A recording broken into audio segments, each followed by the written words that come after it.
In this abridged audio program, Dr. Wayne W. Dyer has researched intention as a force in the universe that allows the act of creation to take place. This work explores intention, not as something you do, but as an energy you're a part of. Part 1 deals with the principles of intention, offering true stories and examples showing how to make the connection. In Part 2, Dr. Dyer offers an intention guide with specific ways to apply the co-creating principles in daily life. Part 3 is an exhilarating description of Dr. Dyer's vision of an individual connected at all times to the universal mind of intention. Use the power of your intention to start co-creating your life right now. For more information, contact Wayne Dyer's website at www.waynedyer.com.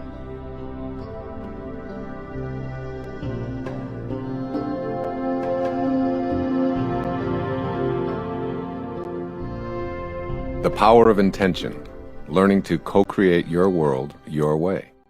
Part 1. The Essentials of Intention. Chapter 1. Viewing Intention from a New Perspective. During the past several years, I've been so strongly attracted to studying intention that I've read hundreds of books by psychological, sociological, and spiritual writers, ancient and modern scholars, and academic researchers. My research reveals a fairly common definition of intention as a strong purpose or aim, accompanied by a determination to produce a desired result. People driven by intention are described as having a strong will that won't permit anything to interfere with achieving their inner desire. I imagine a sort of pit bull kind of resolve or determination. If you're one of those people with a never-give-up attitude combined with an internal picture that propels you toward fulfilling your dreams, you fit this description of someone with intention. You are, most likely, a superachiever and probably proud of your ability to recognize and take advantage of opportunities that arise. For many years, I've held a similar belief about intention. In fact, I've written and spoken often about the power of intention being just what I've described above. Over the past quarter of a century, however, I've felt a shift in my thinking from a purely psychological or personal growth emphasis toward a spiritual orientation where healing, creating miracles, manifesting, and making a connection to divine intelligence are genuine possibilities. This hasn't been a deliberate attempt to disengage from my academic and professional background, but rather a natural evolution that's been unfolding as I began to make more conscious contact with spirit. My writing now emphasizes my belief that we can find spiritual solutions to problems by living at higher levels and calling upon faster energies. In my mind, intention is now something much greater than a determined ego or individual will. It's something almost totally opposite. Perhaps this comes from shedding many levels of ego in my own life, but I also feel the strong influence of two sentences I read in a book by Carlos Castaneda. In my writing life, I've often come across something in a book that starts a thought germinating in me that ultimately compels me to write a new book. At any rate, I read these two sentences in Castaneda's final book, The Active Side of Infinity, while I was waiting to have a cardiac procedure to open one clogged artery leading into my heart that had caused a mild heart attack. Castaneda's words were, quote, "Intent is a force that exists in the universe. When sorcerers, that is, those who live of the source, beckon intent, it comes to them and sets up a path for attainment, which means that sorcerers always accomplish what they set out to do." Unquote. When I read those two sentences, I was stunned by the insight and clarity it gave me about the power of intention. Imagine that intention is not something you do, but rather a force that exists in the universe as an invisible field of energy. I had never even considered intention in this way before reading Castaneda's words. I wrote those two sentences down, and then I had them printed on a card and laminated. I carried the laminated card with me into the catheter lab for my minor surgical procedure, and as soon as I could, I began talking about the power of intention to anyone who would listen. I made intention a part of every speech I gave. I immersed myself in this idea to use it, not only for my own healing, but to help others use the power of intention to carry them where they're fully equipped to go.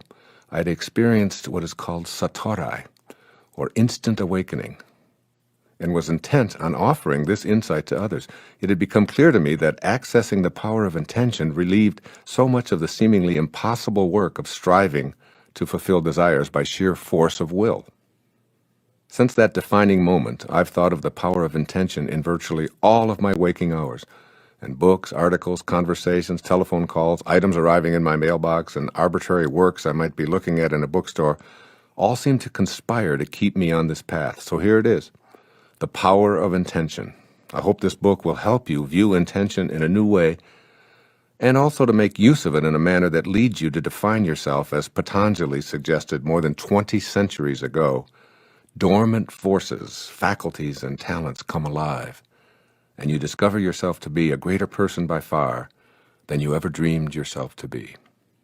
Patanjali's 2 words, dormant forces, kick-started me in the direction of writing about intention.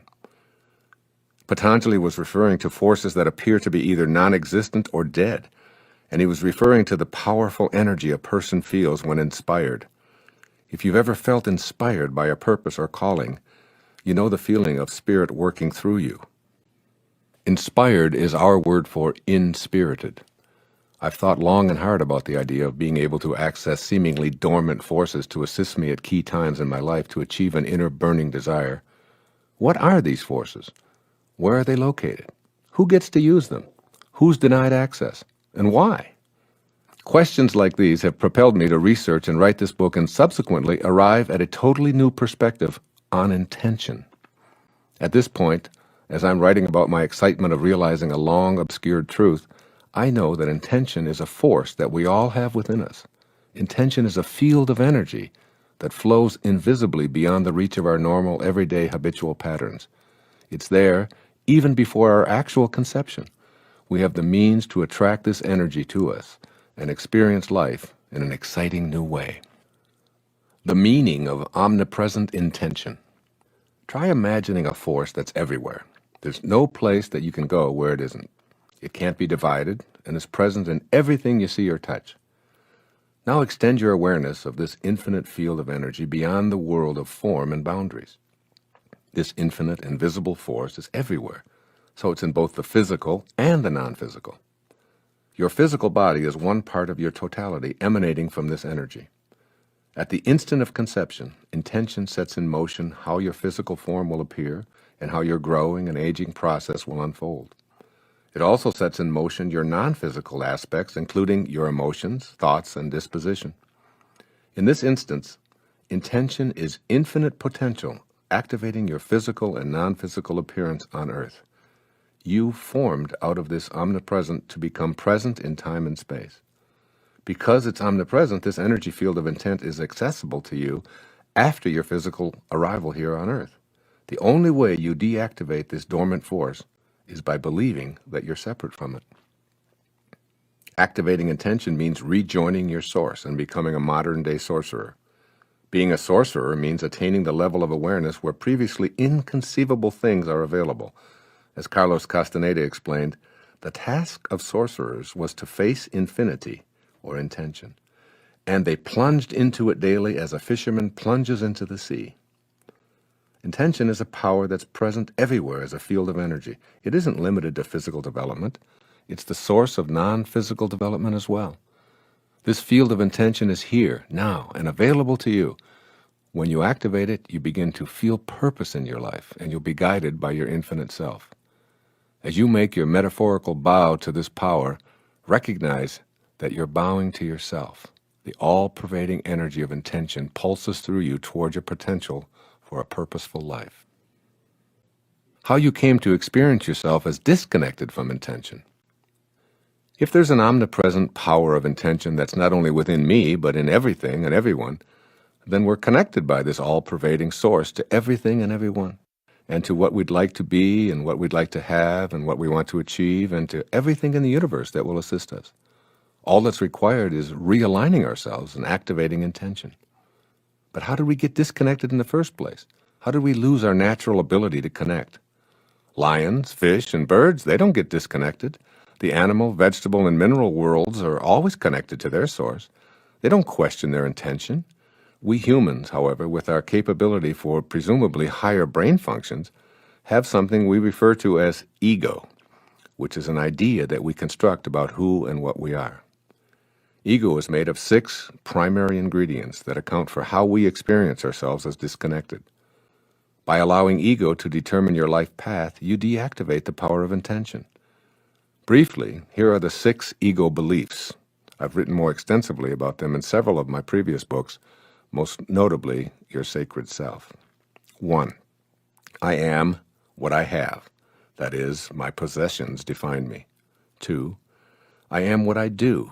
That is, my achievements define me. 3. I am what others think of me. That is, my reputation defines me. 4. I am separate from everyone. That is, my body defines me as alone. 5. I am separate from all that is missing in my life. That is, my life space is disconnected from my desires. 6. I am separate from God. My life depends on God's assessment of my worthiness. No matter how hard you try, intention can't be accessed through the ego. So take some time to recognize and readjust any or all of those 6 beliefs. When the supremacy of ego is weakened in your life, you can seek intention and maximize your potential. There are 4 steps to intention. Activating your power of intention is a process of connecting with your natural self and letting go of total ego identification.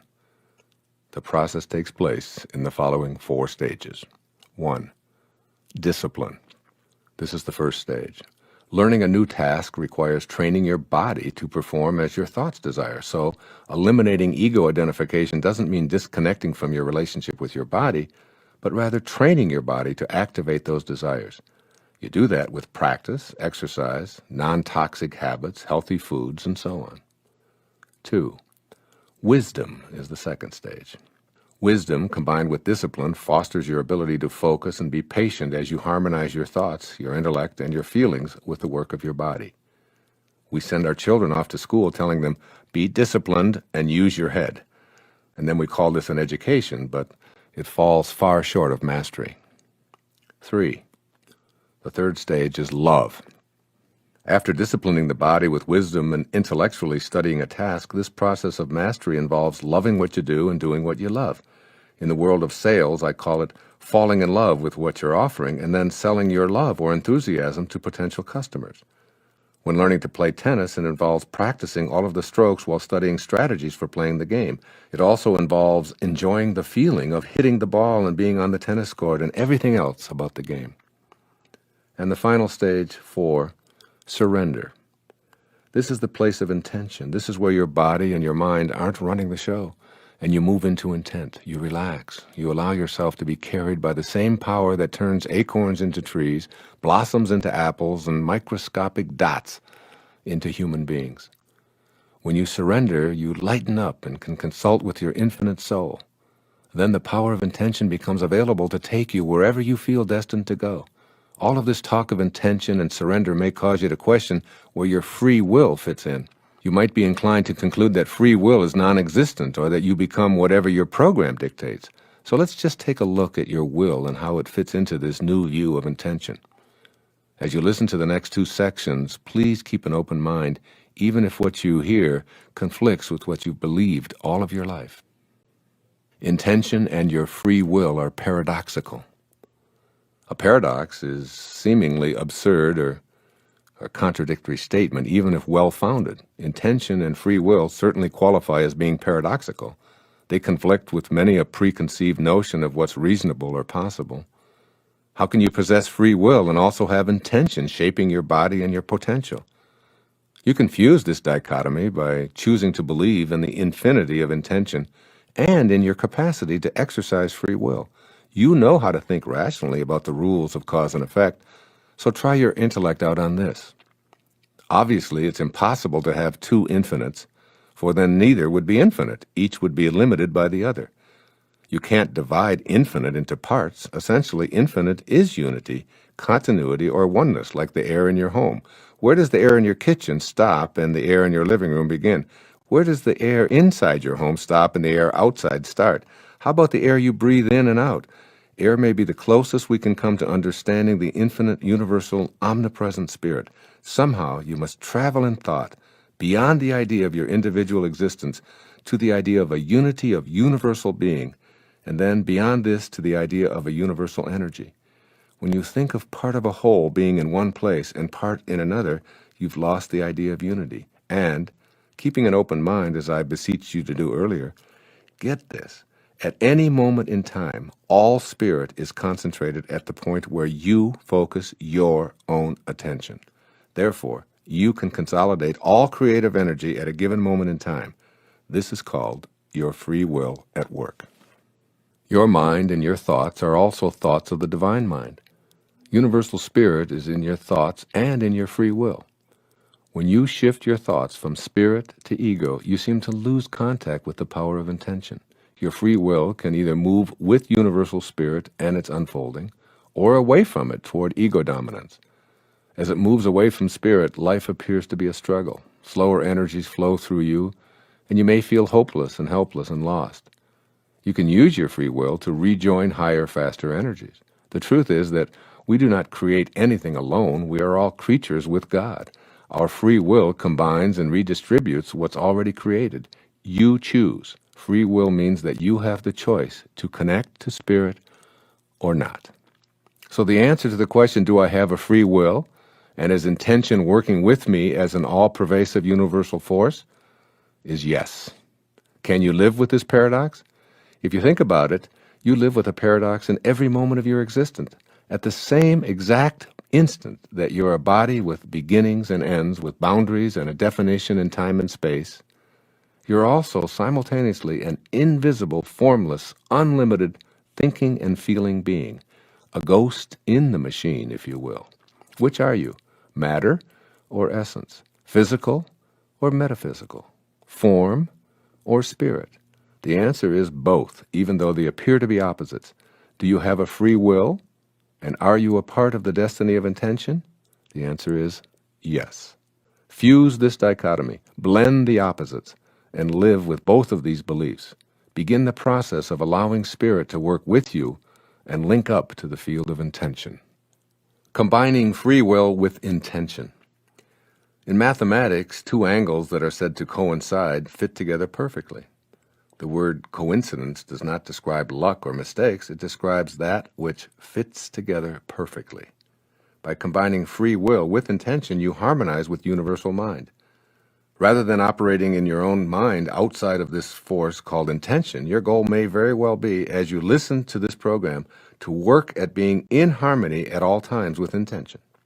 When life appears to be working against you, when your luck is down, when the supposedly wrong people show up, or when you slip up and return to old, self-defeating habits, recognize the signs that you're out of harmony with intention.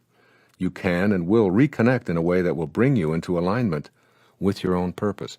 For example, when I write, I open myself to the possibilities of universal spirit and my own individual thoughts, collaborating with fate to produce a helpful, insightful program.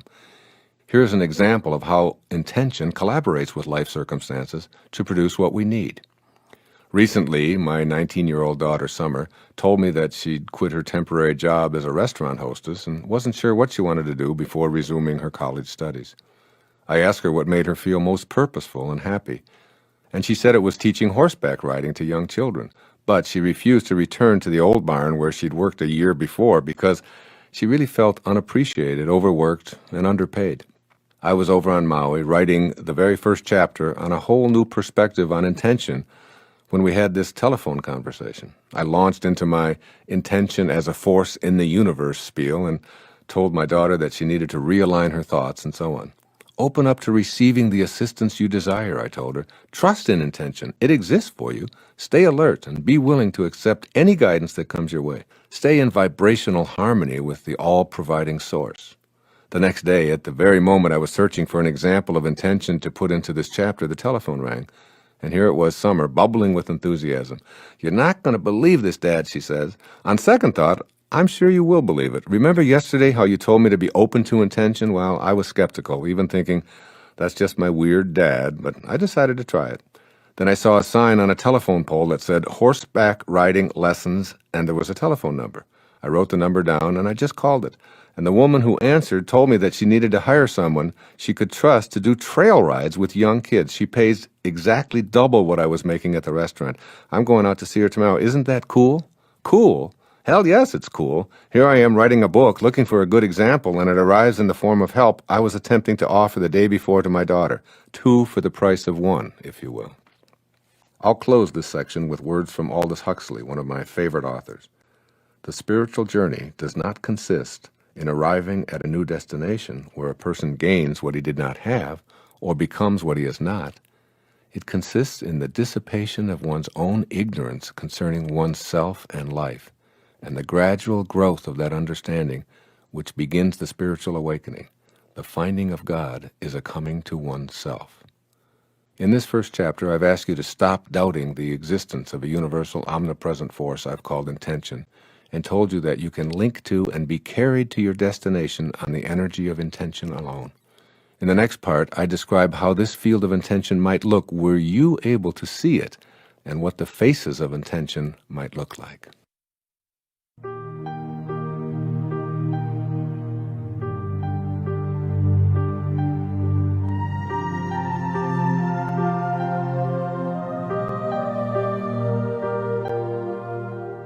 Chapter 2, The 7 Faces of Intention.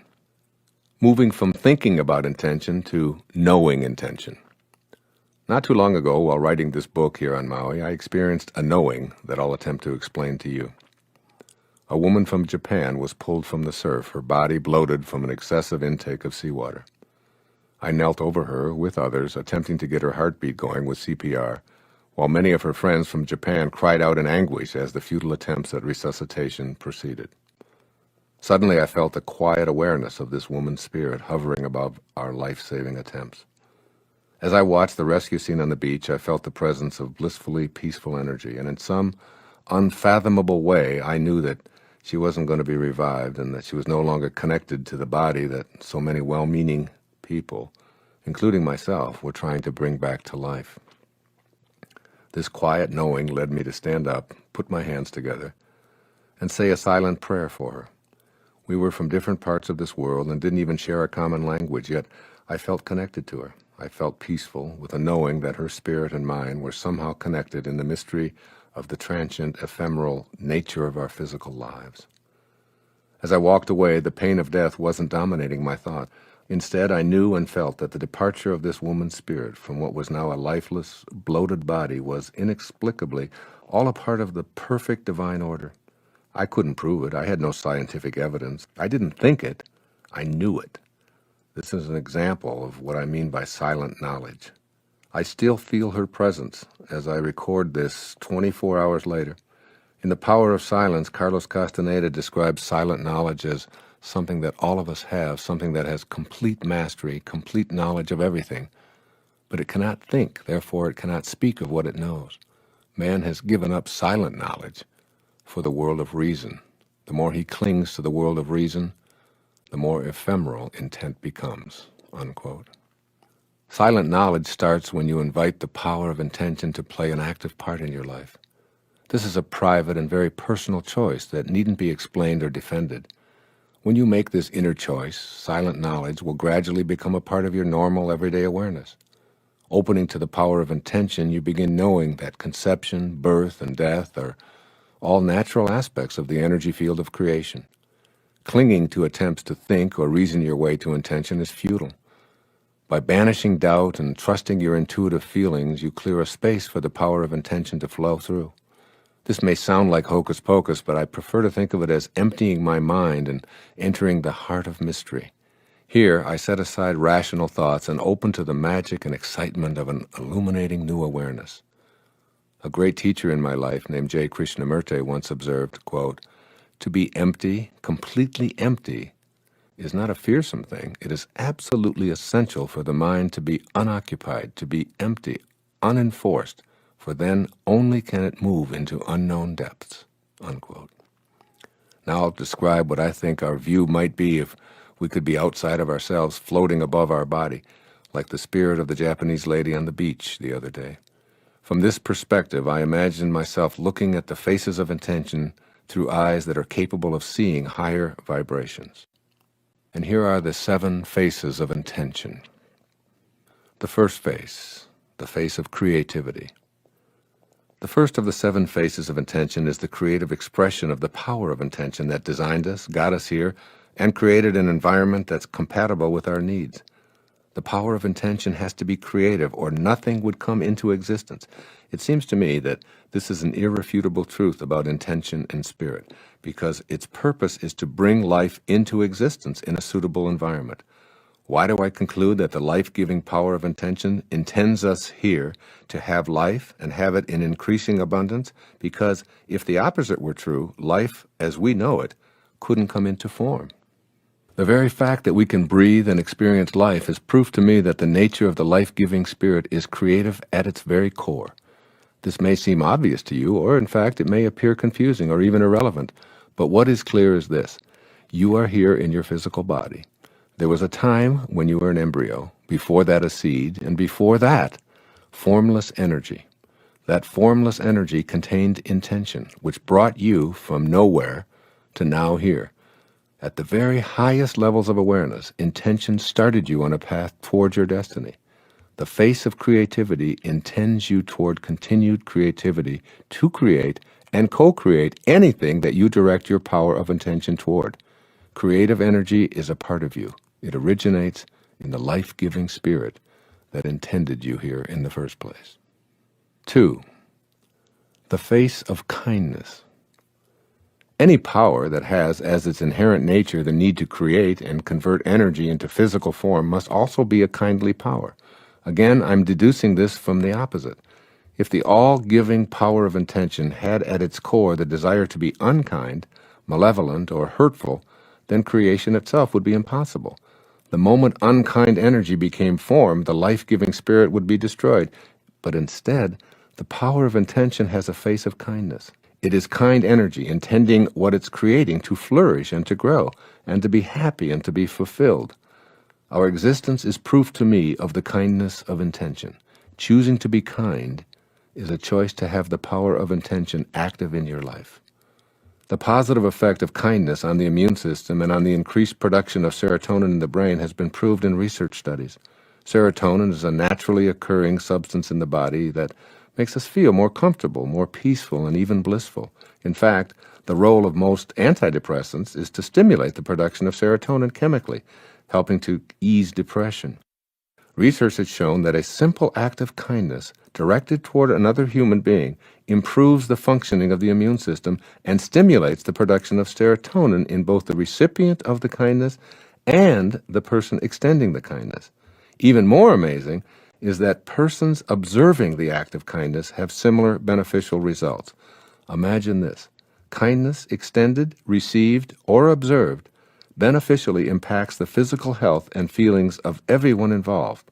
Both the face of kindness and the face of creativity are smiling here. 3. The face of love.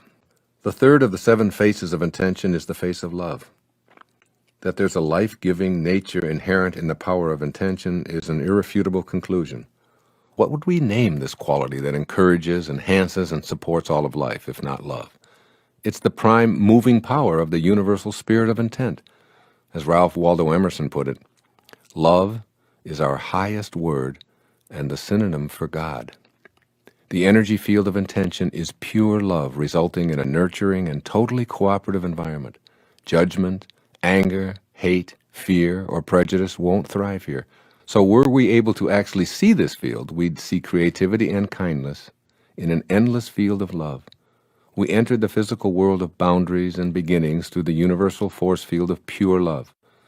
This face of intention that is an expression of love wishes only for us to flourish and grow and become all that we're capable of becoming. When we're not in harmony with the energy of love, we've moved away from intention and weakened our ability to activate intention through the expression of love. For example, if you aren't doing what you love and loving what you do, your power of intention is weakened. You attract into your life more of the dissatisfaction that isn't the face of love. Consequently, more of what you don't love will appear in your life. St. Francis, in his famous prayer, beseeches God, "Where there is hatred, let me sow love." What he is seeking is the power to dissolve and ultimately convert hate to the energy of love. Hate converts to love when the energy of love is in its presence. This is true for you too. Hate directed toward yourself or others can be converted to the life-giving, love-granting life force of intention. Pierre Teilhard of Chardin put it this way, quote, "The conclusion is always the same. Love is the most powerful and still the most unknown energy of the world," unquote. The fourth face of intention, the face of beauty. The fourth of my 7 faces of intention is the face of beauty. What else could a creative, kind, and loving expression be other than beautiful? Why would the organizing intelligence of intention ever elect to manifest into form anything that's repugnant to itself? Obviously it wouldn't. So we can conclude that the nature of intention has an eternal interaction of love and beauty, and add the expression of beauty to the face of a creative, kind, loving power of intention. In order to grasp the significance of beauty as one of the faces of intention, remember this: beautiful thoughts build a beautiful soul. As you become receptive to seeing and feeling beauty around you, you're becoming attuned to the creative power of intention within everything in the natural world, including yourself. By choosing to see beauty in everything, even a person who was born into poverty and ignorance will be able to experience the power of intention. Seeking beauty in the worst of circumstances with individual intent connects one to the power of intention. It works. It has to work. The face of beauty is always present, even where others see non-beauty.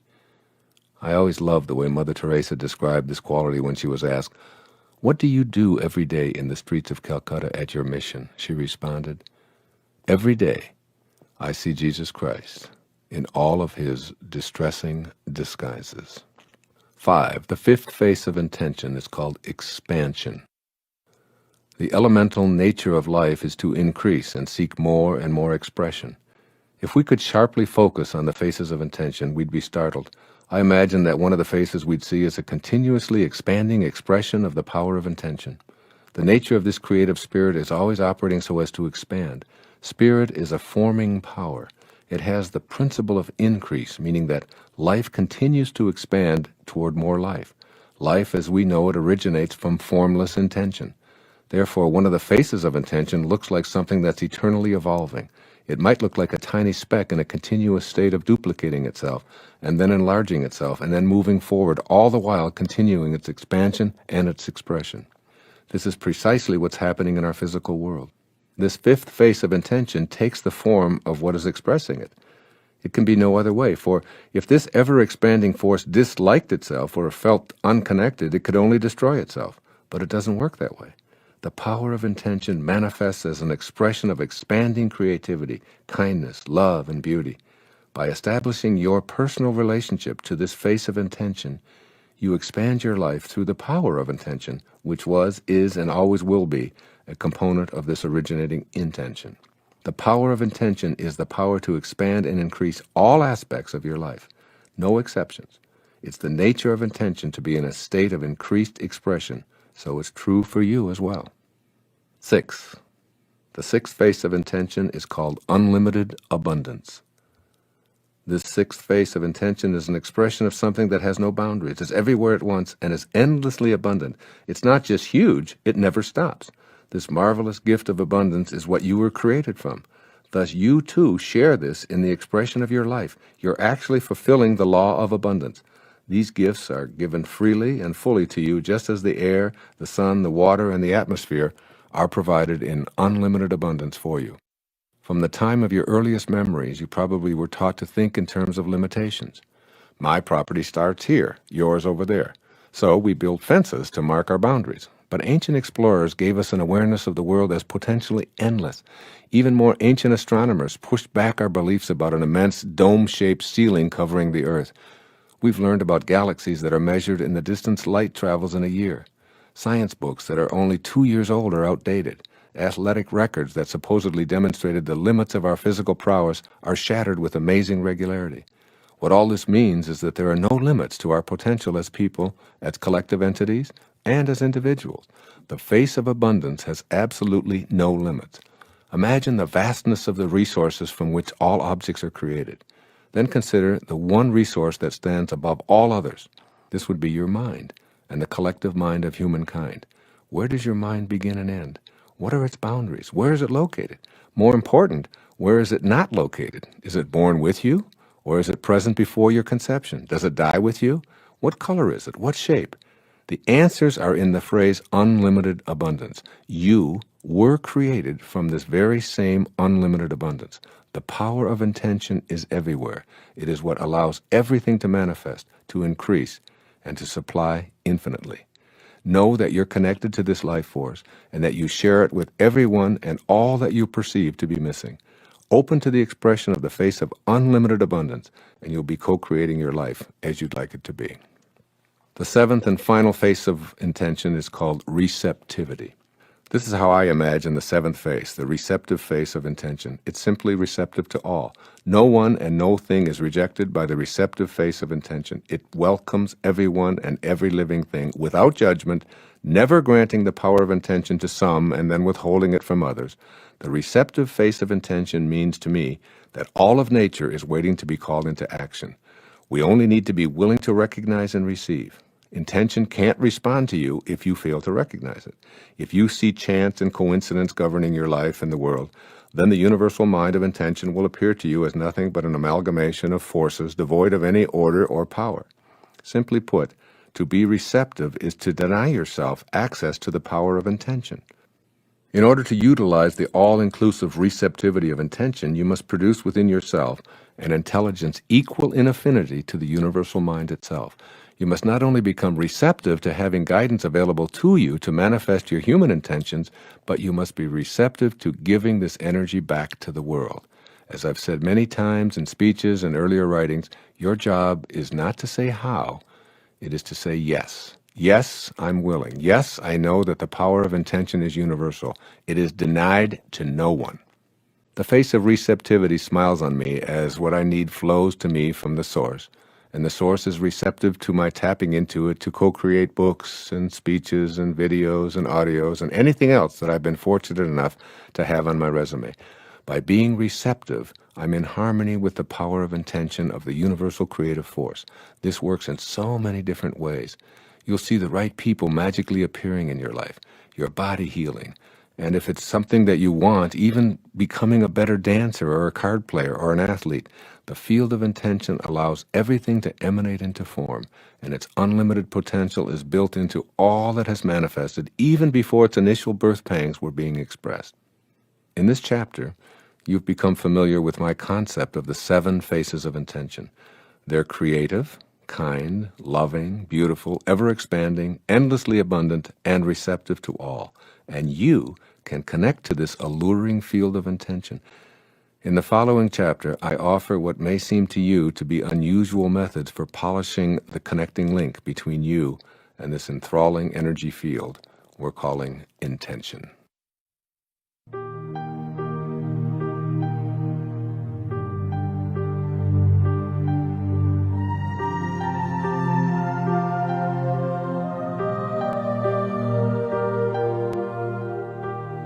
Chapter 3, Connecting to Intention. Listen to this observation by the great mental science practitioner of the early 20th century. His name was Thomas Troward. Quote, "The law of flotation was not discovered by contemplating the sinking of things, but by contemplating the floating of things which floated naturally, and then intelligently asking why they did so." Unquote. In the early days of shipbuilding, ships were made of wood, and the reasoning was that wood floats in water and iron sinks. Yet today, ships all over the world are built of iron.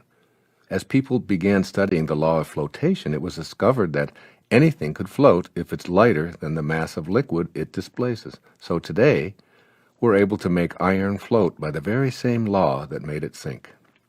Keep this example in mind as you listen and apply the contents of this chapter on connecting to all that you're intended to become. The key word here is contemplating, or what you're placing your thoughts on as you begin utilizing the enormous potential and the power of intention. You must be able to connect to intention, and you can't access and work with intention if you're contemplating the impossibility of being able to intend and manifest. You can't discover the law of co-creation if you're contemplating what's missing. You can't discover the power of awakening if you're contemplating things that are still asleep. The secret to manifesting anything that you desire is your willingness and your ability to realign yourself so that your inner world is in harmony with the power of intention. Every single modern advance that you see and take for granted was created, and creating is what we're doing here in this chapter, by someone contemplating what they intend to manifest. The way to establish a relationship with Spirit and access the power of this creating principle is to continuously contemplate yourself as being surrounded by the conditions you wish to produce. Dwell on the idea of a supreme, infinite power producing the results that you desire. This power is the creative power of the universe. It's responsible for everything coming into focus. By trusting it to provide the form and the conditions for its manifestation, you establish a relationship to intention that allows you to be connected for as long as you practice this kind of personal intent. Entering into the spirit of intention. Whatever you intend to create in your life involves generating the same life-giving quality that brings everything into existence. The spirit of anything, the quality that allows it to come into the world of form, is true as a general principle, so why not activate it within yourself? The power of intention simply awaits your ability to make the connection. How do you enter into the spirit of intention, which is all about feelings expressing life? You can nurture it by your continual, ongoing expectation of the infallible spiritual law of increase being a part of your life. We saw it through our imaginary capacity to see higher vibrations, and we heard it in the voice given to it by spiritual masters throughout the ages. It's everywhere. It wants to express life. It's pure love in action. It's confident. And guess what? You are it. But you've forgotten that. You need to simply trust your ability to cheerfully rely upon Spirit to express itself through and for you. Your task is to contemplate the energies of life, love, beauty, and kindness. Every action that's in harmony with this originating principle of intention gives expression to your own personal power of intention. Applying the 7 phases for connecting to intention. Having been in the business of human development for most of my life, the question I most frequently hear is, how do I go about getting what I want? At this juncture of my life, as I sit here recording this, my response is, if you become what you think about, and what you think about is getting what you want, then you'll stay in a state of wanting. So the answer to how to get what you want is to reframe the question. How do I go about getting what I intend to create or co-create? My answer to that question is in the remainder of this chapter, but my short answer is this. You get what you intend to create by being in harmony with the power of intention, which is responsible for all of creation. Underline that in your mind. I'll say it again. You get what you intend to create by being in harmony with the power of intention, which is responsible for all of creation. So, begin to remove that ego burden from your shoulders and reconnect to intention. When you lay your ego aside and return to that from which you originally emanated, you'll begin to immediately see the power of intention working with, for, and through you in a multitude of ways. Here are those 7 faces revisited to help you to begin to make them a part of your life. First, be creative. Being creative means trusting your own purpose and having an attitude of unbending intent in your daily thoughts and activities. Staying creative means giving form to your personal intentions. A way to start giving them form is to literally put them in writing. For instance, in my writing space here on Maui, I've written out my intentions, and here are a few of them that stare at me each day as I write. My intention is for all of my activities to be directed by Spirit. My intention is to love and radiate my love to my writing and any who might hear these words. My intention is to trust in what comes through me and to be a vehicle of Spirit, judging none of it. My intention is to recognize the Spirit as my source and to detach from my ego. My intention is to do all that I can to elevate the collective consciousness to be more closely in rapport with the spirit of the originating supreme power of intention. To express your creativity and put your own intentions into the world of the manifest, I recommend that you practice something called japa, a technique first offered by the ancient Vedas. Japa meditation is the repetition of the sound of the names of God while simultaneously focusing on what you intend to manifest. Repeating the sound within the name of God while asking for what you want generates creative energy to manifest your desires. And your desires are the movement of the universal mind within you. Now you may be skeptical about the feasibility of such an undertaking. Well, I ask you to open yourself up to this idea of japa as an expression of your creative link to intention. I won't describe the method in depth here because I've written an entire book about it with an accompanying CD by Hay House called Getting in the Gap, Making Conscious Contact with God Through Meditation, and I urge you to read that and practice it. For now, just know that I consider meditating and practicing japa essential in the quest to realign yourself with the power of intention. That power is creation, and you need to be in your own unique state of creativity to collaborate with the power of intention. Meditation and japa are surefire ways to do so. Secondly, be kind. A fundamental attribute of the supreme originating power is called kindness. All that's manifested is brought here to thrive. It takes a kindly power to want what it creates to thrive and multiply. Were this not the case, then all that's created would be destroyed by the same power that created it. In order to reconnect to intention, you must be on the same kindness wavelength as intention itself. Make an effort to live in cheerful kindness. It's a much higher energy than sadness or malevolence, and it makes the manifestation of your desires possible.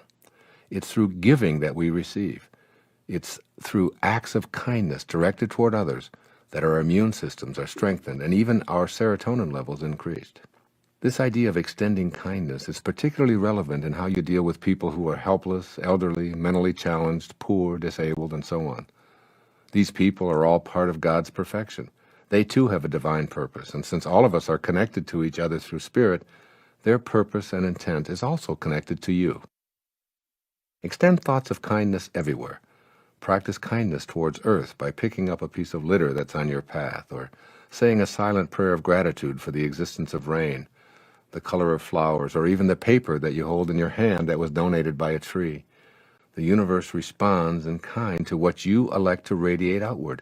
If you say with kindness in your voice and in your heart, "How may I serve you?" the universe's response will be, "How may I serve you as well?" It's called attractor energy. It's this spirit of cooperation with all of life that emerges from the essence of intention. And this spirit of kindness is one that you must learn to match if connecting back to intention is your desire. My daughter Summer has written from her experience about how small acts of kindness go a long way. Here's what she said in an essay she wrote. I was getting off the turnpike one rainy afternoon, and I pulled up to the toll booth while fumbling through my purse. The woman smiled at me and said, "The car before you has paid your toll." I told her I was traveling alone and extended my money. She replied, "Yes, the man instructed me to tell the next person who came to my booth to have a brighter day."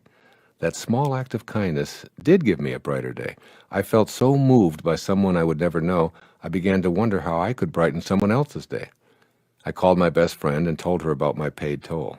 She said she'd never thought of doing that, but it was a great idea. She goes to the University of Kentucky and decided to pay for the person behind her every day on her way to school as she exits the toll road.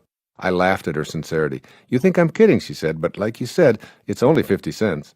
As we hung up, I wondered if the man who paid my toll even fathomed that his thoughtfulness would travel all the way to Kentucky.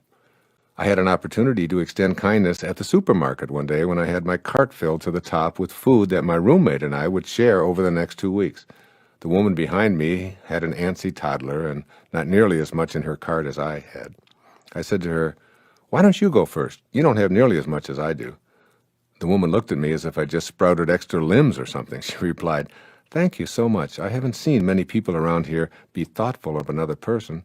We've moved here from Virginia and are considering moving back because we're questioning whether this is the right place to raise our 3 children." Then she told me that she was about ready to give up and move back home, even though it would create a huge financial strain on her family. She said, "I'd promised myself if I didn't see a sign by the end of today, I was going to demand that we move back to Virginia. You are my sign." She thanked me, smiling as she left the store. I was flabbergasted, realizing that such a small gesture impacted a whole family. The clerk said as she was checking me out, "You know what, girl? You just made my day." I walked out smiling, wondering how many people my act of kindness would affect. The other day, I was getting a breakfast sandwich and coffee and thought my coworkers might like some donuts. The 4 guys I work with at the stables live in little apartments at the front of the barns. None of them have a car, but they share a bike.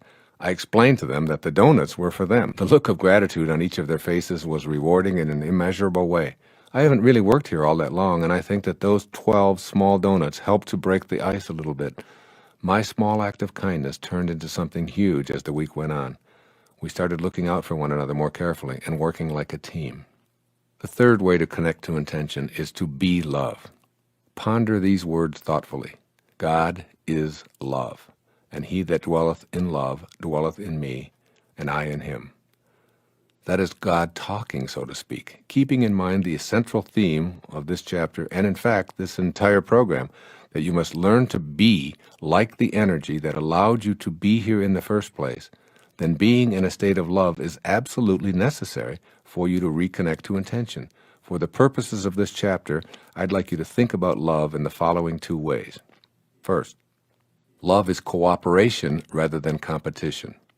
What I'd like you to be able to experience right here in physical form on planet Earth is the essence of the spiritual plane. If this were possible, it would mean that your very life is a manifestation of love. Were this to be true for you, you'd see all of life living together in harmony and cooperating with each other. You'd sense that the power of intention that originates all life cooperates with all other life forms to ensure growth and survival. You'd note that we all share the same life force, and the same invisible intelligence that beats my heart and your heart beats the heart of everyone on this planet. And secondly, love is the force behind the will of God. I'm not suggesting the kind of love that we define as affection or sentiment, nor is this kind of love a feeling that seeks to please and press favors on others. Imagine a kind of love that is the power of intention, the very energy that is the cause behind all of creation. It's the spiritual vibration that carries divine intentions from formless to concrete expression. It creates new thought form, changes matter, vivifies all things, and holds the cosmos together beyond time and space. It's in every one of us. It is what God is. Our fourth way of reconnecting to intention. Be beauty. Emily Dickinson once wrote, "Beauty is not caused, it is." As you awaken to your divine nature, you'll begin to appreciate beauty in everything you see and touch and experience. You were brought into this world from that which perceived you as an expression of beauty. It couldn't have done so if it thought you to be otherwise. For if it has the power to create, it also possesses the power not to do so. The choice to do so is predicated on the supposition that you're an expression of loving beauty. This is true for everything and everyone that emanates from the power of intention. Here's a favorite story of mine that illustrates appreciating beauty where you once didn't. It was told by Guru Mai in her beautiful book, Kindle My Heart. Quote, "There was a man who did not like his in-laws because he felt they took up more space in the house than they should. He went to a teacher who lived nearby as he had heard a lot about him, and he said, 'Please, please do something. I cannot bear my in-laws anymore. I love my wife, but my in-laws, never. They take up so much space in the house. Somehow I feel that they're always in my way.' Well, the teacher asked him, 'Do you have some chickens?' 'Yes, I do,' he said. 'Then put all of your chickens inside the house.' He did what the teacher said and then went back to him, and the teacher asked, 'Is the problem solved?' He said, 'No, it's worse.' 'Do you have any sheep?' he asked. 'Yes.' 'Well, bring all the sheep inside.' He did so, and he returned to the teacher. He said, 'Is the problem now solved?' He said, 'No, it's getting worse.' He says, 'Well, then do you have a dog?' He said, 'Well, yes, I have. I have several.' 'Well,' he said, 'take all of those dogs back into the house.' Finally, the man ran back to the teacher and said, 'I came to you for help, but you're making my life worse than ever.' The teacher said to him, 'Now send all the chickens, the sheep, and the dogs back outside.' The man went home and emptied the house of all the animals. There was so much space, he went back to the teacher. 'Thank you,' he said. 'Thank you.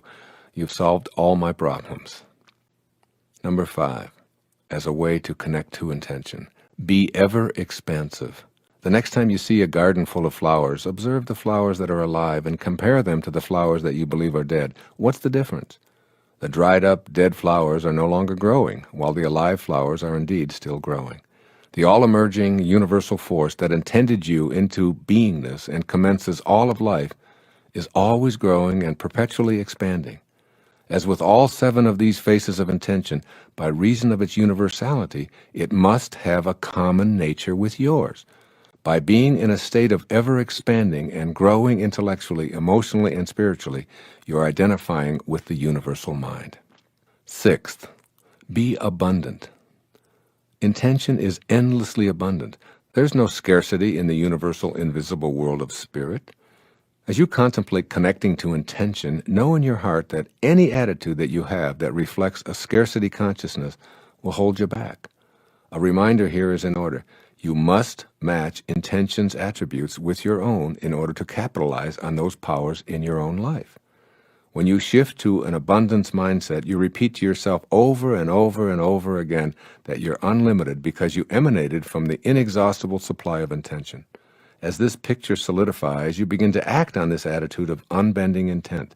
There's no other possibility. We become what we think about. And as Emerson reminded us, quote, the ancestor to every action is a thought, unquote. As these thoughts of plenitude and excessive sufficiency become your way of thinking, the all-creating force to which you're always connected will begin to work with you in harmony with your thoughts, just as it worked with you in harmony with your thoughts of scarcity. If you think you can't manifest abundance into your life, you'll see intention agreeing with you and assisting you in the fulfillment of meager expectations. I personally seem to have arrived into this world fully connected to the abundance attributes of the spiritual world from which I emanated. As a child growing up in foster homes with poverty consciousness all around me, I was the richest kid in the orphanage, so to speak. I always thought I could have more money jingling in my pockets. I pictured it there, and I consequently acted on that picture. I'd collect soda pop bottles, shovel snow, bag groceries, cut lawns, carry out people's ashes from their coal furnaces, clean up yards, paint fences, babysit, deliver newspapers, and on and on and on. And always the universal force of abundance worked with me in providing opportunities. A snowstorm was a giant blessing for me. So too were discarded bottles by the side of the road and little old ladies who needed help carrying their groceries to their automobiles. Today, over a half a century later, I still have that abundance mentality. In a sense, I'm still collecting pop bottles, shoveling snow, and carrying out groceries for little old ladies. My vision hasn't changed, although the playing field is enlarged. It's all about having an inner picture of abundance, thinking in unlimited ways, and being open to the guidance that intention provides when you're in a state of rapport with it. And then being in a state of ecstatic gratitude and awe for how this whole thing works. Every time I see a coin on the street, I stop, I pick it up, put it into my pocket, and I say out loud, "Thank you, God, for this symbol of abundance that keeps flowing into my life."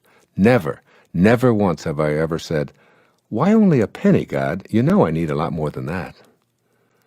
On this day, today, on a writing day, I arise at 4 a.m. with a knowing that my writing will complete what I've already envisioned in the contemplations of my imagination. The writing flows, and letters arrive from intention's manifest abundance, urging me to read a particular book or talk to a unique individual, and I know that it's all working in perfect, abundant unity. The phone rings, and just what I need to hear is resonating in my ear. I get up to get a glass of water, and my eyes fall on a book that's been on my bookshelves for 20 years, but this time I feel compelled to pick it up. I open it, and once again I'm being directed by Spirit's willingness to assist and guide me as long as I stay in harmony with it. It goes on and on and on in my life, and I'm reminded of Rumi's poetic words from 800 years ago: "Sell your cleverness and purchase bewilderment." And finally, the seventh way of reconnecting to intention. It's called being receptive. The universal mind is ready to respond to anyone who recognizes their true relationship to it. It will reproduce whatever conception of itself that you impress upon it. In other words, it's receptive to all who remain in harmony with it and stay in a relationship of reverence for it. The issue becomes a question of your receptivity to the power of intention. Stay connected and know you'll receive all that this power is capable of offering. Take it on by yourself as separate from the universal mind, an impossibility, but nevertheless a strong belief of the ego, and you remain eternally disconnected. The nature of the universal mind is peaceful. It isn't receptive to force or violence. It works in its own time and rhythm, allowing everything to emanate by and by. It's in no hurry because it's outside of time. It's always in the eternal now. Try getting down on your hands and knees and hurrying along a tiny tomato plant sprout. Universal Spirit is at work peacefully, and your attempts to rush it or tug new life into full creative flower will destroy the entire process. Being receptive means taking on a position of allowing your senior partner to handle your life for you. I accept the guidance and assistance of the same force that created me. I let go of my ego, and I trust in this wisdom to move at its own peaceful place. I make no demands on it. This is how the all-creating field of intention creates. This is how you must think in order to reconnect to your source. You practice meditation because it allows you to receive the inner knowing of making conscious contact with God. By being peaceful, quiet, and receptive, you pattern yourself in the image of God, and you regain the power of your source. This is what this chapter, and indeed this entire program, is all about. That is, tapping into the essence of originating spirit, emulating the attributes of the creative force of intention, and manifesting into your life anything that you desire that's consistent with the universal mind, which is creativity, kindness, love, beauty, expansion, abundance, and peaceful receptivity. This concludes the steps for connecting to intention. But before you make this somersault into the inconceivable, I urge you to examine any and all self-imposed obstacles that need to be challenged and eradicated as you work anew at living and breathing this power of intention that was placed in your heart before a heart was even formed. As William Penn once put it, those people who are not governed by God will be ruled by tyrants. Remember, as we continue, that those tyrants are often the self-imposed roadblocks of your lower self at work.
Chapter 4. The Obstacles to Connecting to Intention. I love this following passage from William Blake's The Marriage of Heaven and Hell. It's the basis of this chapter about overcoming obstacles to the unlimited power of intention. Here's what he said, quote, "Does a firm persuasion that a thing is so make it so?" He replied, "All poets believe that it does. And in ages of imagination, this firm persuasion removes mountains. But many are not capable of a firm persuasion of anything," unquote. William Blake is telling us that poets have an inexhaustible imagination and consequently an unlimited ability to make something so. He also reminds us that many aren't capable of such a firm persuasion. In the previous chapter, I gave you suggestions for making positive connections to intention. I'm devoting this entire chapter to 3 areas that may be unrecognized obstacles to your connection to this power of intention. You're going to be examining your inner speech, your level of energy, and your self-importance or ego. These 3 categories can create almost insurmountable blocks to connecting to intention when they're mismatched. Taken one at a time, you'll have the opportunity to become aware of these blockages and explore ways of overcoming them. There's a game show that has aired on television for several decades now in syndication. It's called The Match Game. The object of this game is to match up your thoughts and potential responses with that of someone on your team, usually a partner or a family member. A question or statement is given to one partner, and several possible responses are offered. The more matches made in competition with 2 other couples, the more points received. The winner is the one with the most matches. I'd like to play the match game with you. Here's my version. I'm asking you to match up with the universal spirit of intention. As we go through the 3 categories of obstacles that hinder your connection to intention, I'll describe the areas that don't match and offer some suggestions for creating a match. Remember that your ability to activate the power of intention in your life depends exclusively on your matching up with the creative source of all life. Match up with that source and you win the prize of being like the source and the power of intention. Fail to match up, and the power of intention eludes you. Your inner speech. Match or no match? We can go all the way back to the Old Testament to find a reminder about our inner dialogue. For instance, As a man thinketh, so is he. Generally, we apply this idea of becoming what we think about to our positive thoughts. That is, think positively and you'll produce positive results. But thinking also creates stumbling blocks that produce negative results. What follows are 4 ways of thinking that can prevent you from reaching for and connecting to the universal creative spirit of intention. First, thinking about what's missing in your life. To match up with intention, you first have to catch yourself in the moment that you're thinking about what's missing, and then shift to intention.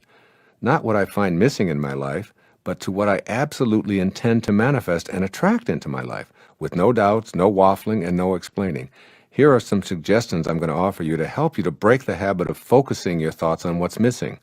Play a version of the match game and match up with the all-creating force. Here's a no match. I don't have enough money. Here's a match. I intend to attract unlimited abundance into my life. Here's a no match. My partner is grouchy and boring. Here's a match. I intend to focus my thoughts on what I love about my partner. Here's a no match. I'm not as attractive as I'd like to be. Here's a match. I'm perfect in the eyes of God, a divine manifestation of the process of creation.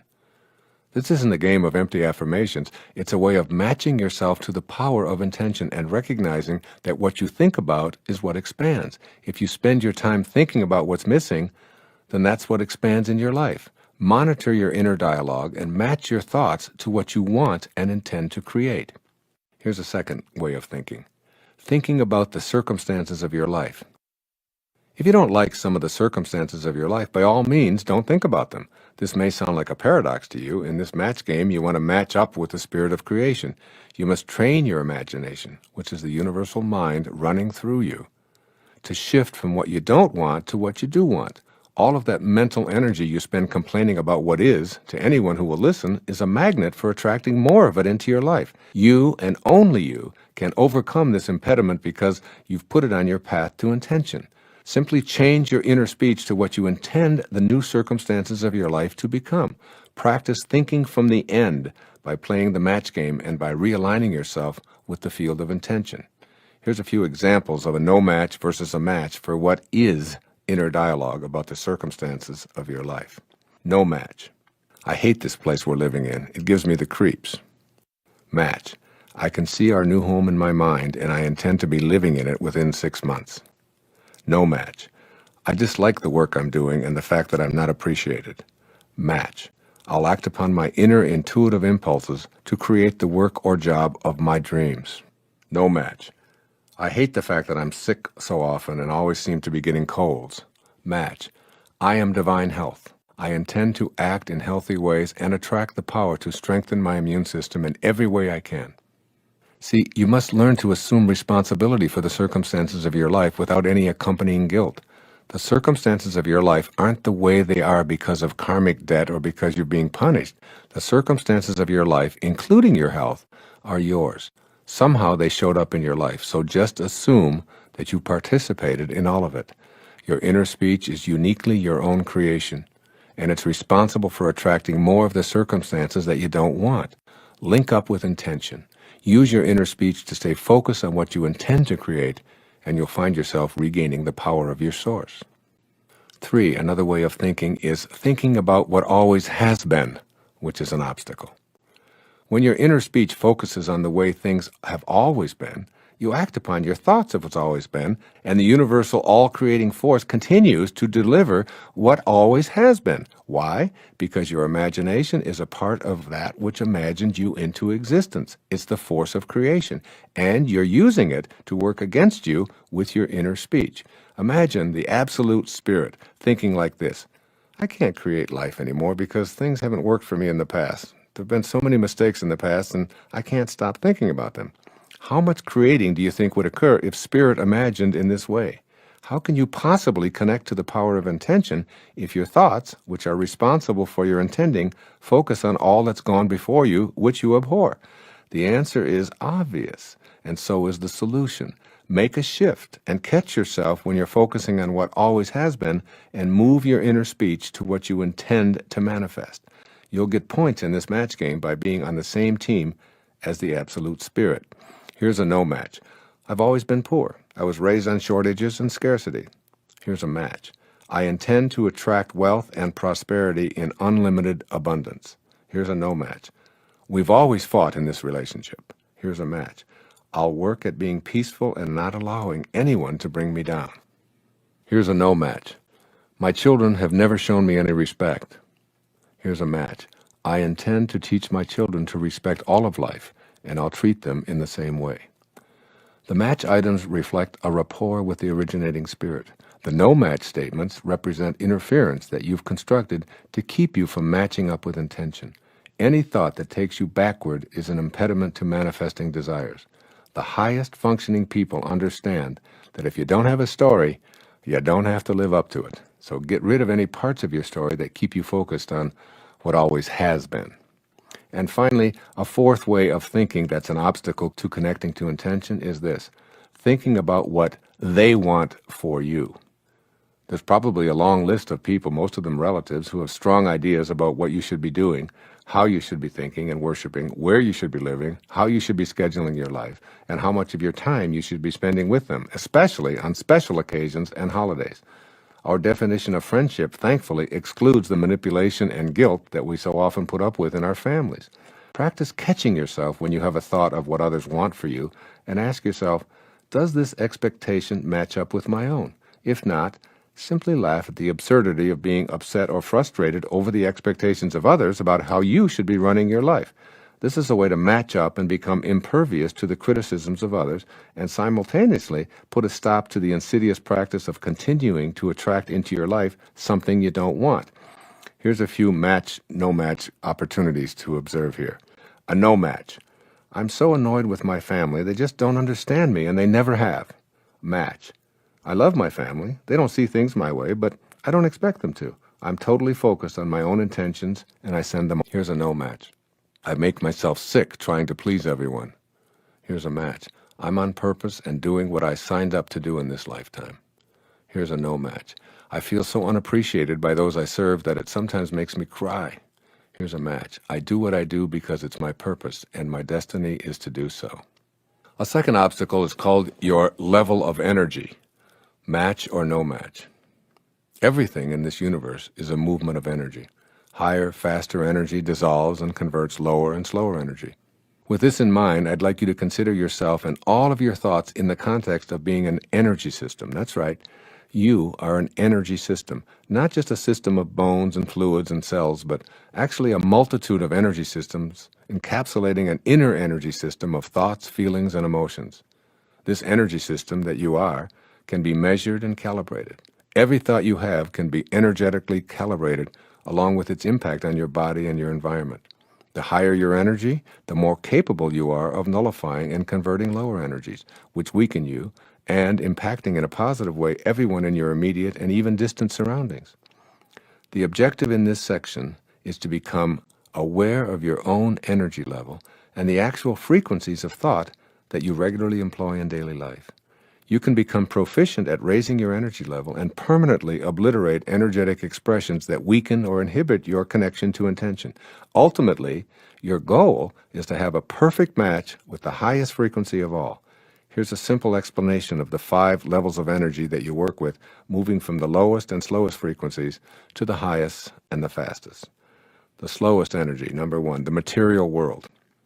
Solid form is energy slowed down so that it's approximately commensurate with your sense perception of the world of boundaries. Everything that you see and touch is energy slowed down so that it appears to be a coalesced mass. Your eyes and your fingers agree, and here you have the physical world.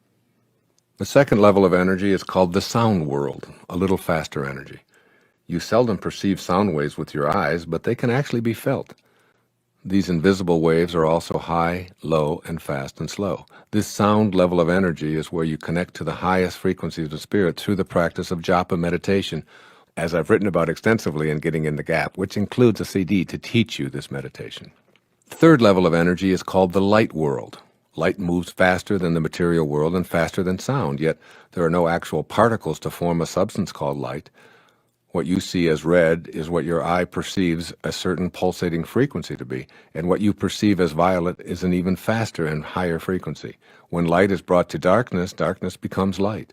The implications for this are startling. Low energy, when faced with high energy experiences, an automatic conversion. A fourth level of energy is called the world of thought. Your thoughts, your actual thoughts, are an extremely high frequency of pulsation that move beyond the speed of sound and even light. The frequency of thoughts can be measured, and the impact that they have on your body and your environment can be actually calculated. Once again, the same rules apply. Higher frequencies nullify lower. Faster energies convert slower. A colleague I admire enormously, David Hawkins, a medical doctor, has written a work which I've referenced over and over again called Power versus Force. In this remarkable book, Dr. Hawkins elaborates on the lower frequencies of thought and their accompanying emotions, and how they can be impacted and converted by exposure to higher and faster frequencies. I really urge you to read this book, and I'll present some of those findings in later sections on this program on how to raise your energy levels. Every thought you have can be calculated to determine if it's strengthening or weakening your ability to reconnect to the highest and fastest energy in the universe, the energy of intention. And finally, the highest and fastest energy in the universe. It's called the energy of spirit. This is the ultimate in energy. These frequencies are so supersonically rapid that the presence of disorder, disharmony, and even disease is impossible. These measurable energies consist of the 7 faces of intention talked about earlier in this program. They are the energies of creation. When you reproduce them in yourself, you reproduce the same creative quality of life that called you into existence. They are the qualities of creativeness, of kindness, of love, of beauty, of expansion, of peaceful abundance, and receptivity to all. These are the highest energies of the universal spirit itself. You came into existence from this energy, and you can match up with it energetically as you remove all of the low energy pulsations from your thoughts and feelings. Raising your energy level. There's a vibratory action to your thoughts, your feelings, and your body. I'm asking you to increase those frequencies so they're high enough to allow you to connect to the power of intention.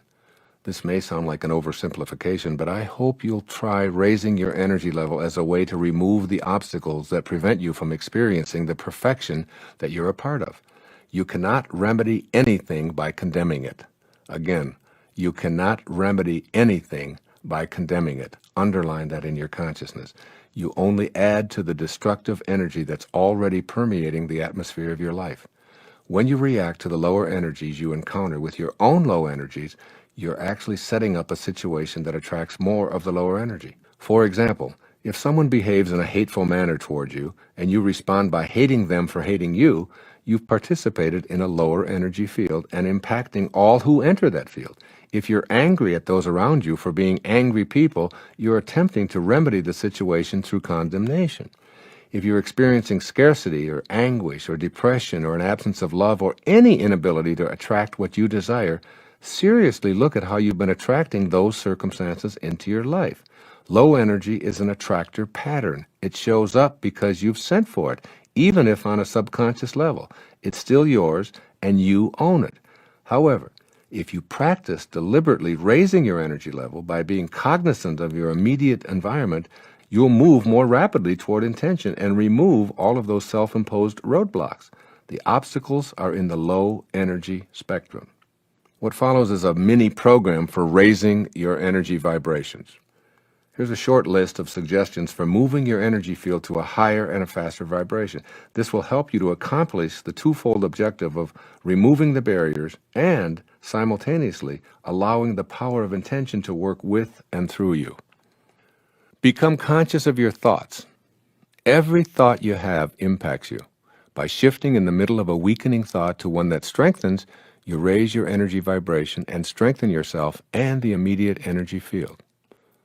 Make meditation a regular practice in your life. Even if it's only for a few moments each day while sitting at a stoplight, this practice is vital. Take some time to be silent and repeat the sound of God as an inner mantra. Meditation allows you to make conscious contact with your source and regain the power of intention by assisting you in cultivating a receptivity that matches up with the force of creation. Also, become conscious of the food you eat. There are foods that calibrate low, and there are high-energy foods as well. Foods with toxic chemicals sprayed on them will make you weak, even if you have no idea that the toxins are present. Artificial foods such as sweeteners are low-energy products. In general, foods high in alkalinity such as fruits, vegetables, nuts, soy, non-yeast breads, and virgin olive oil calibrate at the high end and will strengthen you on muscle testing, while highly acidic foods such as flour-based cereals, meats, dairy, and sugars calibrate at the lower energies, which will weaken you. Also, retreat from low-energy substances. Alcohol and virtually all artificial drugs, legal and otherwise, lower your body's energy level as well as weaken you. Furthermore, they put you in a position to continue to attract more disempowering energy into your life. Become conscious of the energy level of the music you listen to.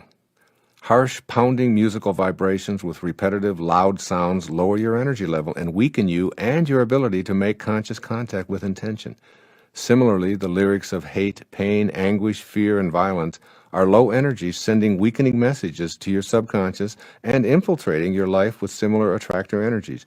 If you want to attract peace and love, then listen to the higher musical vibrations and lyrics that reflect these desires. Furthermore, become aware of the energy levels of your own home environment. Prayers, paintings, crystals, statues, spiritual passages, books, magazines, the colors on your walls, and even the arrangement of your furniture all create energy into which you've catapulted for at least half of your waking life. The ancient Chinese art of feng shui has been with us for thousands of years and is a gift from our ancestors, which describes ways to increase the energy field of our home and workplace. Become aware of how being in high-energy surroundings impacts us in ways that strengthen our lives and removes barriers to our connection to intention. Also, begin to reduce your exposure to the very low energy of commercial and cable television. The majority of television shows provide a steady stream of low energy most of the time. This is one of the reasons I've elected to devote a significant portion of my own time and efforts in support of non-commercial public television and to help replace messages of negativity, hopelessness, violence, profanity, and disrespect with the higher principles that match up with the principle of intention. You can also enhance your energy field with photographs, believe it or not. You may find it difficult to believe that photography is a form of energy reproduction and that every photograph contains energy. See for yourself by strategically placing photographs taken in moments of happiness, love, and receptivity to spiritual help around your living quarters, in your workplace, in your automobile, and even on your clothing or in a pocket or in your wallet. Arrange photographs of nature, animals, and expressions of joy and love in your environment, and let their energy radiate into your heart and provide you with their higher frequencies. You can also become conscious of the energy levels of your acquaintances and your friends and your extended family. You can raise your own energy levels by being in the energy field of others who resonate closely to spiritual consciousness. Choose to be in close proximity to people who are empowering, who appeal to your sense of connection to intention, who see the greatness in you, who feel connected to God, and who live a life that gives evidence that Spirit has found celebration through you. You can also begin to monitor your activities and where they take place. Avoid low-energy fields where there's excessive alcohol, drug consumption, or violent behavior, and gatherings where religious or ethnic exclusion and vitriolic prejudice or judgments are the focus. Immerse yourself in nature, appreciating its beauty, spending time camping, hiking, swimming, taking nature walks, and reveling in the natural world.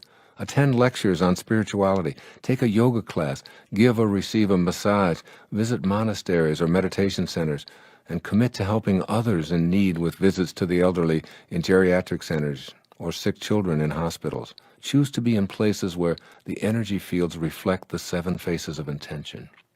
Extend acts of kindness, asking for nothing in return. Anonymously extend financial aid to those less fortunate, and do it from the kindness of your heart, expecting not even a thank you. Pick up some litter and place it in a proper receptacle and tell no one about your actions. In fact, spend several hours doing nothing but cleaning and clearing out messes that you didn't create. Any act of kindness extended toward yourself, others, or your environment matches you up with the kindness inherent in the universal power of intention. It's an energizer for you and causes this kind of energy to flow back into your life. Be specific when you affirm your intentions to raise your energy level and create your desires. Written affirmations have an energy of their own and will guide you in raising your energy level. I practice this myself. There's a woman named Lynn Hall who lives up in Toronto.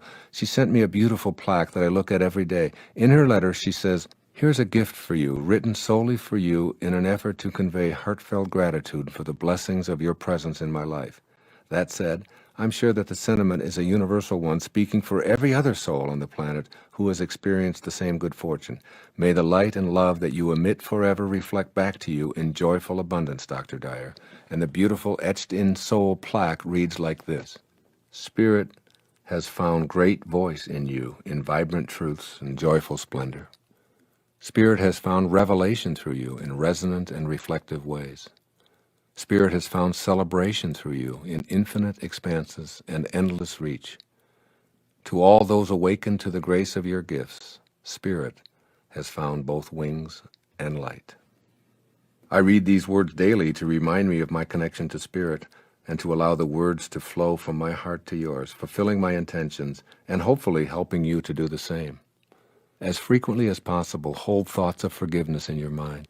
In muscle testing, when you hold a thought of revenge, you'll go weak, while a thought of forgiveness keeps you strong. Revenge, anger, and hatred are exceedingly low energies that keep you from matching up with the attributes of the universal force.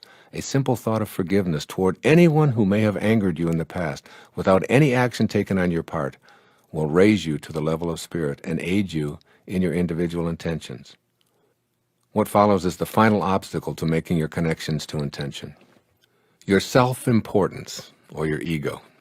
In The Fire from Within, a book written by Carlos Castaneda, he hears these words from his sorcerer teacher, and they go like this, quote, "Self-importance is man's greatest enemy.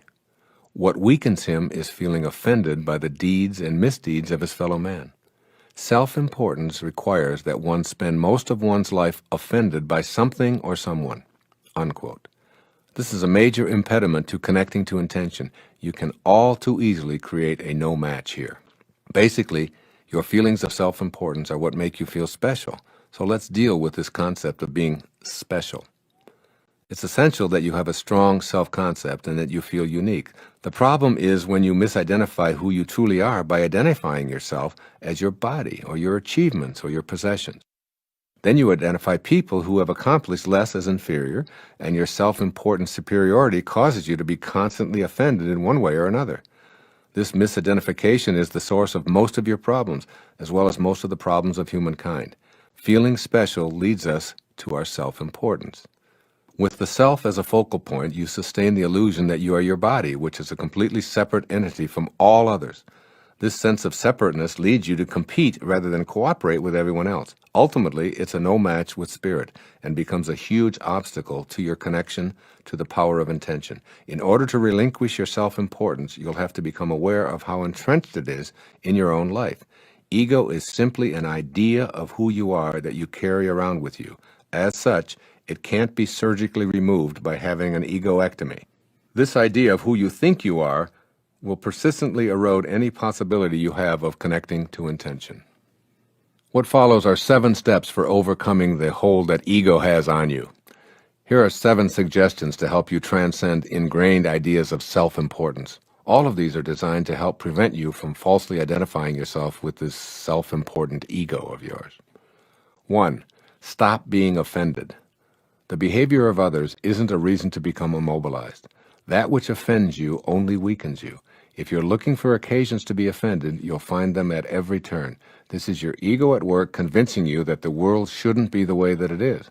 Being offended creates the same destructive energy that offended you in the first place and leads to attack, counterattack, and ultimately war. 2. Let go of your need to win. You are not your winnings or your victories. You may enjoy competing and have fun in a world where winning is everything, but you don't have to be there in your thoughts. There are no losers in a world where we all share the same energy source. All you can say on a given day is that you performed at a certain level in comparison to the levels of others on that particular day. But today is another day, with other competitors and new circumstances to consider. Be the observer, noticing and enjoying it all without needing to win a trophy. Be at peace and match up with the energy of intention. And ironically, although you'll hardly notice it, more of those victories will show up in your life as you pursue them less. 3. Let go of your need to be right.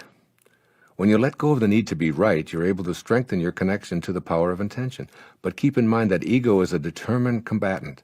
I've seen people willing to die rather than let go of being right. I've seen people end otherwise beautiful relationships by sticking to their need to be right. I urge you to let go of this ego-driven need to be right by stopping yourself in the midst of an argument and asking yourself, do I want to be right or happy? When you choose the happy, loving, spiritual mode, your connection to intention is strengthened. These moments ultimately expand your new connection to the power of intention. The universal source will begin to collaborate with you in creating the life you were intended to live. 4. Let go of your need to be superior. Let go of your need to feel superior by seeing the unfolding of God in everyone. Don't assess others on the basis of their appearance, achievements, possessions, and other indices of ego. When you project feelings of superiority, that's what you get back, leading to resentments and ultimately hostile feelings. These feelings become the vehicle taking you further away from intention. 5. Let go of your need to have more. The universal source is content with itself, constantly expanding and creating new life, never trying to hold on to its creation for its own selfish means. It creates and lets go. As you let go of ego's need to have more, you unify with that source. You create, attract to yourself, and let it go, never demanding that more come your way. As an appreciator of all that shows up, you learn the powerful lesson St. Francis of Assisi taught us. It is in giving that we receive. By allowing abundance to flow to and through you, you match up with your source and guarantee that this energy will continue to flow. 6. Let go of identifying yourself on the basis of your achievements. This may be a difficult concept if you think you are your achievements. Nevertheless, stay tuned to this idea. The power of intention which brought you into existence and which you're a materialized part of. The less you need to take credit for your achievements, and the more connected you stay to the 7 phases of intention, the more you're free to achieve and the more will show up for you. It's when you attach yourself to those achievements and believe that you alone are doing all of those things that you leave the peace and the gratitude of your source. And 7. Let go of your reputation. Your reputation is not located in you. It resides in the minds of others. Therefore, you have no control over it at all. If you speak to 30 people, you'll have 30 reputations. Connecting to intention means listening to your heart and conducting yourself based on what your inner voice tells you is your purpose here. If you're overly concerned with how you're going to be perceived by everyone, then you've disconnected yourself from intention and allowed the opinions of others to guide you. This is your ego at work. It's an illusion that stands between you and the power of intention. We've just completed a thorough examination of the 3 major obstacles to connecting to the power of intention, along with some suggestions for eliminating them. In the next chapter, I'll explain how you impact those around you when you raise your energy level to the highest spiritual frequencies and live your days connected to intention. When you're connected to the power of intention, everywhere you go and everyone you meet is affected by you and the energy you radiate. As you become the power of intention, you'll see your dreams being fulfilled almost magically, and you'll see yourself creating huge ripples in the energy fields of others by your presence and nothing more.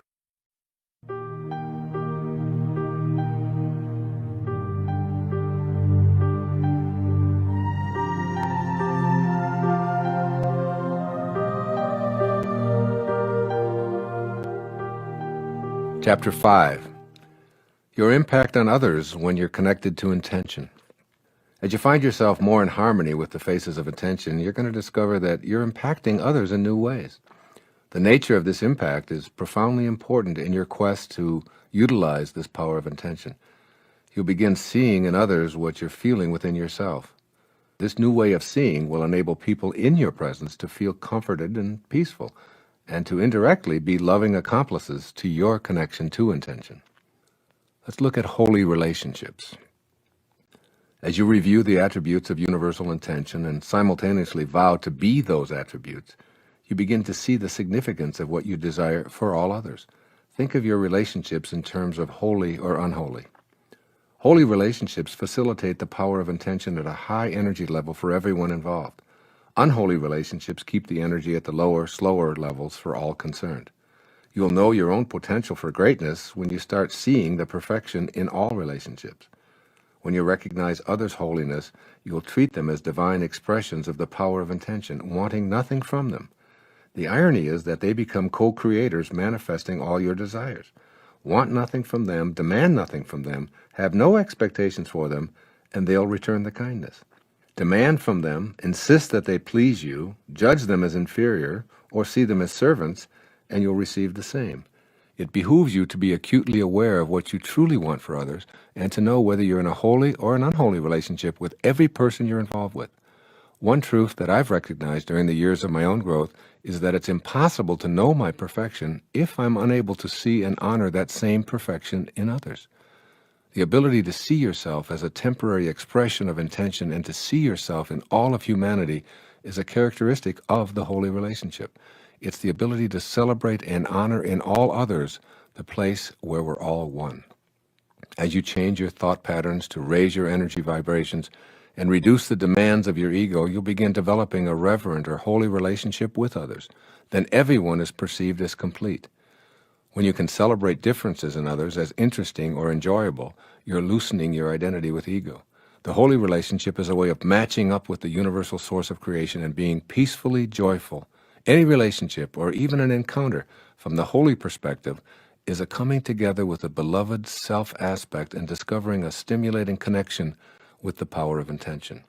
I urge you to establish a holy relationship with your source, the world community, your neighbors, acquaintances, family, the animal kingdom, our planet, and yourself as well, and you'll enjoy the power of intention through holy relationships. It's all about relationship. Let's look at how your energies impact others. When you feel connected and in harmony with intention, you sense a major difference in how other people react to you. Be aware of these reactions because they'll bear directly on your abilities to fulfill your individual intentions. The more closely you automatically resonate to the frequencies of the universal all-creating source, the more that others will be impacted and their lower energies nullified. They'll gravitate toward you, bringing peace and joy and love and beauty and abundance into your life. What follows is my opinion on how you'll impact others when you're resonating with intention, and how different your impact is when you're dominated by your ego's separatist attitude. Here are some of the most significant ways in which you will find yourself impacting others. Your presence instills calmness. When you coincide with intention, your impact on others has a calming influence. People tend to feel more at peace, less threatened, and more at ease. The power of intention is the power of love and receptivity. It asks nothing of anyone. It judges no one, and it encourages others to be free to be themselves. As people feel calmer in your presence, they're inclined to feel safe by virtue of the energy frequencies that you radiate. Their feelings are encouraged by your energy of love and receptivity, causing them to want to reach out and be with you. As Walt Whitman put it, we convince by our presence. You'll find that your presence leaves others feeling energized when you're connected to intention. When you bring the frequencies of intention into the presence of others, they'll feel energized just by being in your immediate circle. You don't have to say a word. You don't have to act in any prescribed fashion. Your energy of intention alone will make others in your field feel as if they've mysteriously been empowered in some way. As you begin consciously expressing the 7 faces of intention, you'll discover that others begin to comment on the impact you're making on them. They'll want to assist you in fulfilling your own dreams. They'll be energized and volunteer to help you. They'll even begin to offer to finance your dreams with their energized new ideas. Your presence also allows others to feel better about themselves. Have you ever noticed when you're in the presence of certain people that you feel better about yourself? Their compassionate energy has the noticeably pleasant impact of simply making you feel really good about yourself. You'll impact others with this energy of compassion as you develop your connection to intention. On the contrary, being in the company of someone who's disdainful or indifferent impacts you quite differently.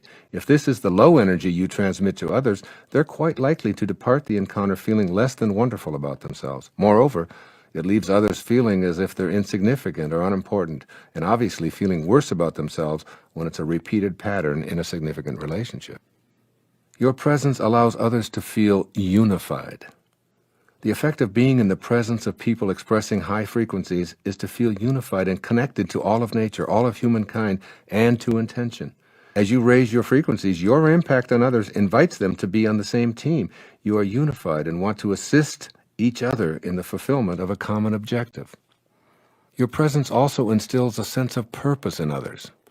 When you're in the higher spiritual energies, you bring something to others that's almost inexplicable. Your presence and behavior from a space of love and acceptance, non-judgment and kindness, becomes a catalyst for others feeling on purpose in their lives.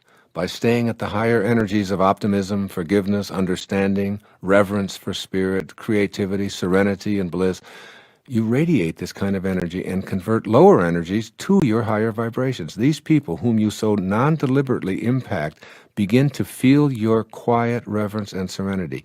Your own purpose, which revolves around serving others and therefore serving God, becomes fulfilled. And as a bonus, you've created allies who will want to help you with your intentions. Your presence allows others to trust in authentic personal connections. By bringing the traits of intention to others, you allow trust to be present. You'll notice both an inclination and a willingness on the part of others to open up and confide in you. This is related to the quality of trust. In the atmosphere of higher energy, people trust and want to share their personal stories with you. By being so connected to intention, you are more godlike. And who would you trust more than God to share your secrets with? The opposite results are apparent when you emit the lower energy frequencies. Why? Because your low energies help to create a counterforce. Conflict erupts, winners and losers are necessary, and enemies automatically are created. All because of your unwillingness to stay connected to the faces of intention. Your presence inspires others to greatness. When you're connected to spirit and quietly reflect this consciousness, you become a source of inspiration to others. In a sense, this is one of the most powerful effects that connecting to intention transmits to others. The word inspiration means in spirit. The fact that you're primarily in spirit means that you inspire rather than inform with your presence. You won't inspire others by loudly insisting or demanding that others listen to your point of view. Your presence actually aligns others with beauty.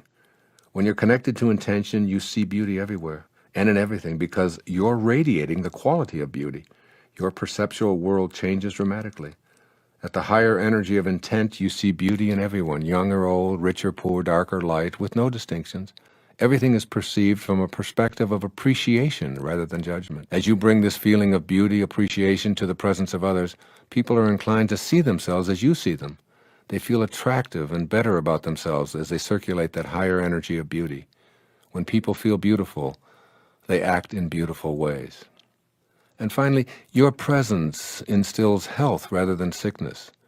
You know that your physical self is inspired by a divine force that beats its heart, digests its food, grows its fingernails, and that this same force is receptive to endlessly abundant health. When you bring to the presence of others a healthy appreciation for the miracle that your body represents, you diffuse their efforts to dwell on disease, ill health, and deterioration. In fact, the higher your energy field resonates, the more you're able to impact others with your own healing energy. Become aware of your own amazing capacity to affect the healing and health of those around you simply by the silent presence of your high energy connection to intention. This is a literal energy that emanates from you. In the hopes that you will recognize the importance of raising your energy level, I'm going to conclude this chapter with a look at how our entire civilization is impacted when energy levels are synchronized with the source of our creation. This will require of you an open mind and a bit of stretching perhaps on your part. However, it's something that I know to be true, and I'd be remiss if I left it out. It may appear peculiar or maybe even a little outlandish to some who fail to see the ways in which all of us on this planet are connected and therefore impact each other from distances not discernible by our senses. Your impact on the consciousness of all of humanity. Many years ago, I was with one of my daughters as she completed a lengthy program in the wilderness to help her deal more effectively with some of her teenage dilemmas. The last thing the counselor at the wilderness camp said to her was, "Remember at all times that what you think and what you do affects other people."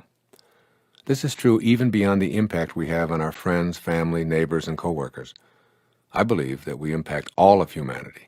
Thus, as you listen to this section, keep in mind that what you think and do affects all other people. In the book I mentioned earlier, Power versus Force by Dr. David Hawkins, he writes, quote, "In this interconnected universe, every improvement we make in our private world improves the world at large for everyone. We all float on the collective level of consciousness of mankind, so that any increment we add comes back to us.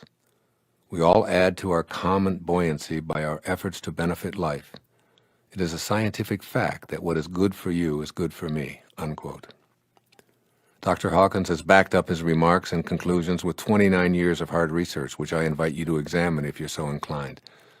I'll briefly summarize some of these conclusions and how they relate to the impact you have on others when you're connected to intention. In essence, every single person, as well as large groups of people, can be calibrated for their energy levels. Generally speaking, low-energy people cannot distinguish truth from a falsehood. They can be told how to think, who to hate, who to kill, and they can be herded into a groupthink mentality based on such trivial details as what side of the river they were born on, what their parents and their grandparents believed, the shape of their eyes, and hundreds of other factors having to do with appearance and total identification with their material world. Hawkins tells us that approximately 87% of humanity calibrates at a collective energy level that weakens them. The higher up the ladder of frequency vibration, the fewer people there are in those high levels. The highest levels are represented by the truly great persons who originated spiritual patterns that multitudes have followed throughout the ages. They're associated with divinity, and they set in motion attractor energy fields that influence all of humankind. Just below the energy level of pure enlightenment are the energy levels associated with the experience designated as transcendence, or self-realization, or even God consciousness. Here's where those who are called saintly reside. Just below this level is the place of pure joy, and the hallmark of this state is compassion. Those who attain this level have more of a desire to use their consciousness for the benefit of life rather than for particular individuals. Below these supremely high levels, which few ever attain in a permanent way, are the levels of unconditional love, kindness, acceptance of everyone, beauty appreciation, and on a more limited but nonetheless profound level, all of the 7 faces of intention described in the opening chapters of this program. Below the levels of energy that strengthen us are the low energy levels of anger and fear and grief, apathy, guilt, hatred, judgment, and shame, all of which weaken and impact us in such a way as to inhibit our connection to the universal energy level of intention. What I'd like you to do here is to take a leap of faith with me while I present a few of the conclusions that Dr. Hawkins came to in his second book called The Eye of the Eye. Through his precise kinesthesiological testing for truth versus falsehood, he's calibrated the approximate number of people whose energy is at or below the level that weakens. I'd like you to consider his findings and conclusions relative to your impact on civilization. Dr. Hawkins suggests that it's crucial for each of us to be aware of the significance of raising our frequency of vibration to the level where we begin to match up with the energy of the universal source, or in other words, make our connection to the power of intention. One of the most fascinating aspects of this line of research is the idea of counterbalancing. High-energy people counterbalance the negative effects of low-energy people, but it doesn't happen on a one-to-one basis because of that 87% of humanity that's in the lower weakening frequencies. One person connected to intention, as I've described it here in this book, can have an enormous impact on many people in the lower energy patterns. The higher up the scale you move toward actually being the light of enlightenment and knowing God consciousness, the more negatively vibrating energies you can counterbalance.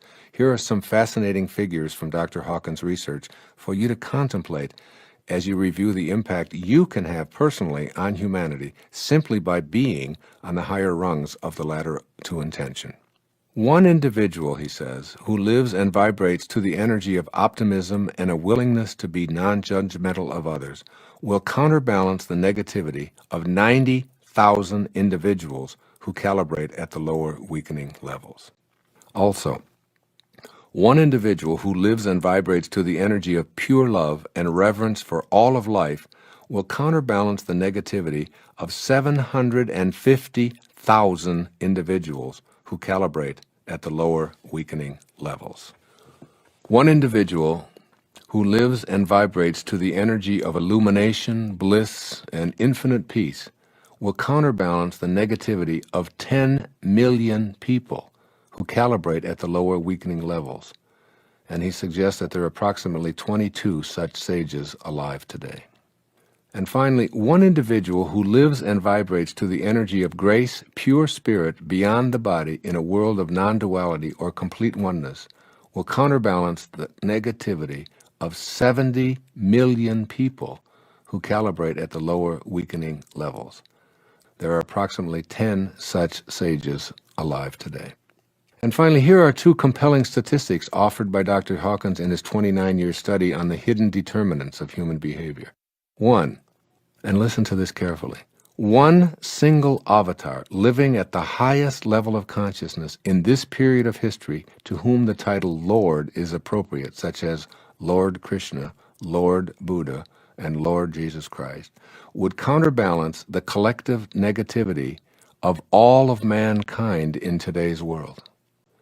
And secondly, the negativity of the entire human population would self-destruct were it not for the counteracting effects of these higher energy fields.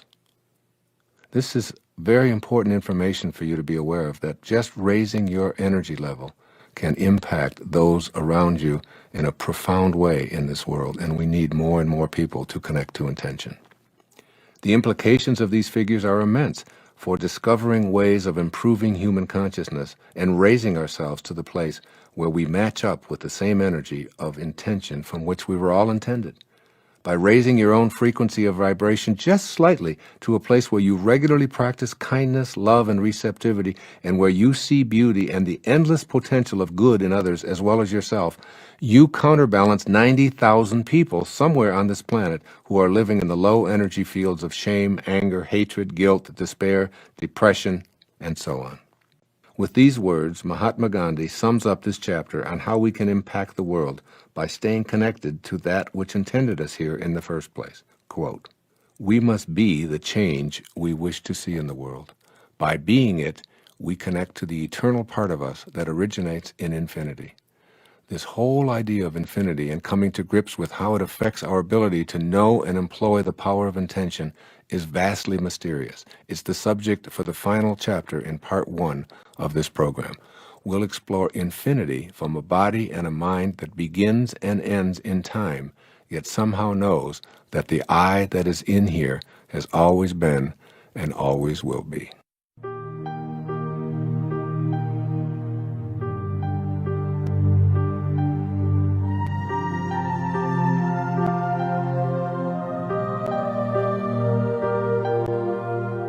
Chapter 6, Intention and Infinity.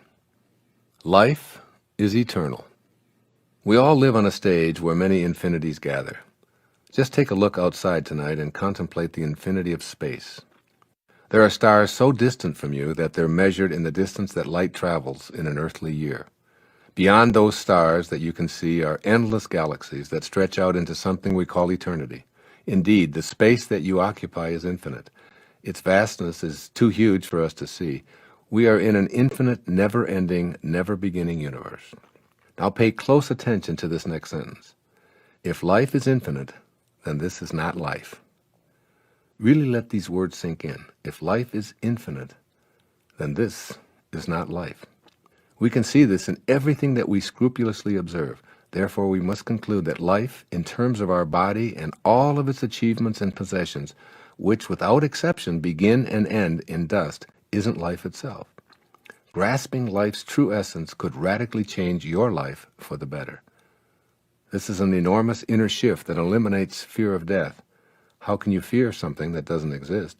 And connects you permanently to the infinite source of creation that intends everything from the world of infinite spirit into a finite world.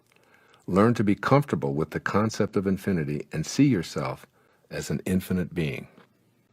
Your fear of the infinite. We are all in bodies that are going to die, and we know this, yet we can't imagine it for ourselves, so we behave as if it weren't so. It's almost as if we're saying to ourselves, everybody dies but me.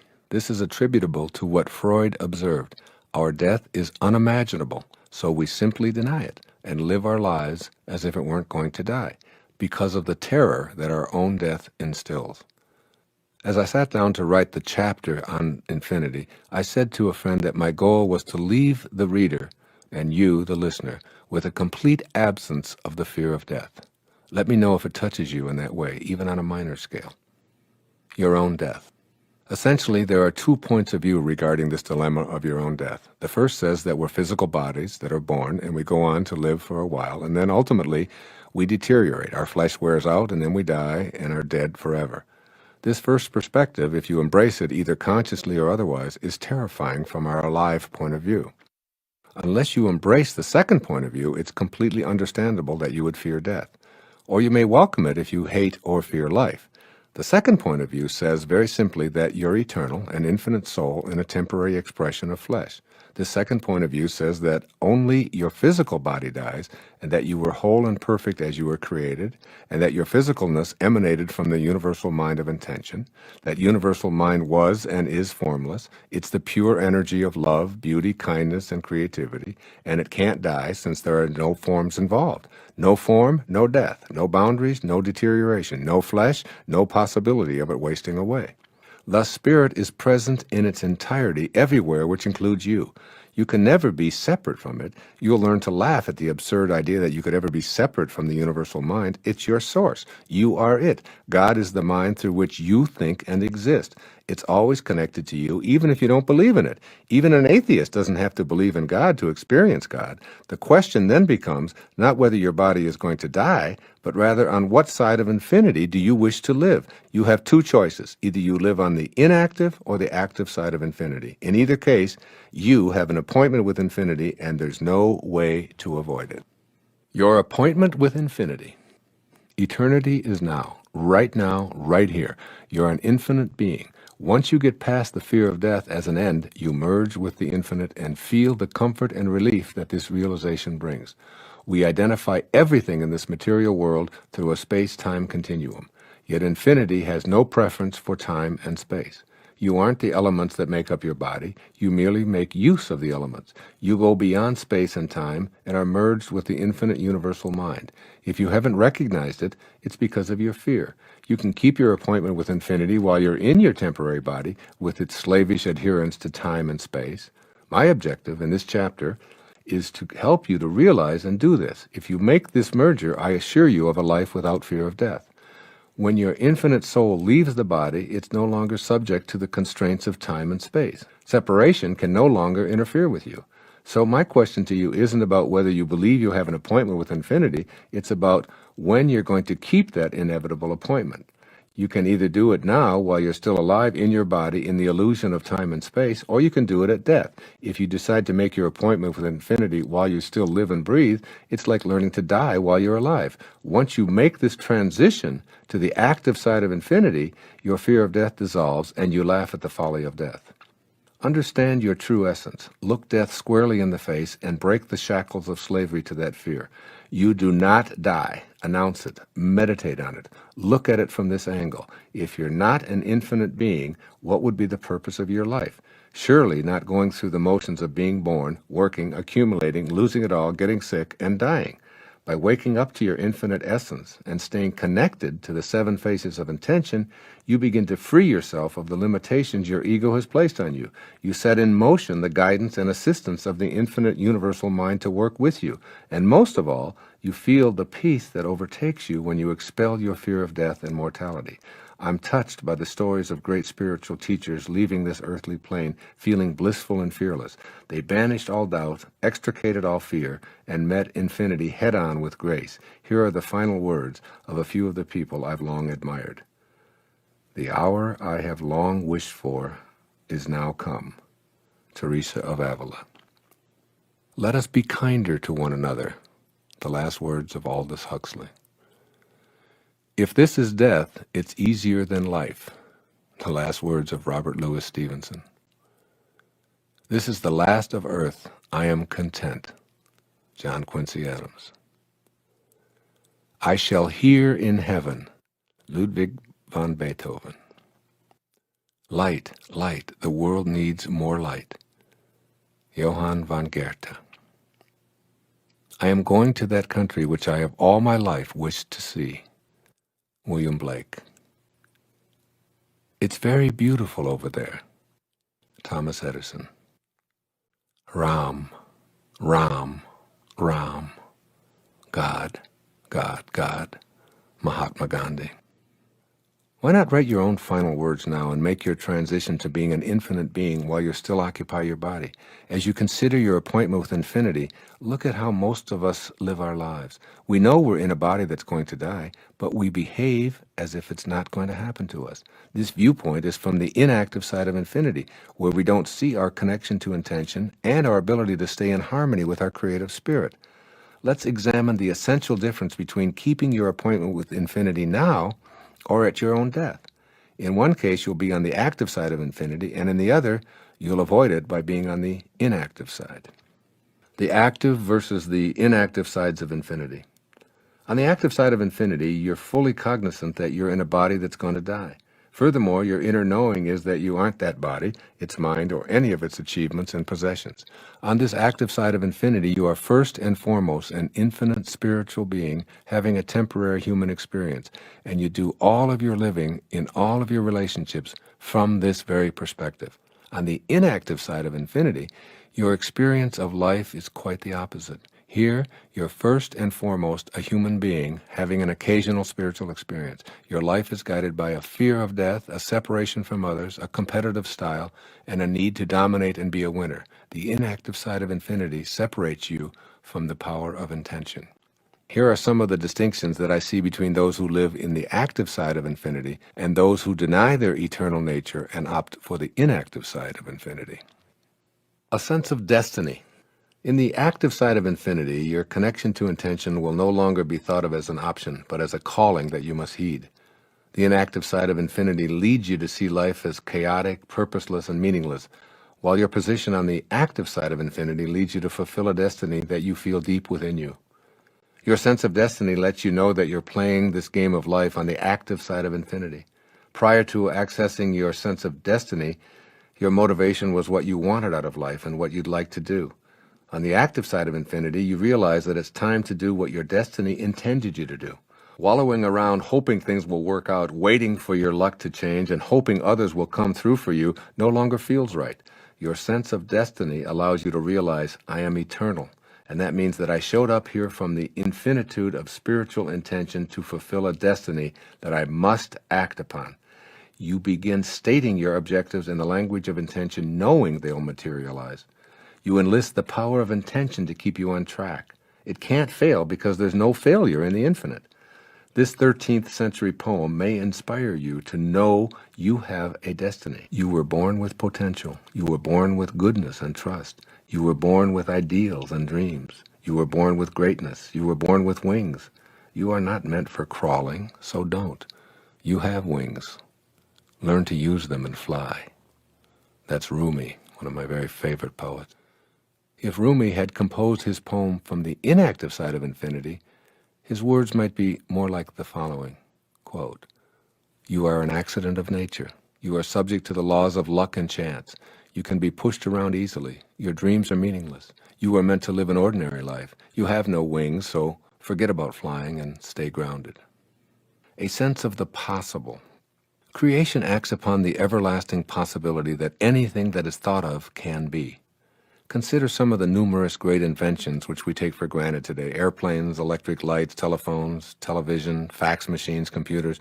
They're all the result of creative ideas by individuals who ignored the ridicule they encountered while they stayed focused on possible rather than impossible. In other words, a sense of the possible grows in the fertile terrain of the active side of infinity. The power of intention involves staying on the active side of infinite possibilities. George Bernard Shaw, who was still creating into his 90s, has been quoted as saying, You see things as they are and you say why, but I dream things that never were and I say, why not? Think of Shaw's words as you practice staying on the active side of infinity and seeing the infinite possibilities that are available to all of us. A sense of awe. You have to admit that just the concept of infinity is awesome. No beginning, no end. Everywhere at once, no time, and all of it here and now. The fact that you're a part of this infinite universe and that you emerged into the finite is mind-boggling. It defies description. The active side of infinity inspires a sense of awe. When you're in a state of awe, you're in a persistent state of gratitude. Perhaps the surest way to happiness and fulfillment in life is to thank and praise your source for everything that happens to you. Then, even when a calamity arises, you can be assured that you'll turn it into a blessing. By giving authentic thanks for all the good you now have, as well as the challenges, through this magnetism, you'll start the flow of more good into your life. Every successful person I know is grateful for everything they have. This process of giving thanks opens the door for more to come. It's how being an act of infinity works. Your sense of awe at all of the miracles you see around you allows you to think, see, and live more of these miraculous occurrences. In contrast, a state of ingratitude stops the infinite flow of abundance and health. It's a door closer. A sense of humility. The active side of infinity fosters a sense of humility. When humility enters your soul, you know that you're not alone in this world because you sense the heart of the power of intention, which is in each and every one of us. To quote the Talmud, even if you be otherwise perfect, you fail without humility, unquote. When you embrace the active side of infinity, you're looking at something so enormous that your little ego is dwarfed in the process. You're looking out at forever, and your little life is but a tiny parenthesis in eternity. One of the reasons for so much contemporary depression and ennui is the inability to see ourselves connected to something greater and more important than our own puny egos.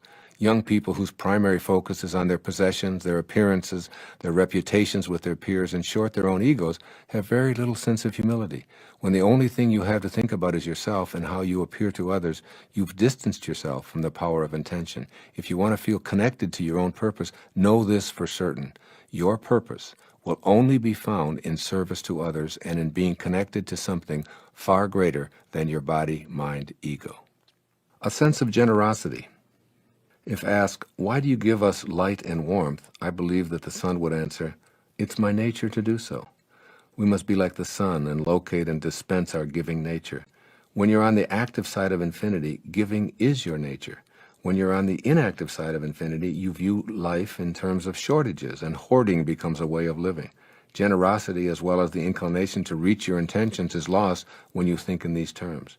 If you can't see an infinite universe with infinite supply and infinite time and an infinite source, you'll be inclined to hoard and be stingy. The power of intention is paradoxically experienced through what you're willing to give to others. I love Swami Sivananda's advice, and I encourage you to consider it here. Everything that he suggests, you own in infinite amounts. He put it this way: the best thing to give your enemy is forgiveness. To an opponent, tolerance. To a friend, your heart. To your child, a good example. To your father, deference. To your mother, conduct that will make her proud of you. To yourself, respect. To all men, charity. Make giving a way of life. It is, after all, what source and nature do eternally. I've heard it said about nature that trees bend low with ripened fruit, clouds hang down with gentle rain, noble men bow graciously. This is the way of generous things.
A sense of knowing. Your infinite source of intention has no doubt. It knows, and consequently it acts upon that knowing. This is what will happen for you when you live on the active side of infinity. All doubt flies out of your heart forever. As an infinite being in a temporary human form, you'll identify yourself primarily on the basis of your spiritual nature. This sense of knowing that comes from the active side of infinity means that you no longer think in terms of limits. You are the source. The source is unlimited. It knows no boundaries. It's endlessly expansive and endlessly abundant. This is what you are also. Discarding doubt is a decision to reconnect to your original self. This is the mark of people who have lived self-actualized lives. They think in no-limit, infinite ways. One of the no-limit qualities is the ability to think and act as if what they'd like to have is already present. This is another one of my 10 secrets for success and inner peace in the book of the same title. The power of intention is so doubt deficient that when you're connected to it, your sense of knowing sees what you'd like to have as already present. There are no contrary opinions whatsoever. A sense of passion. When you emulate the power of intention, this is where you'll feel the passion you were intended to live and feel. The beauty of feeling passionate and enthusiastic is the glorious feeling of joy and cheerfulness that comes along with it. Nothing provides me with more joy than sitting here and speaking to you from my heart.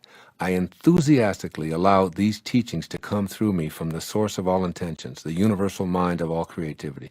Put quite simply, I feel good. I'm in a cheerful mood, and my inspiration provides me with joy.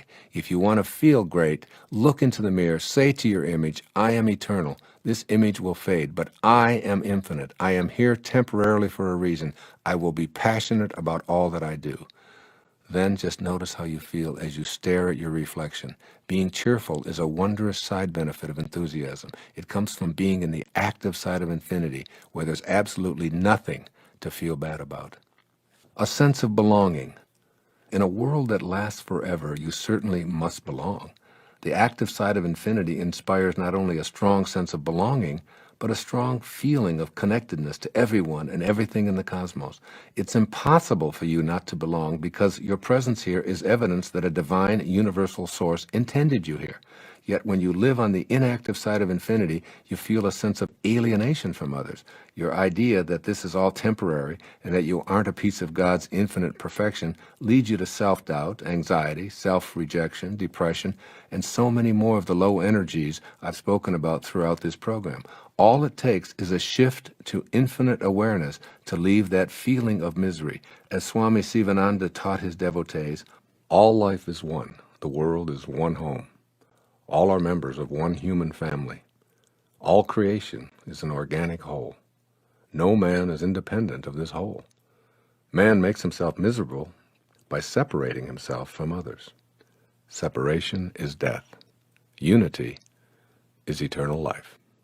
This concludes my ideas on the active and the inactive sides of infinity. I urge you to remind yourself every day, as frequently as possible, of your infinite nature. It may sound like merely an intellectual shift of minor consequence, but I assure you that staying on the active side of infinity and reminding yourself of it regularly will put you in a position to manifest your desires.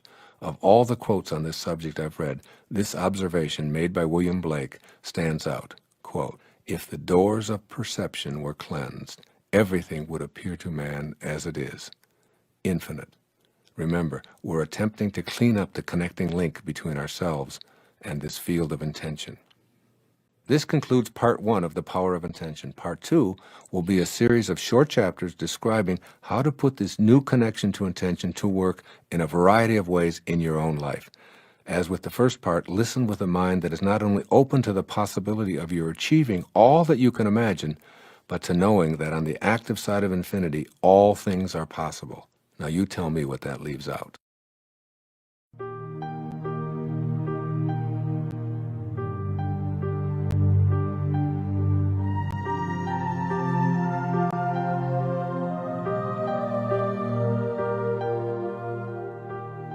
Part 2. Putting Intention to Work. Chapter 7. It is my intention to respect myself at all times. Here's a simple truth to begin this chapter. You did not originate from a material particle as you've been led to believe. Your conception at the moment of your parents' blissful commingling was not your beginning. You had no beginning. That particle emanated from the universal energy field of intention, as do all particles. You are a piece of that universal mind of creation, and you must see God inside of you and view yourself as a divine creation. in order to access the power of intention in your life. Give this idea a healthy dose of your attention right now, right here in this moment. As you listen to these words, contemplate the enormity of what you're hearing. You are a piece of God. You are a living, breathing creation that emanated from the universal mind of the all-creating source. You and God are the same thing. Very simply put, when you love and trust yourself, you're loving and trusting the wisdom that created you. And when you fail to love and trust yourself, you're denying that infinite wisdom in favor of your own ego. It's important here to remember that at every single moment of your life, you have the choice to either be a host to God or a hostage to your ego. So here's the question: host or hostage? Your ego's belief that you're separate from everyone, separate from what's missing in your life, and most egregiously, separate from God, further hampers your ability to live up to the intention of respecting yourself.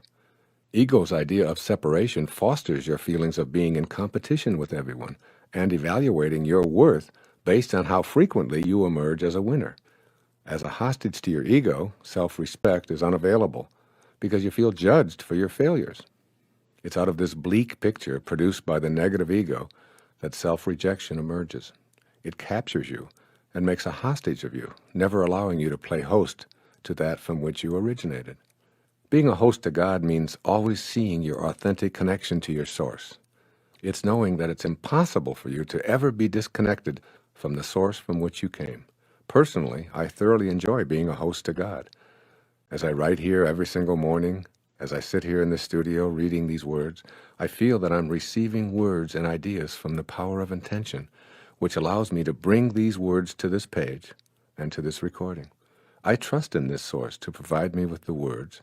Therefore, I'm trusting in the source that brought me into this physical world. I'm eternally connected to this source. This awareness simply doesn't include a lack of respect for intending this book or this recording into form.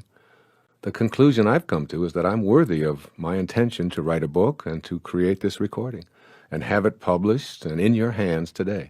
In other words, I respect the piece of God that I am. I tap into the power of intention, and my feeling of respect for it enhances my respect for myself. So by loving and respecting yourself, you're hosting God and inviting the energy of creation to your consciousness, to your daily life, as you connect to the power of intention. Let's look at the energy of intention and your self-respect. If you don't believe that you're worthy of fulfilling your intentions for health, wealth, or loving relationships, then you're creating an obstacle that will inhibit the flow of creative energy into your daily life. Recall that everything in the universe is energy, which moves at various frequencies. The higher the frequency, the closer you are to spiritual energy.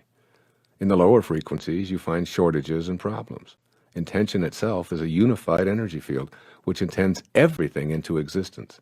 This field is home to the laws of nature and is the inner domain of every human being.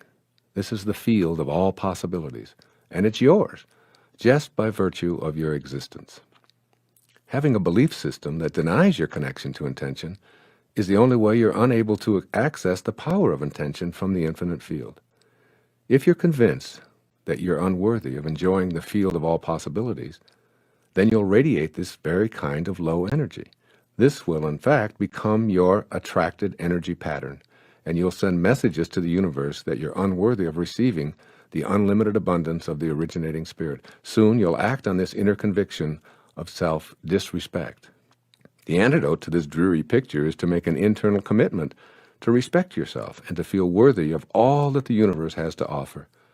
If anyone is entitled to success and happiness, everyone is, because everyone is always connected to intention. Simply put, disrespecting yourself is not only disrespecting one of God's greatest creation, it's disrespecting God. When you disrespect your source, you say no to it, and you turn away from the power of intention. This stops the flow of energy that allows you to put your individual unbending intent into practice. All of the positive thinking in the world will do you absolutely no good if those thoughts don't emanate from respect for your connection to intention. The source of your thoughts must be celebrated and loved. And this means having the self-respect that's in harmony with the omniscient source of intelligence. What's the source of your thoughts? Your beingness. Your beingness is the place from which your thoughts and actions come. When you disrespect your being, you set into motion a chain reaction culminating in unfulfilled intentions. What you think of yourself is what you think of the world. How do you see the world you live in? What do you think people in general are really like? Do you believe that evil is triumphing over good? Is the world filled with egocentric, selfish people? Can the little guy ever get ahead? Are government entities and all their representatives corrupt and untrustworthy? Is life unfair? Is it impossible to get ahead if you don't have connections? When you have a gloomy picture of what the world looks like, you're unreceptive to the potential assistance that's there to help you with your own individual intentions. Why would others want to come to your aid when you view them as contemptible? Why would the universal force be attracted to that which repels it? How could a world that's so corrupt ever be of assistance to someone who has noble intentions? The answer to these questions are obvious. You attract into your life what you feel inside. If you feel that you're not worthy of being respected, you attract disrespect. This weak self-respect is the result of an exceptionally rusty link to the field of intention. This link must be cleansed and purified, and that takes place within your own mind. I've specifically chosen self-respect as the very first chapter in part 2 of this recording on applying intention, because without high esteem for yourself, you shut down the entire process of intention. Without unflagging self-respect, the process of intention is operating at the lowest levels. The universal field of intention is love, kindness, and beauty, which has for all that it brings into the material world. Those who wish to replicate the works of the universal all-creating mind must be in harmony with the attributes of love, kindness, and beauty. If you disrespect anyone or anything that God creates, you disrespect that creative force. You are one of those creations. If you view yourself disrespectfully, you've forsaken or cast aside, or at the very least, you've sullied your connection to the power of intention. It's important that you recognize that your entire worldview is based on how much respect you have for yourself. It has nothing to do with what others may think of you. Your self-respect comes from the self, and the self alone. Let's look at the self in self-respect. Perhaps the greatest mistake we make, which causes a loss of self-respect, is making the opinions of others more important than our own opinion of ourselves. Self-respect means just what it says. It originates from the self. This self originated in a universal field of intention that intended you here, from the infinite formless state to a being of molecules and physical substance. If you fail to respect yourself, you're showing contempt for the process of creation. How do you return to the self in self-respect? Well, rather than judging those who judge you, thereby lowering your self-respect, send them a silent blessing of forgiveness, and imagine them doing the same toward you. You're connecting to intention and guaranteeing that you'll always respect the divinity that you are. You've cleared the path to be able to enjoy the great power that is yours in that field of intention. Making your intention your reality. In this concluding section, I'm going to present you with 10 ways or 10 steps to practice nurturing your intention to respect yourself at all times. Here's step 1. Look into a mirror. Make eye connection with yourself and say, I love me, as many times as possible during your day. I love me. These 3 magic words help you maintain your self-respect. Your immediate impulse might be to see this as an expression of your ego's desire to be superior to everyone else, but this is not an ego statement at all. It's an affirmation of self-respect. Transcend that ego mind and affirm your love for yourself and your connection to the Spirit of God. This doesn't make you superior to anyone. It makes you equal to all and celebrates that you're a piece of God. Affirm it in order to be respectful of that which intended you here. Affirm it because it's the way you're going to stay connected to your source and regain the power of intention. I love me. Say it proudly and be that image of love and self-respect. Step 2. Write the following affirmation and repeat it over and over again to yourself. I am whole and perfect as I was created. Carry this thought with you wherever you go. Have it laminated and placed in your pocket or on your dashboard or on your refrigerator or even next to your bed. Allow the words to become a source of high energy and self-respect by simply carrying these words with you and being in the same space with them, their energy will flow directly to you. Over and over, remind yourself, I'm not my body, I'm not my accumulations, I'm not my achievements, I'm not my reputation. I am whole and perfect as I was created. Step 3. Extend more respect to others and to all of life. Perhaps the greatest secret of self-esteem is to appreciate other people more. The easiest way to do this is to see the unfolding of God in them.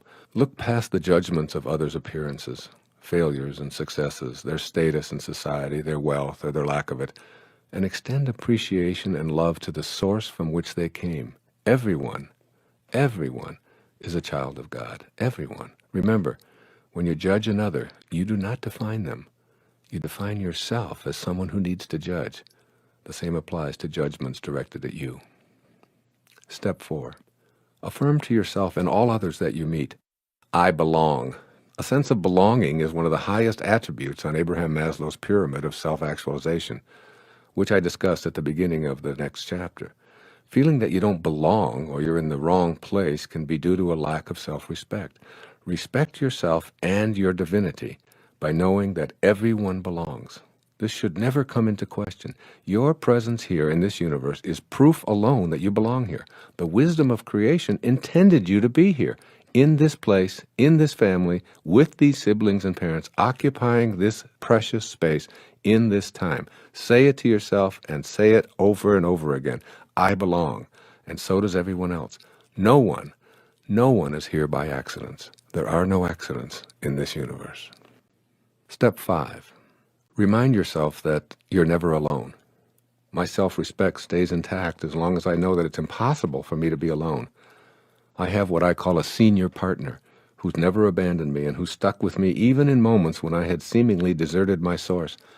I feel that if the universal mind has enough respect to allow me to come here and to work through me and to protect me in times when I strayed onto dangerous non-spiritual turf, then this very partnership deserves my reciprocal respect.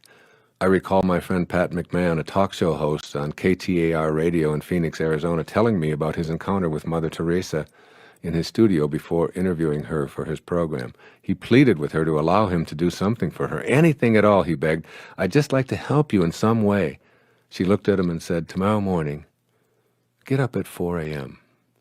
and go out onto the streets of Phoenix and find someone who lives there who believes that he's alone and convince him that he's not. Great advice, because everyone who wallows in self-doubt or appears to be lost has lost their self-respect because they've forgotten that they're not alone. No one is ever alone. Step 6. Respect your body. You've been provided with a perfect body to house your inner invisible being for a few brief moments in eternity. Regardless of its size or shape or color or any imagined infirmities, it's a perfect creation for the purpose that you were intended here for. You don't need to work at getting healthy. Health is something you already have if you don't disturb it.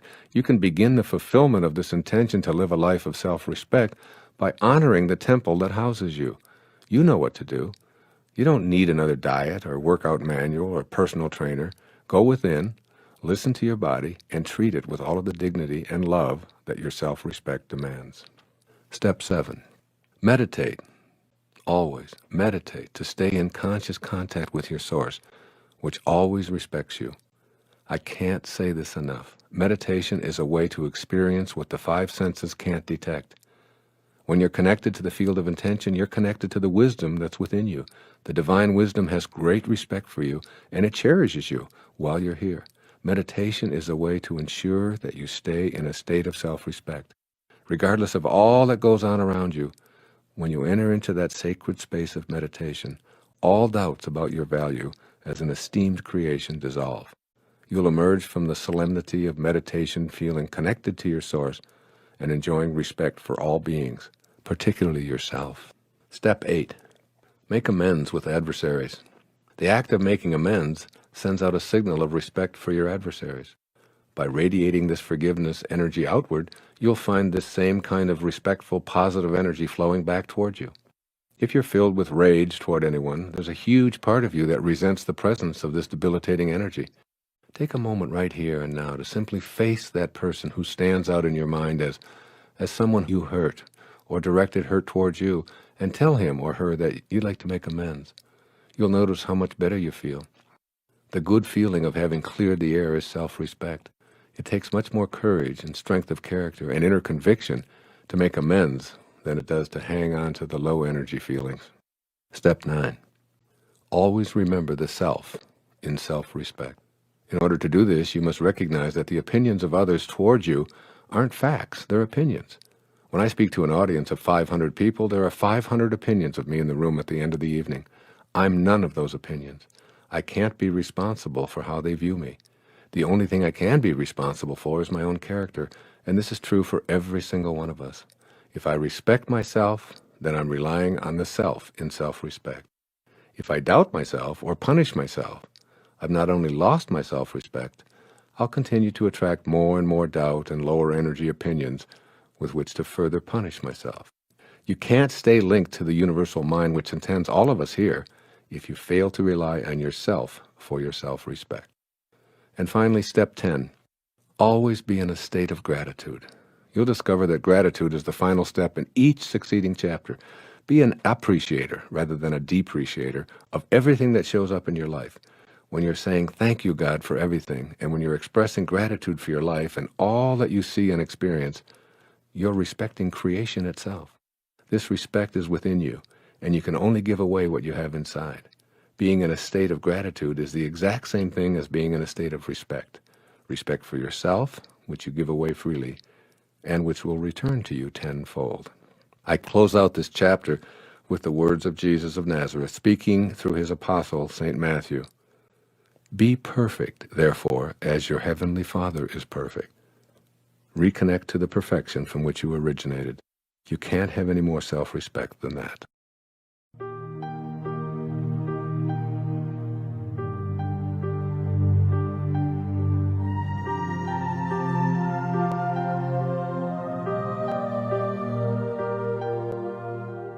Chapter 8. It is my intention to live my life on purpose. A sense of purpose is at the very top of the pyramid of self-actualization created by Abraham Maslow more than 50 years ago.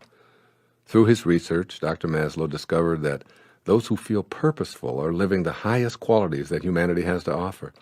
During the many years I've been in the fields of human development, motivation, and spiritual awareness, this is the topic that more people inquire about than anything else. I'm repeatedly asked questions such as, how do I find my purpose? Does such a thing really exist? Why didn't I know my purpose in life? Well, being on purpose is what the most self-actualized people accomplish on their life journeys. But many individuals feel little sense of purpose and may even doubt that they have a purpose in life in the first place. Feeling purposeful. In response to the question, what should I do with my life? I suggest that there's only one thing you can do with it, since you came into this life with nothing and you'll leave with nothing. You can give it away. You'll feel most on purpose when you're giving your life away by serving others. When you're giving to others, to your planet, and to your source, you're being purposeful. Whatever it is that you choose to do, if you're motivated to be of service to others while being authentically detached from the outcome, you'll feel on purpose, regardless of how much abundance may flow back to you. Allow yourself to be in the feeling place within you that's unconcerned with such things as vocational choice or doing the things you are destined to do. When you're in the service of others or extending kindness beyond your own boundaries, you'll feel connected to your source. You'll feel happy and content knowing that you're doing the right thing. Outside of my chosen occupation, I feel purposeful in a myriad of ways virtually every single day. When I extend assistance to someone in need, when I take a moment to cheer up a disgruntled employee in a restaurant or a store, or when I make a child laugh who sits otherwise ignored in a stroller, or even when I pick up a piece of litter and place it in a trash can, I feel that I'm giving myself away, and as such, I feel purposeful. Essentially what I'm saying here is this. Stay on purpose by expressing the 7 phases of intention, and the details will find you. You'll never, ever again have to ask what your purpose is or how to find it. Your purpose will find you. In a previous chapter, I reviewed the obstacles to connecting to intention and pointed out that our thoughts are one of the major roadblocks. I stressed that we become what we think about all day long.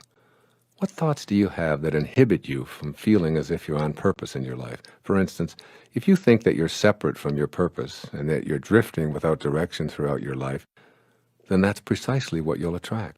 Suppose instead that you know this is a purposeful universe where your thoughts and your emotions and your actions are all a part of your free will and are also connected to the power of intention. Suppose that your thoughts of being purposeless and aimless are really a part of your purpose.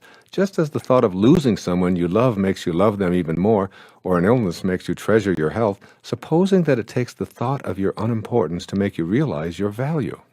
When you're awake enough to question your purpose and ask how to connect to it, you're being prodded by the power of intention. The very act of questioning why you're here is an indication that your thoughts are nudging you to reconnect to the field of intention. What's the source of your thoughts about your purpose? Why do you want to feel purposeful? Why is a sense of purpose considered the highest attribute of a fully functioning person? The source of thought is an infinite reservoir of energy and intelligence. In a sense, thoughts about your purpose are really your purpose trying to connect to you. This infinite reservoir of loving, kind, creative, abundant energy grew out of the originating intelligence and is stimulating you to express this universal mind in your own unique way. Your silent inner knowing. Esteemed psychologist and philosopher William James once wrote, quote, "In the dim background of our mind, we know meanwhile what we ought to be doing, but somehow we cannot start. Every moment we expect the spell to break, but it does continue pulse after pulse, and we float with it." Unquote. In my experience as a therapist and as a speaker talking with thousands of people about their lives, I've come to the same conclusion. Somewhere, buried deep within each of us, is a call to purpose. It's not always rational, and it's not always clearly delineated, and sometimes even seemingly absurd, but the knowing is there. There's a silent something within that intends you to express yourself. That something is your soul. It's telling you to listen and connect through love, kindness, and receptivity to this power of intention. That silent inner knowing will never leave you alone. You may try to ignore it and pretend it doesn't exist, but in honest, alone moments of contemplative communion with yourself, you sense the emptiness waiting for you to fill it with your music. It wants you to take the risks that are involved and to ignore your ego and the egos of others who tell you that an easier, safer, or more secure path is best for you. My daughter Sky is an example of what I'm presenting here. Sky has known since she could first speak that she wanted to sing. It was almost as if she showed up here in the world with a destiny to sing for others. Over the years, she's sung at my public appearances, first as a 4-year-old, and then at every age up until her 22nd year. She's also sung on my public television specials, and the reaction to her singing has always been gratifying. As a student immersed in a music program at a major university, Sky studied from academic and theoretical perspectives. One day in her junior year, we had a discussion that centered on her purpose and the silent knowing she's always had.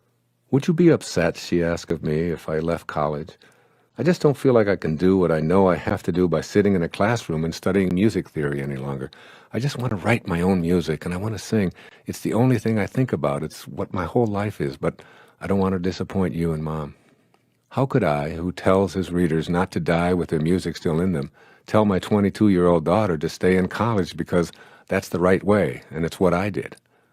I encouraged her to listen to the silent knowing that I've seen evidence of since she was a toddler, and to follow her heart. As Gandhi once said, "To give one's heart is to give all." This is where God exists in Sky and in you. I did ask Sky to make a supreme effort to live her purpose by serving those who will listen to her music, rather than focusing her attention on becoming famous or making money. I said, "Let the universe handle those details." I reminded her, "You write and sing because you have to express what is in that beautiful heart of yours." I then asked her to think from the end and act as if all that she wanted to create for herself was already here, waiting for her to connect to it.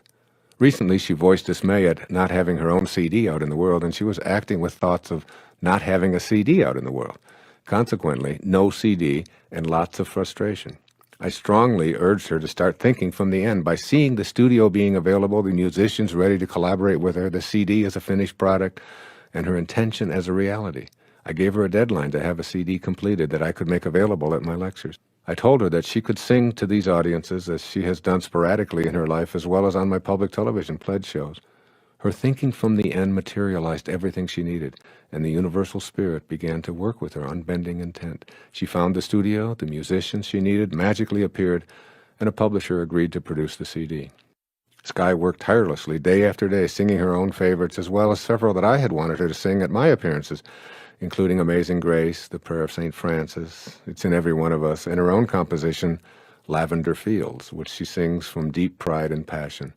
And lo and behold, today her CD, titled This Sky Has No Limits, is now out and is being offered to the public whenever she sings at my lectures. Sky's presence on the stage with me brings so much joy and love to the presentation because she's as closely aligned with those 7 faces of intention as any human being I've ever known. Inspiration and purpose. When you're inspired by a great purpose, everything will begin to work for you. Inspiration comes from moving back in spirit and connecting to the 7 faces of intention. When you feel inspired, what appeared to be risky becomes a path you feel compelled to follow. The risks are gone because you're following your bliss, which is the truth within you. This is really love working in harmony with your intention. Essentially, if you don't feel love, you don't feel the truth, and your truth is all wrapped up in your connection to spirit. This is why inspiration is such an important part of the fulfillment of your intention to live a life on purpose. You may think it's too risky to give up a salary, a pension, job security, or familiar surroundings because of a dim nightlight in your mind that draws you to see why it's turned on. I suggest that there are no risks at all if you pay attention to that light, which is your knowing. Combine your strong knowing with the faith that Spirit will provide, and you acknowledge the power of intention at work. You are a divine, infinite creation, making the choice to be on purpose and to be connected to the power of intention. It all revolves around your being harmoniously connected to your source. Again, it all revolves around your being harmoniously connected to your source. Faith eliminates the risk when you choose to trust that inner knowing about your purpose and become a channel for the power of intention. Making intention your reality. Below are 10 ways to practice fulfilling your intention to live your life on purpose from this day forward. Step 1. Affirm that in an intelligent system, no one shows up by accident, including you. Know that you are here on purpose. This is not the same as knowing what you're supposed to do. Throughout your life, what you do will change and shift. In fact, the changes can occur from hour to hour in each day of your life. Your purpose is not about what you do. It's about your beingness, that place within you from which your thoughts emerge. This is why you're called a human being rather than a human doing. Affirm in your own words, both in writing and in your thoughts, that you are here on purpose and intend to live from this awareness at all times. Step 2. Seize every opportunity, no matter how small, to give your life away in service. Get your ego out of your intention to live a life on purpose. Whatever it is that you want to do in life, make the primary motivation for your effort something or somebody other than your desire for gratification or reward. Do it from the perspective of making a difference for someone or for some cause, and let the universe handle the details of your personal rewards. Live your purpose, doing what you do with pure love. Then you'll co-create with the power of this universal mind of intention, which is ultimately responsible for all of creation. Step 3. Align your purpose with the field of intention. This is the most important thing you can do to fulfill your intentions. Being aligned with the universal field means having faith that your Creator knows why you're here, even if you don't. It means surrendering the little mind to the big mind and remembering that your purpose will be revealed in the same way that you were revealed. Purpose, too, is birthed from creativeness, kindness, love, and receptivity to an endlessly abundant world. Keep this connection pure, and you'll be guided in all of your actions. The universe will respond with the identical energy by asking you, "How may I serve you?" Step 4. Ignore what anyone else tells you about your purpose. Regardless of what anyone might say to you, the truth about your feeling purposeful is that only you can know it. And if you don't feel it in that inner place where a burning desire resides, it isn't your purpose. Your purpose is between you and your source. And the closer you get to what that field of intention looks and acts like, the more you'll know that you're being purposefully guided. You might have zero measurable aptitudes and skills in a given area, yet you might feel inwardly drawn to doing it. Forget the aptitude test results. Forget the absence of skills or know-how. And most important, ignore the opinions of others and listen to your heart. Step 5. Remember that the all-creating field of intention will work on your behalf. Albert Einstein is credited with saying that the most important decision we ever make is whether we believe in a friendly universe or a hostile universe. It's imperative that you know that the all-creating field of intention is friendly and will work with you as long as you see it that way. Know that the universe is always willing to work with you on your behalf, and that you're always in a friendly rather than a hostile world. Step 6. Study and replicate the lives of people who've known their purpose. I've always been fascinated by Saul of Tarsus, later called St. Paul, whose letters and teachings became the source of a major portion of the New Testament. I was also deeply touched by the purposeful manner in which St. Francis of Assisi lived his life as exemplified in the novel St. Francis by Nikos Kazantzakis. I make it a point to use my free time to read about people who are models for purposeful living, and I encourage you here to do the same. Step 7. Act as if you're living the life you were intended to live, even if you feel confused about this thing called purpose. Invite into your life every day whatever it might be that makes you feel closer to God and brings you a sense of joy. View the events you consider obstacles as perfect opportunities to test your resolve and find your purpose. Treat everything from a broken fingernail to an illness, to the loss of a job, to a geographical move, as an opportunity to get away from your familiar routine and move to purpose.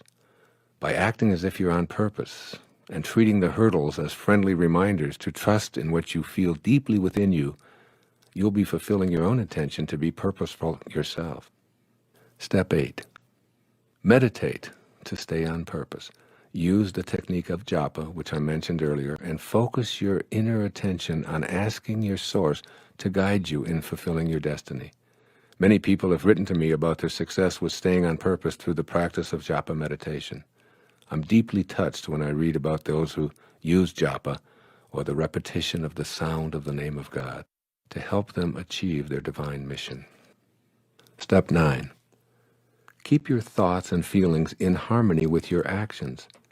The surest way to realize your purpose is to eliminate any conflict or dissonance that exists between what you're thinking and feeling and how you're living your days. If you're in disharmony, you activate ego-dominated attitudes of fear of failure or disappointing others, which distance you from your purpose. Your actions need to be in harmony with your thoughts. Trust in those thoughts, which harmonize, and be willing to act upon them. Refuse to see yourself as inauthentic or cowardly, because those thoughts will keep you from acting on what you know you are meant to be. Being in harmony with God's will is the highest state of purpose you can attain. And as always, step 10, stay in a state of gratitude. Be thankful for even being able to contemplate your purpose. Be thankful for the wonderful gift of being able to serve humanity, your planet, and your God. Be thankful for the seeming roadblocks to your purpose. See all of the jobs, successes, apparent failures, possessions, losses, wins, everything from a perspective of gratitude. Be grateful for the opportunity to live your life purposefully, in tune with the will of the source of all. That's a lot to be grateful for. It seems to me that searching for our purpose is like searching for happiness. There is no way to happiness. Happiness is the way. And so it is with living your life on purpose. It's not something you'll find. It's how you live your life serving others and bringing purpose to everything you do.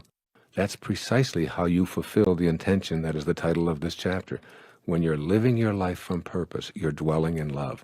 When you're not dwelling in love, you're off purpose. Your goal in accessing the power of intention is to return to your source and live from that awareness, replicating the very actions of intention itself. That source is love. Therefore, the quickest method for understanding and living your purpose is to ask yourself if you're thinking in loving ways. Do your thoughts flow from a source of love within you? Are you acting on those loving thoughts? If the answers are yes, and yes, then you're on purpose. I can say no more.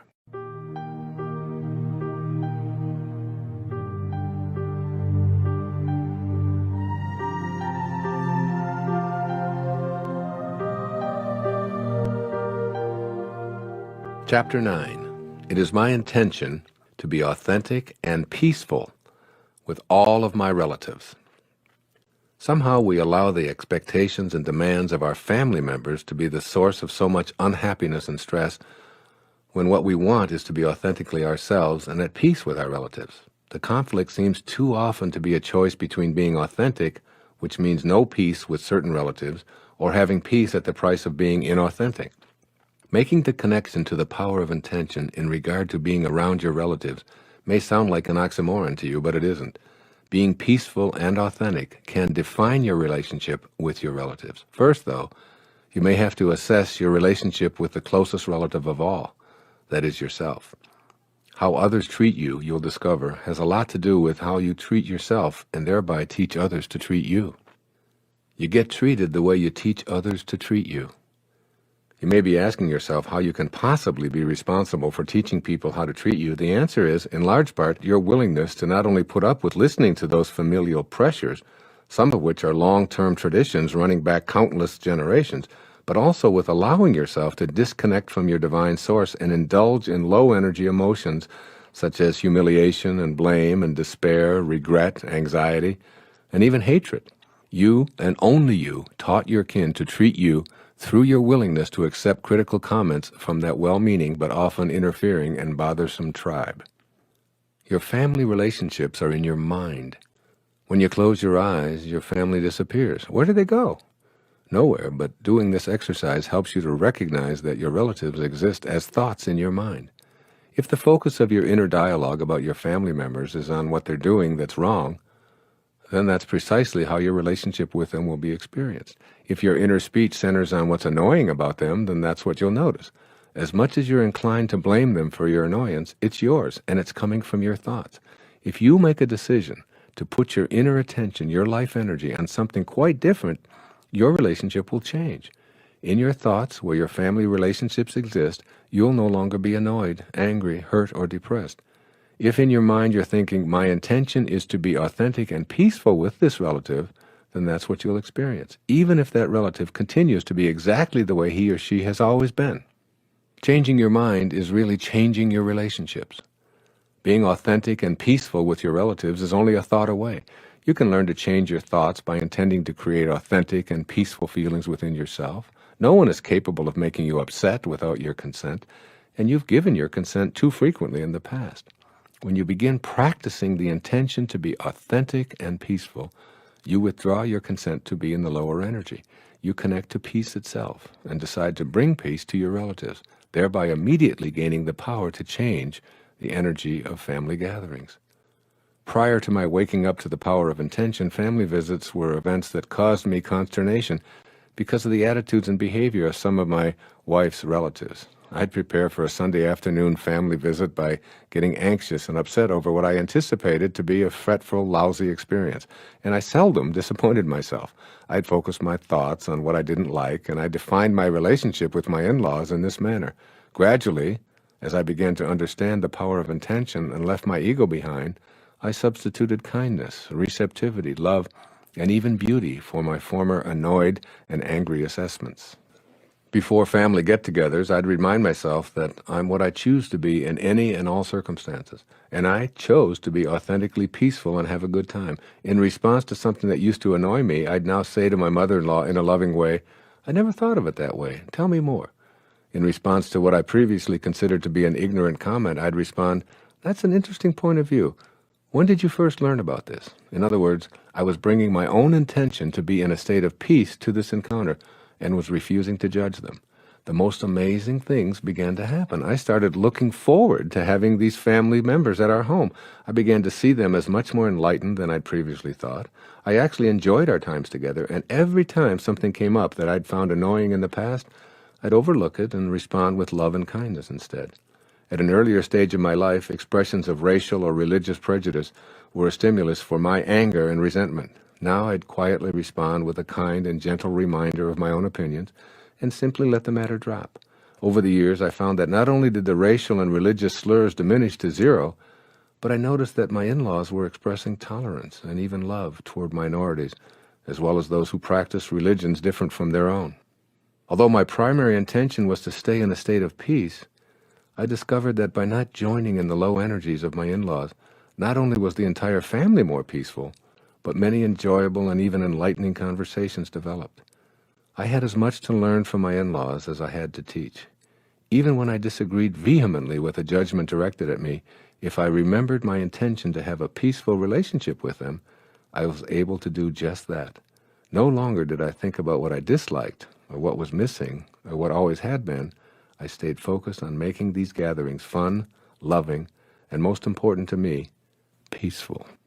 Let's take a look at the steps you need to take in order to make the stated intention of this chapter and all succeeding ones a reality. Step 1. Identify your intention verbally and in writing, and develop a deep yearning for it. When you create a great longing for the experience of a peaceful family, everything will begin to happen to fulfill this yearning spontaneously and naturally. Rather than praying to a saint or God for a miracle, pray for the miracle of the inner awakening, which will never leave you. Step 2. Intend for all of your relatives what you intend for yourself. When anyone criticizes, judges, acts angry, expresses hatred, or finds fault with you, they're not at peace with themselves. Want this peace for them even more than you desire it for yourself. Let me say that again. Want this peace for them even more than you desire it for yourself. This doesn't require words or actions on your part. Simply picture the people in your family with whom you're not at peace and feel the peace you crave for them. Your inner speech will change, and you'll begin to experience the peaceful authenticity of both your beings. Step 3. Be the peace you're seeking from others. If peace is missing in your relationships with your family, it means that you have a place within you that's occupied by non-peace. Say a friendly hello to the non-peace and then let it go. You're sending a peaceful feeling to the non-peace feeling. The lower energies you're experiencing will be strengthened by your peaceful hi or hello and eventually vanish as the divine grows within you. The way to this peace is through any form of quiet and meditation that works for you. Even if it's only a 2-minute respite during which time you're silent, concentrate on the name of the divine or repeat the sound of ah as an inner mantra. Step 4. Match up with the 7 faces of intention. If you've forgotten what the universal mind of intention looks like, it's creative, kind, loving, beautiful, always expanding, endlessly abundant, and receptive to all of life. This kind of spiritual energy will be transformative, not only for you, but also for your relatives. Your intention to be in peaceful relationships is now taking form, first in your mind, then in your heart, and ultimately, it will materialize. Step 5. Review all of the obstacles that have been erected on your path to familial peace. Listen to any inner dialogue that focuses on your resentment of others' expectations for you.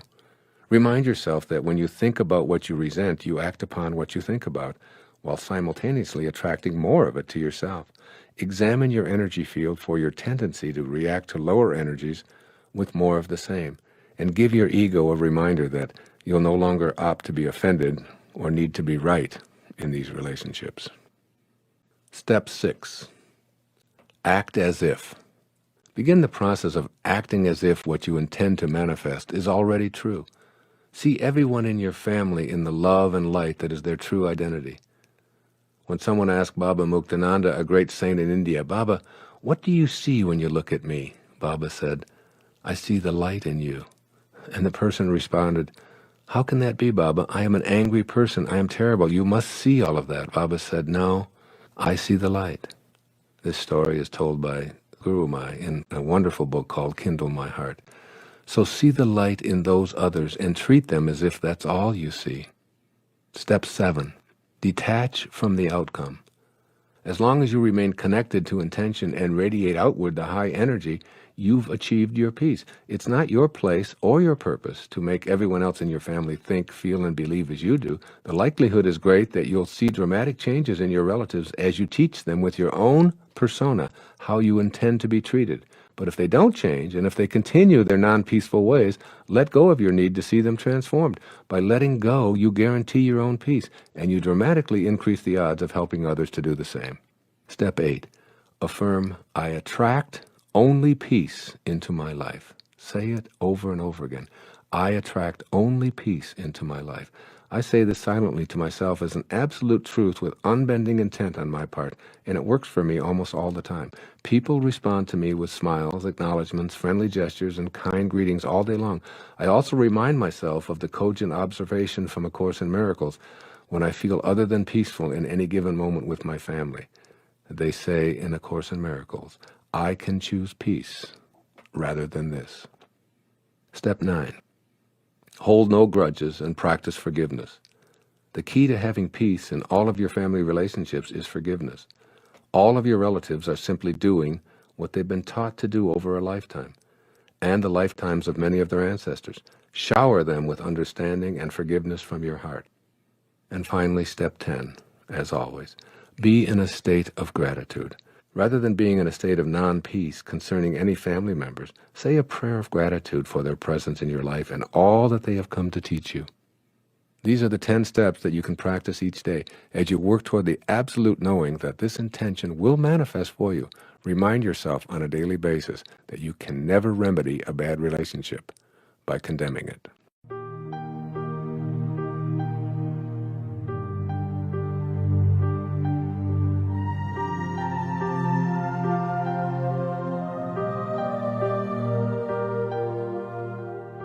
Chapter 10. It is my intention to feel successful and to attract abundance into my life. One of my own personal secrets for feeling successful and attracting bountiful abundance into my life has been an internal axiom that I use virtually every day of my life. It goes like this: change the way you look at things, and the things you look at change. Once again, change the way you look at things, and the things you look at change.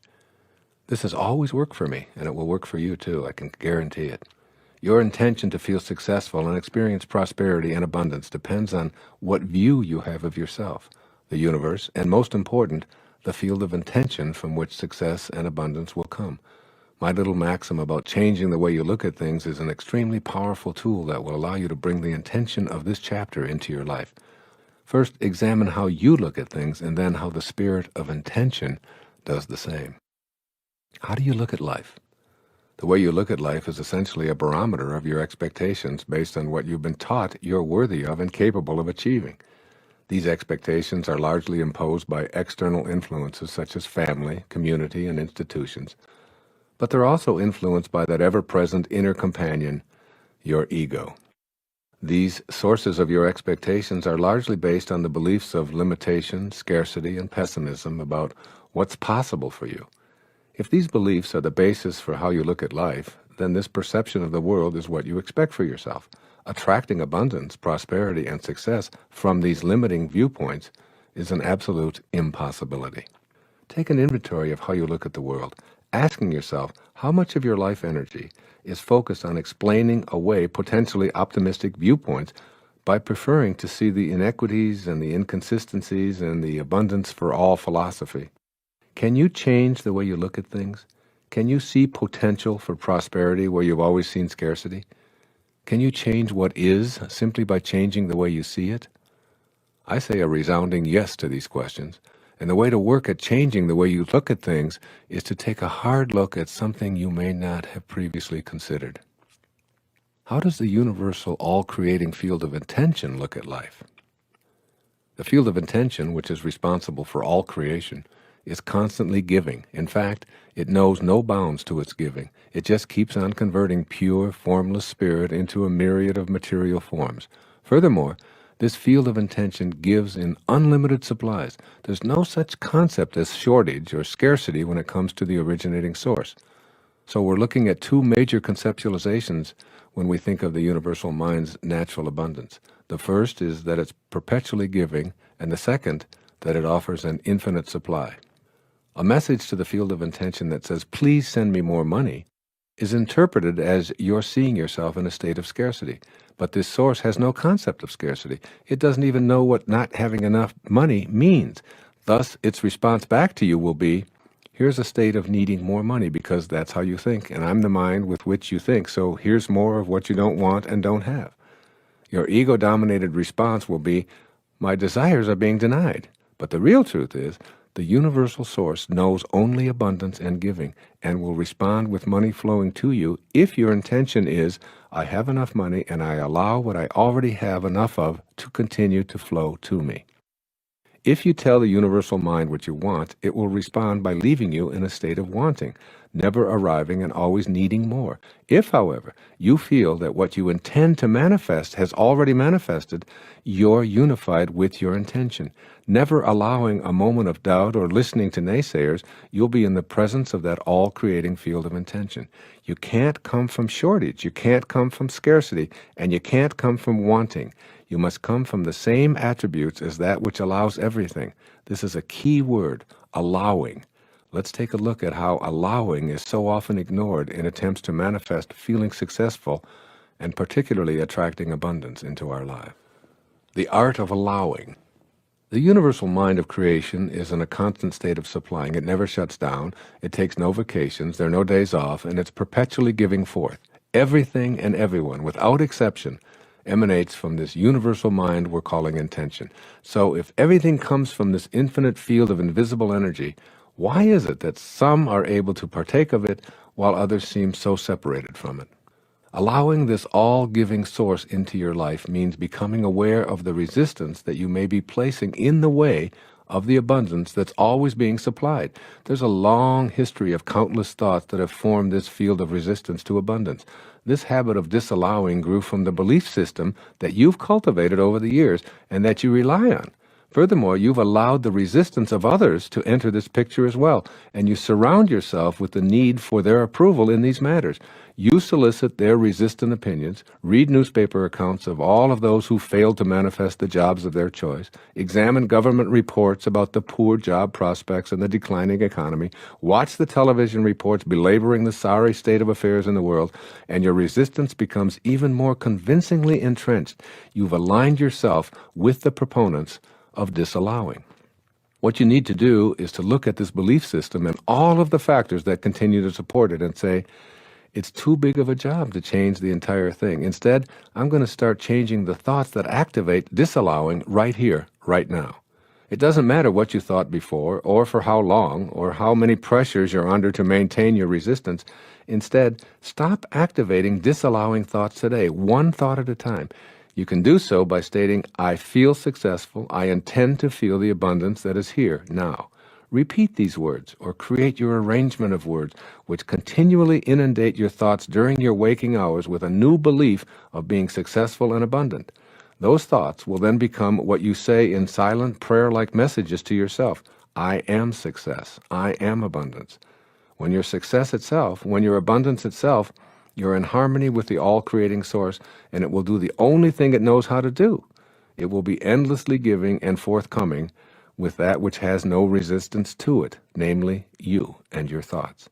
As you practice allowing and living the faith of least resistance, success is no longer something you choose, it's something that you are. Abundance no longer eludes you, you are it, and it is you. It flows unimpeded beyond your resistance. Herein lies another clue to the free flow of abundance. You must avoid becoming attached to and hoarding what shows up in your life. Abundance, detachment, and your feelings. While it's crucial for you to have a firm vibrational matchup with the all-creating abundance of intention, it's just as crucial for you to know that you can't hang on to and own any of the abundance that will be coming your way. This is because the you that would like to hang on to and become attached to your success and your wealth is not really you. It's that troublesome ego of yours. You're not what you have, and you're not what you do. You're an infinite, divine being disguised as a successful person who has accumulated a certain amount of stuff. But the stuff is not you. This is why you must avoid being attached to it in any way. Genuinely feeling abundant and successful is possible when you detach yourself from the things you desire and allow them to flow to you, and just as important, through you. Anything that inhibits the flow of energy stops the creating process of intention right where the obstacle is erected. Attachment is one such roadblock.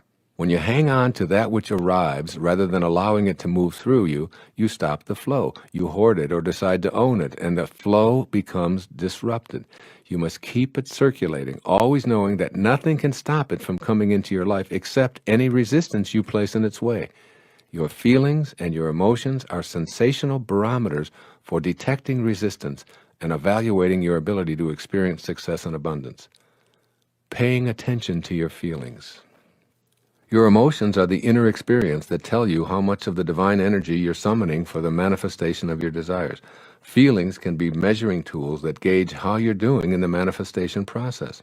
An exceptionally positive emotional response indicates that you're summoning the divine energy of intention and allowing that energy to flow to you in a non-resistant manner.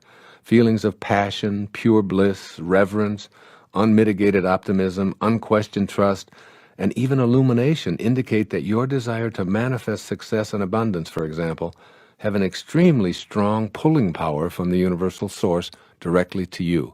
You must learn to pay close attention to the presence of these feelings, agents which are in charge of how you clean and purify the connecting link to intention. These emotions tell you precisely how much of the life force you're summoning and how much pulling power you have going for you at that moment. Your feelings indicate how well you're attracting the energy necessary for the fulfillment of your desires. Strong feelings of despair, anxiety, blame, hate, fear, shame, and anger, they're all sending you the message that you want success and abundance, but you don't believe it's possible for you. These negative feelings are your clues to get busy and balance your desires with those of the universal mind of intention, which is the only source of that which you desire. Negative emotions tell you that your pulling power from intention is weak or even non-existent. Positive emotions tell you that you're connecting to and accessing this power of intention. Concerning abundance, one of the most effective ways to increase that pulling power from intention to you is to take the focus off of dollars and place it on creating abundant friendship, security, happiness, health, and even high energy. It's here that you begin to feel those higher emotions, which let you know that you're back in the match game with the all-creating source. As you focus on having abundant happiness, health, security, and friendships, the means for acquiring all of this will be flowing directly toward you.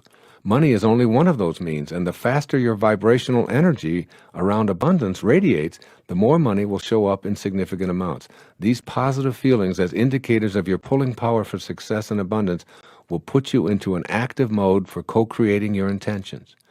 I'm not suggesting that you just have to sit around and wait for everything to fall into place. I'm suggesting that by declaring, I intend to feel successful and attract prosperity, your emotional energy will shift and you'll act as if what you desire were already true.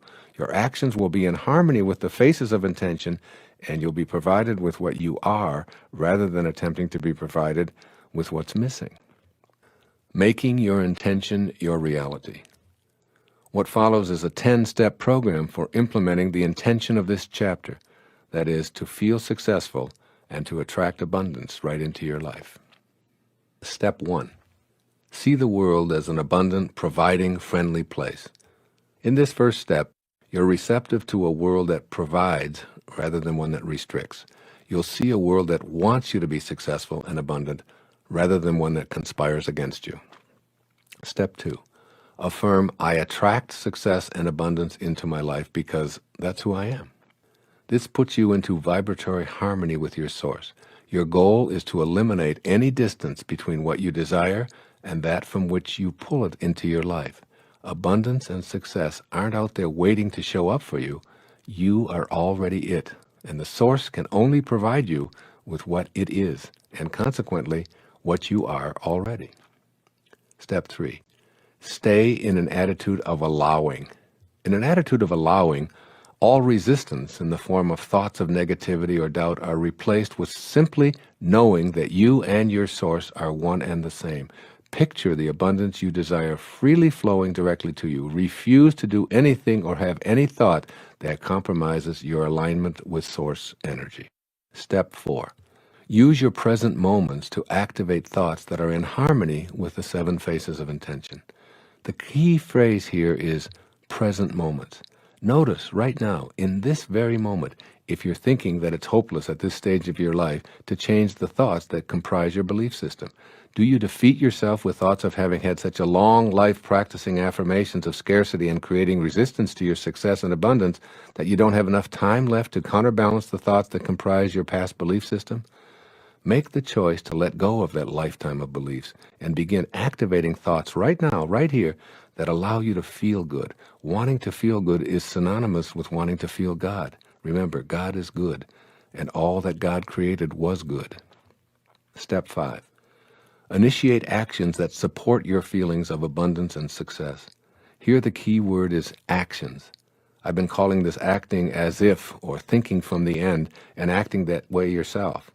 Put your body into a gear that pushes you toward abundance and feeling successful. Act on those passionate emotions as if the abundance and success you seek is already here. Speak to strangers with passion in your voice. Answer the telephone in an inspired way.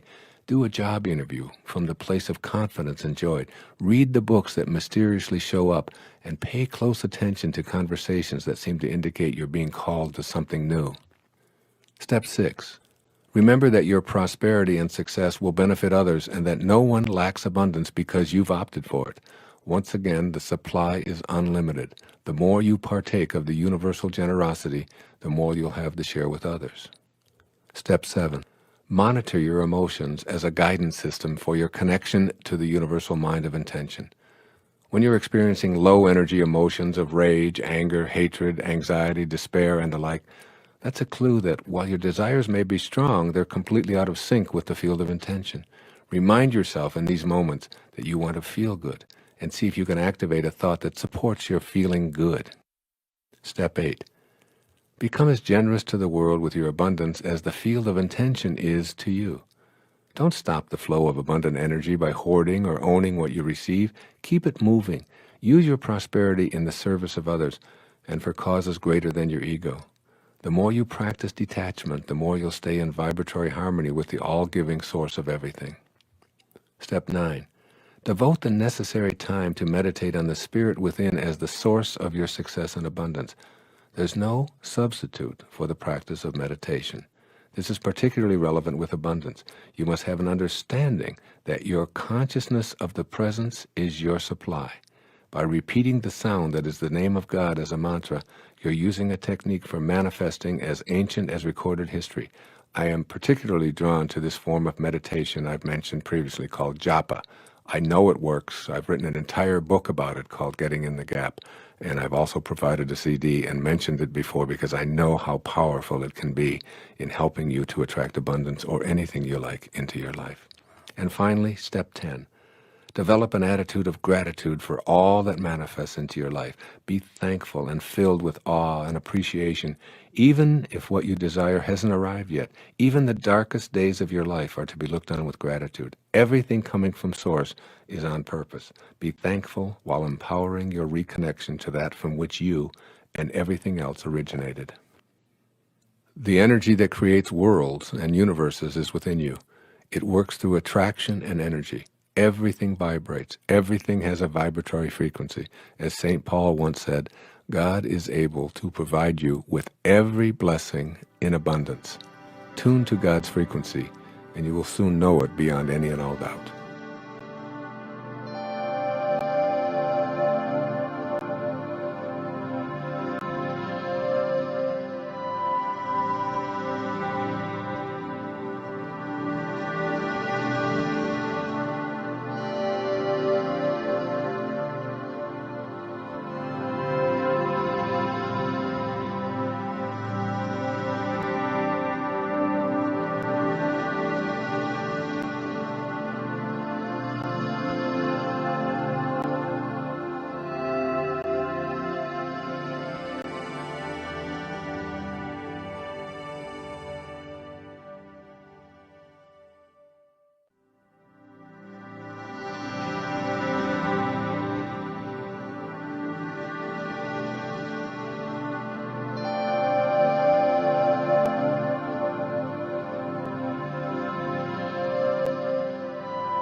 Chapter 11.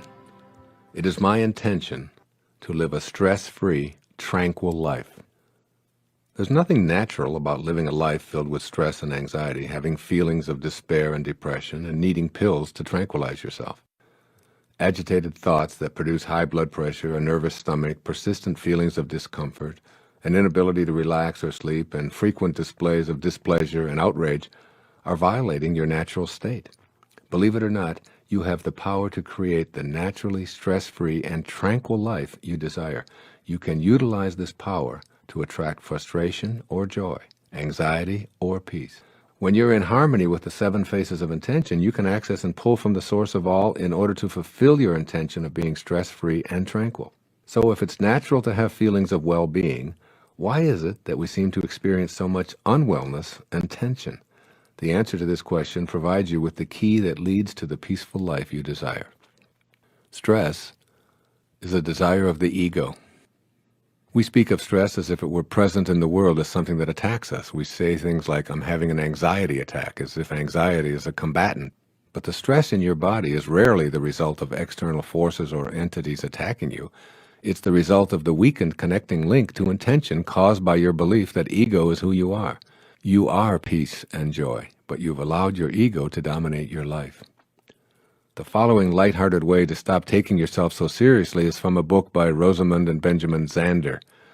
He's the conductor of the Boston Philharmonic Orchestra, titled The Art of Possibility. It illustrates in a delightful way how we allow ego to create many of the problems we encounter that we label stress and anxiety. It's called Rule Number 6. I'll share it with you. 2 prime ministers are sitting in a room discussing affairs of state.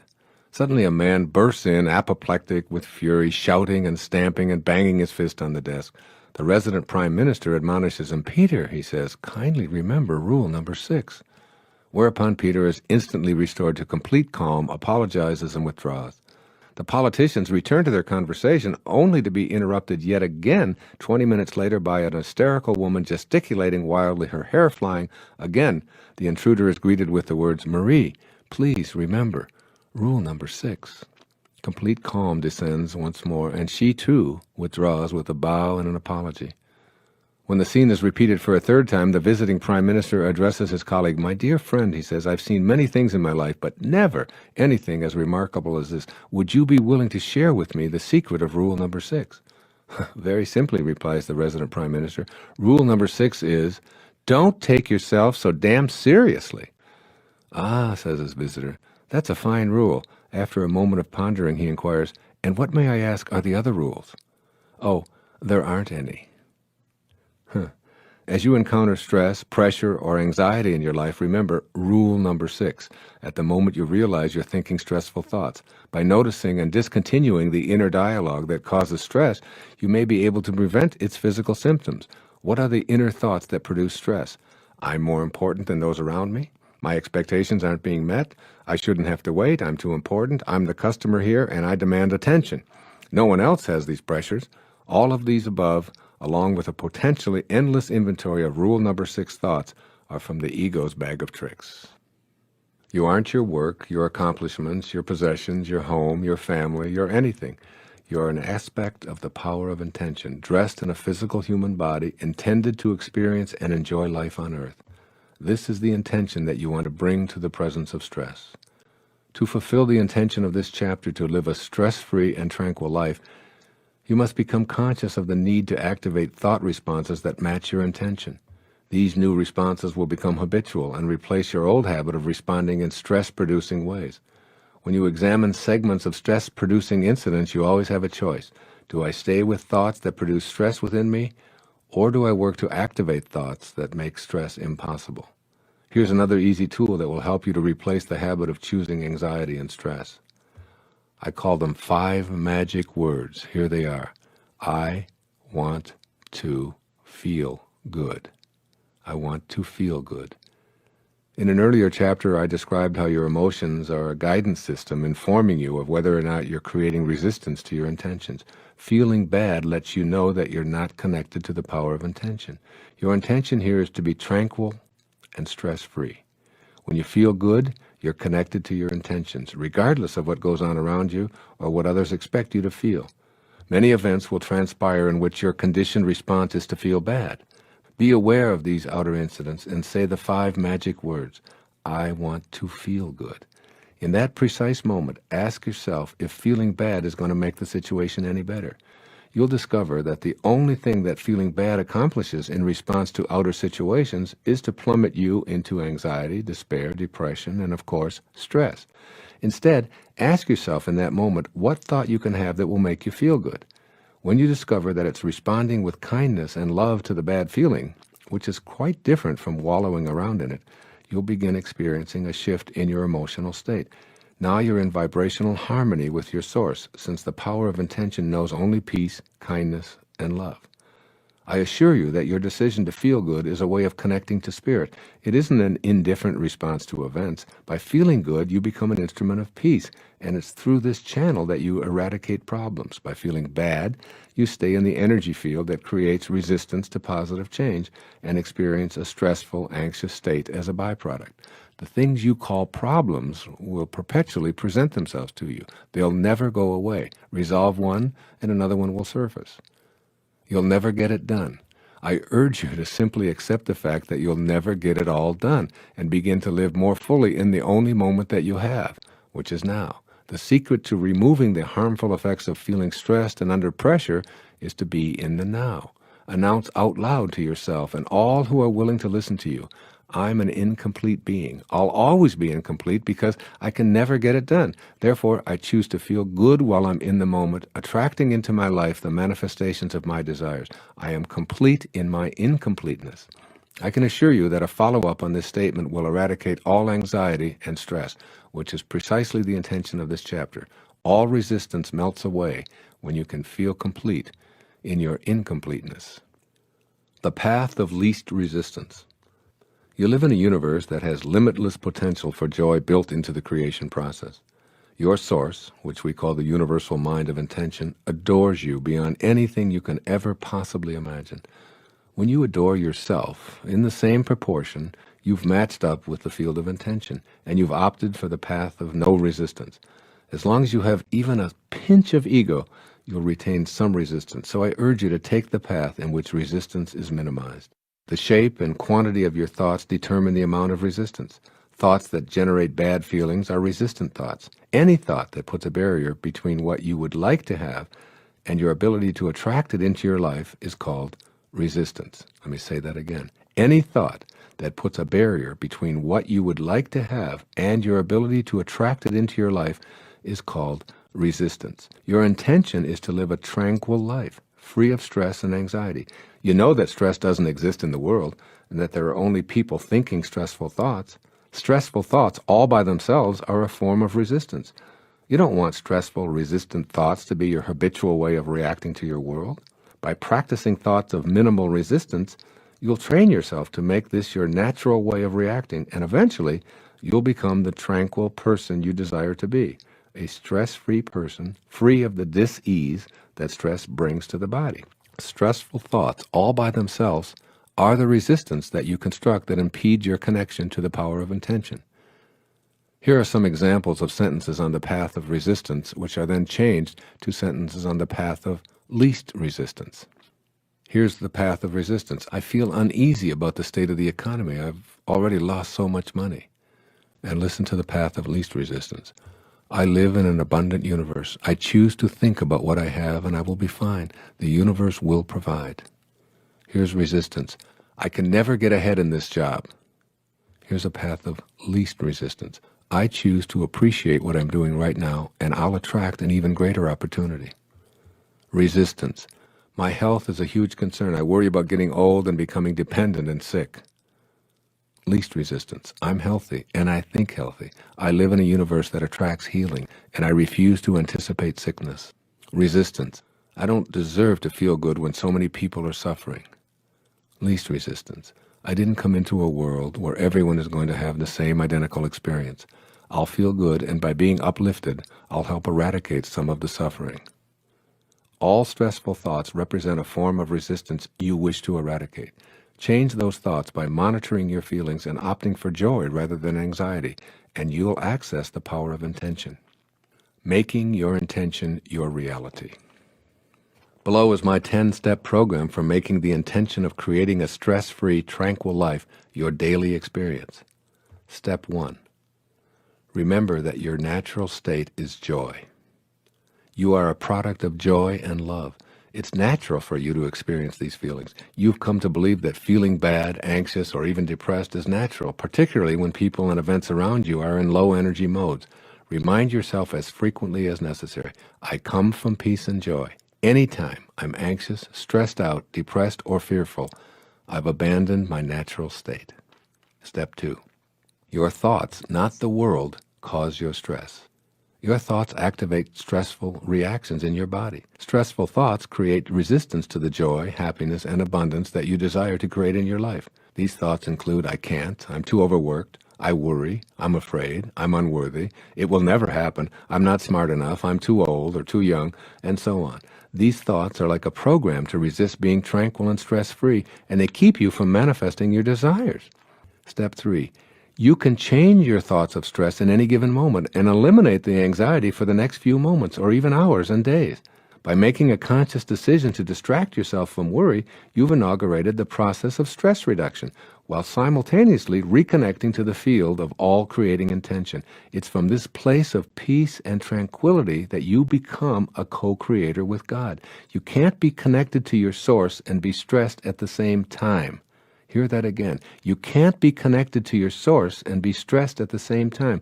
This is mutually exclusive. Your source doesn't create from a position of anxiety, nor does it need to swallow antidepressants. You've left behind your capacity to manifest your desires when you don't choose in the moment to eliminate a stressful thought. Step 4.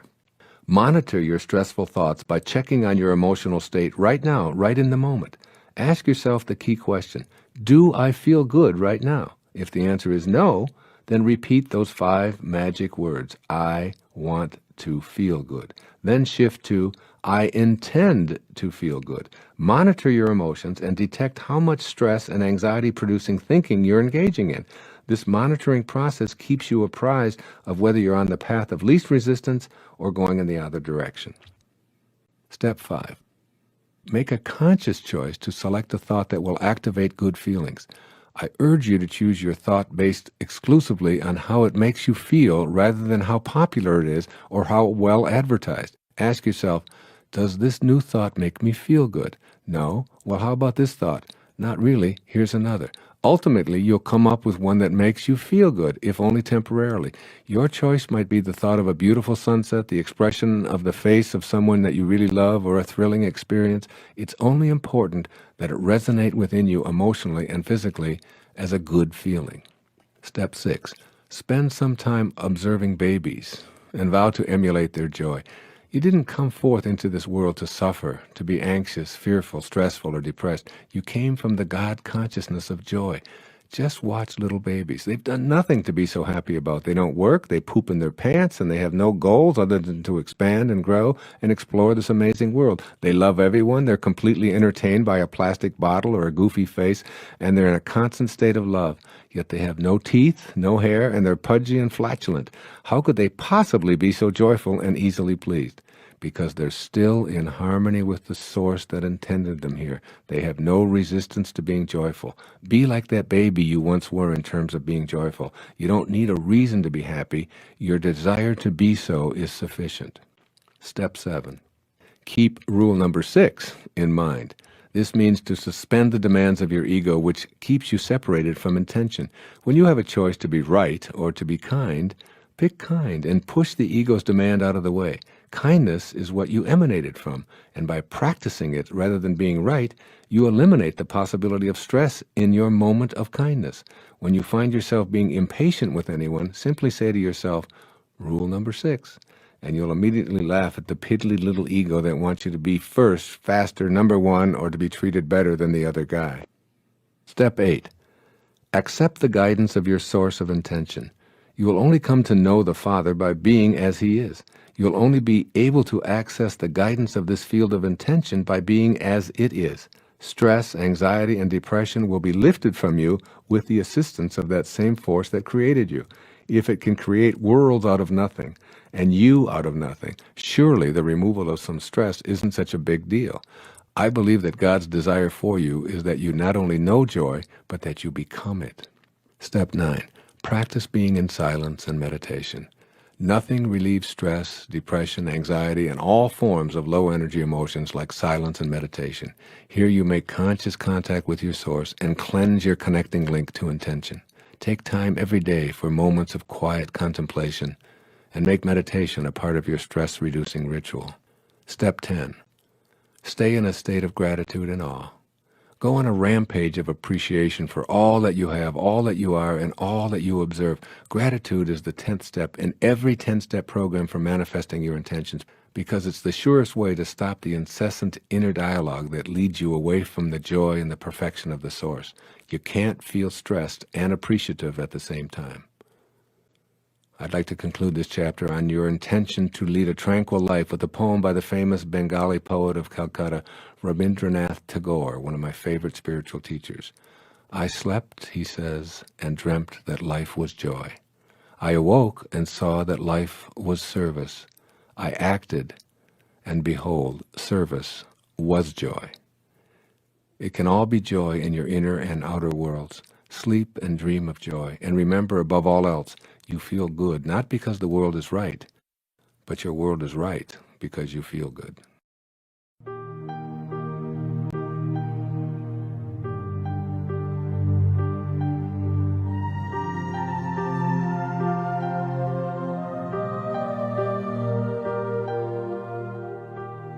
Chapter 12.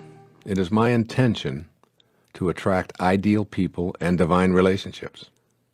If you saw the 1989 movie Field of Dreams, one of my favorites, you probably came away remembering the concept that if you pursue a dream, you will succeed, or if you build it, they will come.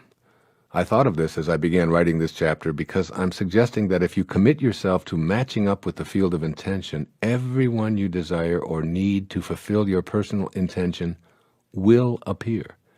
The right people will arrive to assist you in every aspect of your life. The people who will support you in your career are there. The people who will help you create your perfect home show up. The people who will arrange the finances for whatever you desire are available. The list is endless because we're all in relationship to each other. We all emanate from the same source, and we all share the same divine energy of intention. There's no place that this universal mind is not. Therefore, you share it with everyone you attract into your life. You'll have to let go of any resistance to your ability to attract the right people, or you won't recognize them when they show up in your everyday life. Resistance may be difficult to recognize at first because it's such a familiar form of your thoughts, your emotions, and your energy levels. If you believe that you're powerless to attract the right people, then you've attracted powerlessness to your experience. If you're attached to the idea of being stuck with the wrong people or no people at all, then your energy isn't aligned with the power of intention, and resistance reigns. The field of intention has no choice but to send you more of what you're desiring. Once again, do a somersault into the inconceivable, where you have faith and trust in the universal mind of intention and allow the right people to arrive in your life space right on schedule. Removing resistance by allowing. Your intention is absolutely clear here. You want to attract the people who are intended to be part of your life, and you want to have a happy, fulfilling spiritual relationship. But what you need in the way of the right people showing up will appear for you only when you're ready and willing to receive them. They've always been there. They're there right now. They'll always be there. The questions you need to ask yourself are, am I ready? Am I willing? And how much am I willing to have it? If your response to these questions are a readiness and willingness to experience your desires, then you'll begin seeing people not only as a body with a soul, but as a spiritual being clothed in a unique body. You'll see the infinite souls that we all are. Infinite meaning always and everywhere meaning with you right now, if that's your spiritual desire. Giving forth what you want to attract. Once you've formed a picture in your mind of the person or people that you intend to show up in your immediate life space, and you know how you want them to treat you and what they'll be like in helping you to live out your desires, you must be what it is that you're seeking. Again, you must be what it is that you are seeking. This is a universe of attraction and energy. You can't have a desire to attract a mate who's confident, generous, non-judgmental, and gentle, and expect that desire to be manifested if you're thinking and acting in non-confident, selfish, judgmental, or arrogant ways, which is why most people don't attract the right people at the right time. The right people will show up precisely when you need them and when you're able to match up. You must be that which you desire. When you are what you desire, you attract it by radiating it outward. You have this ability to match up with the power of intention and fulfill your intention to attract ideal people and divine relationships. Attracting spiritual partnerships. Love can only be attracted by and returned by love. The best advice I can give for attracting and maintaining spiritual partnerships, as is emphasized here, is to be what it is that you're seeking. Most relationships that fail to sustain themselves are based on one or both of the partners feeling as if their freedom has been compromised in some way. Spiritual partnerships, on the other hand, are never about making another person feel inferior or ignored in any way. The term spiritual partnership simply means that the energy that holds the two of you together is in close harmony with the source energy of intention that I've described earlier. You've already connected to those you want in your life, so act like it. Mystically speaking, there's no difference between you and another person. A weird concept, perhaps, but nevertheless valid. This explains why you can't hurt another person without hurting yourself, nor can you help another person without helping yourself. You share the same source energy with everyone, and consequently, you must begin to think and act in a way that reflects your awareness of this principle. When you feel the need to have the right person show up, begin to change your inner dialogue to reflect this awareness. Rather than saying, I wish this person would show up because I need to get out of this rut, activate a thought instead that reflects your connection, such as, I know the right person will be arriving in divine order at precisely the perfect time. You are love. You emanated from pure love. You're connected to this source of love at all times. Think this way, feel this way, and you'll soon act this way. And all that you think, feel, and do will be reciprocated in exactly the same fashion. Believe it or not, this principle of the right person showing up has been in place forever. It's only your ego that keeps you from seeing it clearly. It's all unfolding in divine order. By now you should be affirming that everyone you need for this journey of yours will show up, and that they'll be perfect in every way for whatever needs you have at this time. Furthermore, they'll arrive at precisely the right moment. In this play called your life, it has all been perfect. Your ex-spouse showed up at just the right time when you needed to create those children you love so much. The father who walked out on you so that you could learn self-reliance left right on time. The lover who abandoned you was a part of this perfection. The good times, the struggles, the tears, the abuse, all of it involved people coming into your life and then leaving. And all of your tears will not and cannot wash out one word of it.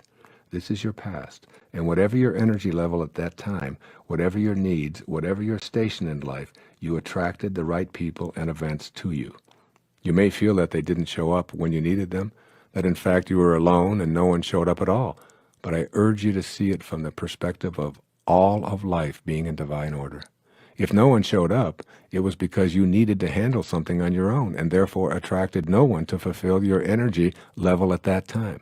Viewing the past as a play in which all characters and all entrances and all exits were scripted by your source and was what you attracted at the time frees you from the very low energies of guilt, regret, and often revenge.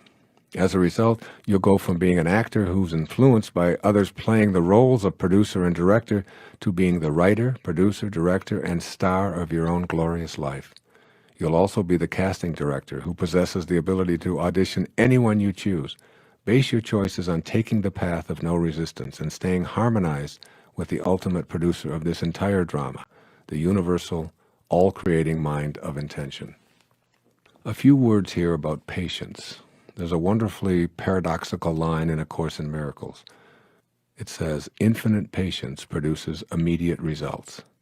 To be infinitely patient means to have an absolute knowing within you that you're in vibrational harmony with the all-creating force that intended you here. You are, in fact, a co-creator of your life. You know that the right people will show up on divinely ordained schedule. Attempting to rush the schedule based on your own timetable is akin to getting down on your knees and tugging at an emerging tulip shoot, insisting that you need the flower now. Creation reveals its secrets by and by, not according to your agenda.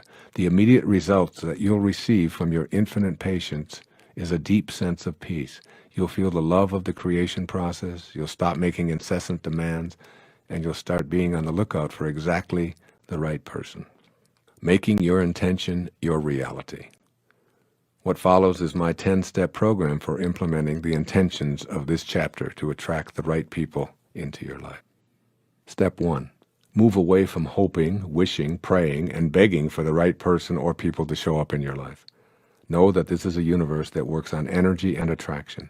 Remind yourself that you have the power to attract the right people to assist you with any desire, as long as you're able to shift from ego-driven energy to match up with the all-providing source of intention.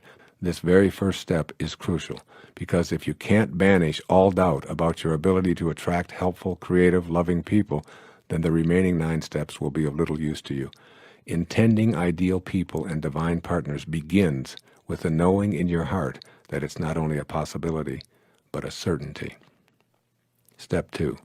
Conceptualize your invisible connection to the people you'd like to attract to your life. Let go of your exclusive identification with the appearance of your body and its possessions. Identify with the invisible energy within you that sustains your life by directing the functions of your body. Now recognize that this same energy source flowing through the people you perceive to be missing from your life, and then realign yourself in thought with that person or persons. Know within you that this power of intention connects the two of you. Your thoughts of creating this merger also emanate from that same field of universal intention. Step 3. Form a picture in your mind of meeting the person or persons you'd like to have assist you or be in partnership with. Manifesting is a function of spiritual intention, matching up in vibrational harmony with your desires. Be as specific as you'd like, but don't share this visualizing technique with anyone else, because then you'll be asked to explain yourself, defend yourself, and have to deal with the low energy of doubt that will inevitably occur. This is a private exercise between you and your source. Step 4. Act upon the inner picture. Begin to act as if everyone you meet is a part of your intention to attract ideal people into your life. Share with others your needs and desires without going into detail about your spiritual methodology. Be proactive and stay alert for signs of synchronicity, never ignoring them. If a truck drives by with a phone number advertising what you need, jot the number down and call it. See all so-called bizarre coincidences surrounding your desires as messages from Source and act upon them immediately. I assure you that they'll occur repeatedly. Step 5. Take the path of least resistance. Resistance is lowered energy. Source is high energy. High, creative, expansive energy. When your thoughts are low energy vibrations, you simply can't attract the high energy people you need or desire. Even if they came rushing up to you announcing, "Here I am, how can I serve you? I'm willing and able," and carrying a sign saying, "I'm yours," you wouldn't recognize or believe them while you're so busy trying to attract more of what you can't have and don't deserve. Step 6. Practice being the kind of person you wish to attract. As I've touched on before, if you want to be loved unconditionally, practice loving unconditionally. If you want assistance from others, extend assistance whenever and wherever you have the opportunity. If you'd like to be the recipient of generosity, then be as generous as you can, as frequently as you can. This is one of the simplest and most effective ways of attracting the power of intention. Step 7. Detach from the outcome and practice infinite patience. This is the crucial step of faith. Don't make the mistake of evaluating your intentions as successes or failures on the basis of your little ego and its personal time schedule. Put out your intention and practice everything that I'm speaking about in this tape, and then let go. Create a knowing within and let the universal mind of intention handle the details. Step 8. Practice meditation, particularly the japa meditation, to attract ideal people and divine relationships. Practice the repetition of the sound that is in the name of God as a mantra, literally seeing in your mind's eye the energy you're radiating, bringing the people you desire into your life. You will be astounded by the results. Step 9. Look upon everyone who has ever played any role in your life as having been sent to you for your benefit. Everything and everyone in your personal history had to be there when they were.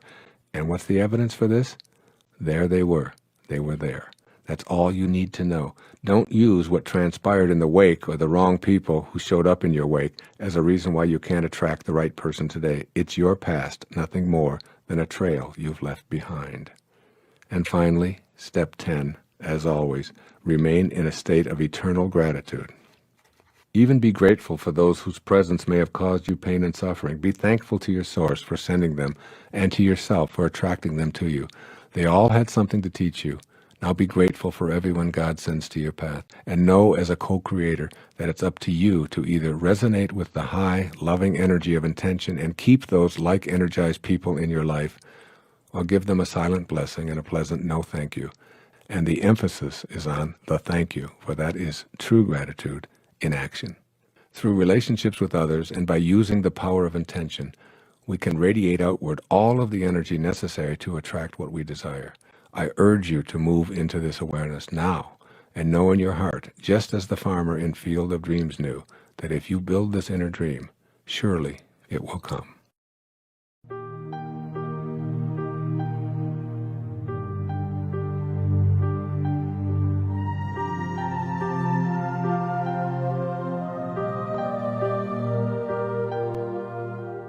Chapter 13.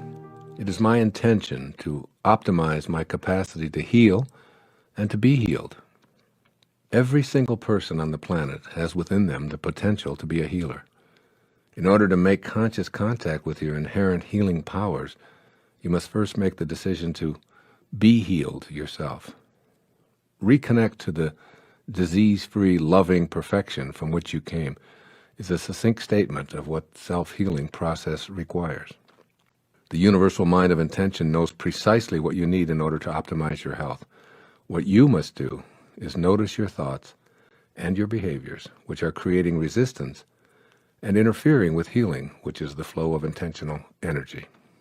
Recognizing your resistance is something that's entirely up to you. Your intention in this chapter is facilitated by looking at the larger objective of returning to your source and vibrating more in harmony with the energy of the power of intention. That source is never focused on what's wrong, what's missing, or even what's sickly. True healing takes you back to the source. Anything short of this connection is just a temporary fix. When you clean up the connecting link to your source, attractor patterns of energy are drawn to you. If you don't believe that this is possible, then you've created resistance to your intention to heal and to be healed. If you believe that it is possible, but not for you, then you have more resistance. If you believe that you're being punished by the absence of health, that's also resistance. These inner thoughts about your ability to be healed play a dominant role in your physical experience. Becoming a healer by healing oneself involves another one of those imaginary somersaults into the inconceivable, where you land upright and balanced in your thoughts, face to face with your source. You realize, perhaps for the first time, that you and your source are one when you let go of the ego mind, which has convinced you that you're separate from the power of intention. From thoughts of sickness to intentions of wellness. The decision to create is the decision to intend. To create healing, you can't have thoughts of illness and anticipate your body falling victim to disease. Become aware of the thoughts you have that support the idea of sickness as something to be expected. Begin noticing the frequency of those thoughts. The more they occupy your mental landscape, the more resistance you're creating to realizing your intention. You know what those thoughts of resistance sound like. I can't do anything about this arthritis. It's the flu season. I feel okay now, but by the weekend it'll be in my chest and I'll have a fever. We live in a carcinogenic world. Everything is either fattening or filled with chemicals. I feel so tired all of the time. On and on and on these thoughts of resistance go. They're like huge barricades blocking the realization of your intentions. Notice the thoughts that represent a decision on your part to buy into the illness mentality of the huge profit-making drug companies and a healthcare industry that thrives on your fears. But you're the divine, remember? You're a piece of the universal mind of intention, and you don't have to think in these ways. You can opt to think that you have the ability to raise your energy level, even if all of the advertising around you points to a different conclusion. You can go within and hold an intention that says, I want to feel good. I intend to feel good. I intend to return to my source, and I refuse to allow any other thoughts of disorder or disease in. This is the beginning. You'll feel empowered by this unique experience. Then in any given moment of not feeling well, choose thoughts of healing and feeling good. In that instant, feeling good takes over, if only for a few seconds. Illness is not a punishment. You don't have a need for healing because you were bad or ignorant or as retribution for past life offenses. You've taken on whatever you're experiencing for whatever lessons you need to learn on this journey, which is being orchestrated by the all-providing intelligence that we're calling intention. In an eternal universe, you must view yourself and all others in infinite terms. Infinite terms means that you have an infinite number of opportunities to show up in a material body to co-create anything.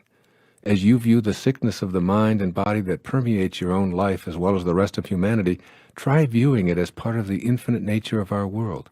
If starvation, pestilence, or disease are a part of the perfection of the universe, then so is your intention to end these things a part of that same perfection. Now decide to stay with that intention, first in your own life, then in the lives of others. Your intention will match up with the intention of the universe, which knows nothing of egos and separation, and all thoughts of illness as punishment and karmic paybacks will cease to exist. Making your intention your reality. What follows is my 10-step plan for implementing the intention of this chapter to optimize your capacity to heal and to be healed. Step 1. You can't heal anyone until you allow yourself to be healed. Connect to a loving, kind, receptive to healing energy, which is the field that intended you here. Be willing to accept the fact that you're a part of the healing energy of all of life. The same force that heals a cut on your hand and grows the new skin to repair it permanently is both in your hand and in the universe as well. You are it. It is you. There's no separation. Be conscious of staying in contact with this healing energy because it's impossible to separate from it except in your ego-diminished thoughts. Step 2. The healing energy that you've connected to at all times is what you have to give away to others. Offer this energy freely and keep your ego entirely out of the healing process. Remember how St. Francis responded when asked why he didn't heal himself of his diseases, which would cause his death at the age of 45. He said, quote, "I want everyone to know that it is God who does this healing," unquote. St. Francis was healed of ego domination, and he deliberately held on to his infirmities to teach others that it was God's energy working through him that provided the energy for all of his miraculous healings. Step 3. By raising your energy to a vibrational match with the field of intention, you're strengthening your immune system and increasing the production of well-being enzymes in the brain. A change in personality from being spiteful, pessimistic, angry, sullen, and disagreeable to one of passion, optimism, kindness, joy, and understanding is often the key when witnessing miraculous acts of spontaneous recovery from what were called fatalistic prognostications. Step 4. Practice surrender. Let go and let God is a great theme in the recovery movement. It's also a wonderful reminder in the world of healing. By surrendering, you're able to have reverence for and commune with this source of all healing. Remember that the field of intention doesn't know anything about healing per se because it's spiritual perfection already, and it creates from that perspective. It's ego consciousness that creates the disorder, disharmony, and even the diseases of our world. And it is in returning to that spiritual perfection that harmony of body, mind, and spirit are realized. Step 5. Don't ask to be healed. Ask to be restored to that perfection from which you emanated. Let nothing interfere with the intention that you have to heal and be healed. Discard all negativity that you encounter. Refuse to let in any energy that will weaken your body or your resolve. Convey this to others as well. Remember, you're not asking your source to heal you because this assumes health is missing from your life. Come to the source as whole and complete. Banish all thoughts of illness and know that by connecting back to this source, filling yourself with it, and offering it to others, you become healing itself. Step 6. Know that you're adored. In the moment in which you're experiencing thoughts that make you feel sick or bad, do your best to change them to thoughts that support your feeling good. And if that seems impossible, then do your very best to say nothing at all. Be on the lookout for the opportunity to literally say to yourself, I feel good. I intend to attract more of this good feeling, and I intend to give it away to any and all in need of it. Step 7. Seek out and cherish the silence. Many people who have suffered with long-term illnesses have been able to return to their source through the channel of nature and contemplative silence. Spend time in quiet meditation, visualizing yourself coupled with a perfectly healthy field of intention. Commune with this source of all that is good, all that is well, and practice accessing this high spiritual energy, bathing your entire being in this light. Meditation is always healing for me. When I'm fatigued, a few moments in silence, accessing higher, loving, kind vibrations energizes me. When I feel out of sorts, a few moments in quietude, making conscious contact with God, provides me with all that I need to not only feel good, but to help others to do the same. I always remember Herman Melville's timely words, silence is the only voice of God. Step 8. To be health, you must totally identify with the wholeness that you are. You can stop seeing yourself as a physical body and immerse yourself in the idea of absolute well-being. This is your ultimate truth, and you can allow this dynamic aura of wholeness to saturate and animate your every thought until it is all that you have to give away. This is how you heal from the inner knowing and trust of your wholeness. Step 9. Allow health to stream into your life. Become conscious of resistance which interferes with the natural flow of healthy energy to you. This resistance is in the form of your thoughts. Any thought that's out of sync with the 7 phases of intention is a resistant thought. Any thought that says it's impossible to heal is a resistant thought. Any thought of doubt or fear is a resistant thought.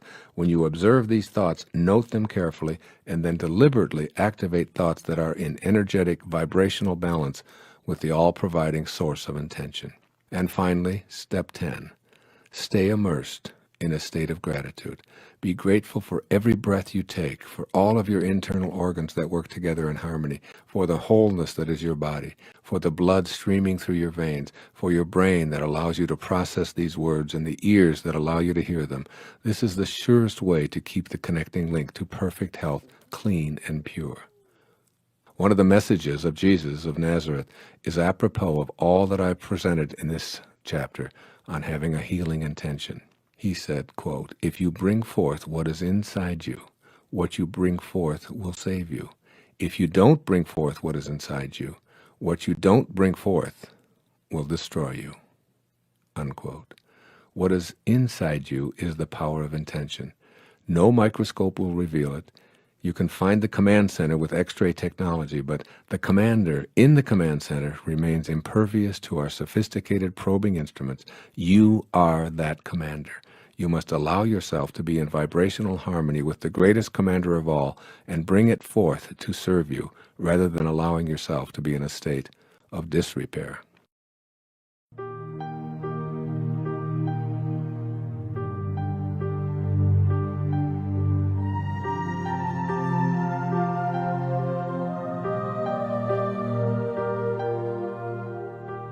Chapter 14.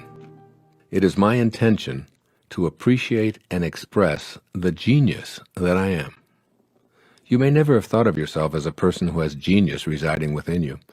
You may have thought that genius is a word reserved for the Mozarts, Michelangelos, Einsteins, Madame Curies, Virginia Woolfs, Stephen Hawkings, and others whose lives and accomplishment have been publicized. But keep in mind that they share the same essence of consciousness that you do. They emanated from the same power of intention as you did. They have all shared the same life force animating them as you do.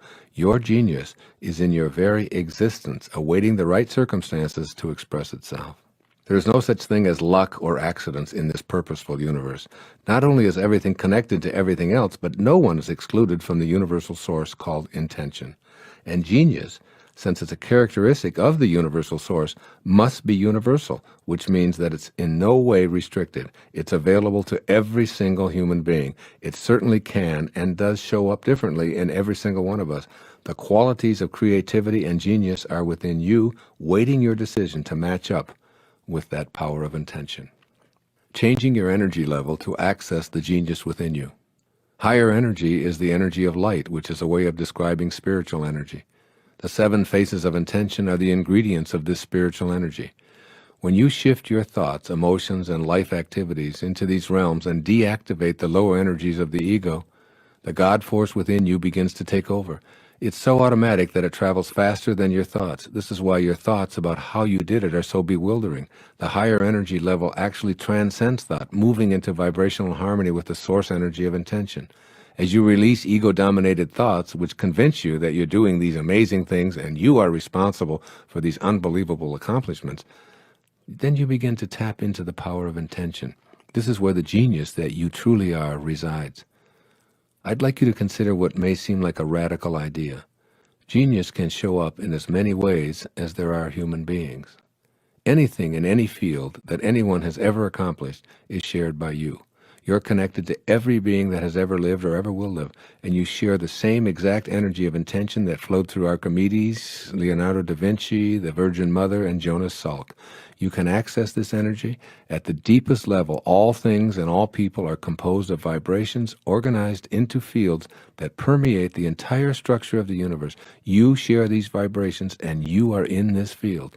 The starting point is knowing and understanding that this level of creativity and functioning called genius resides within you.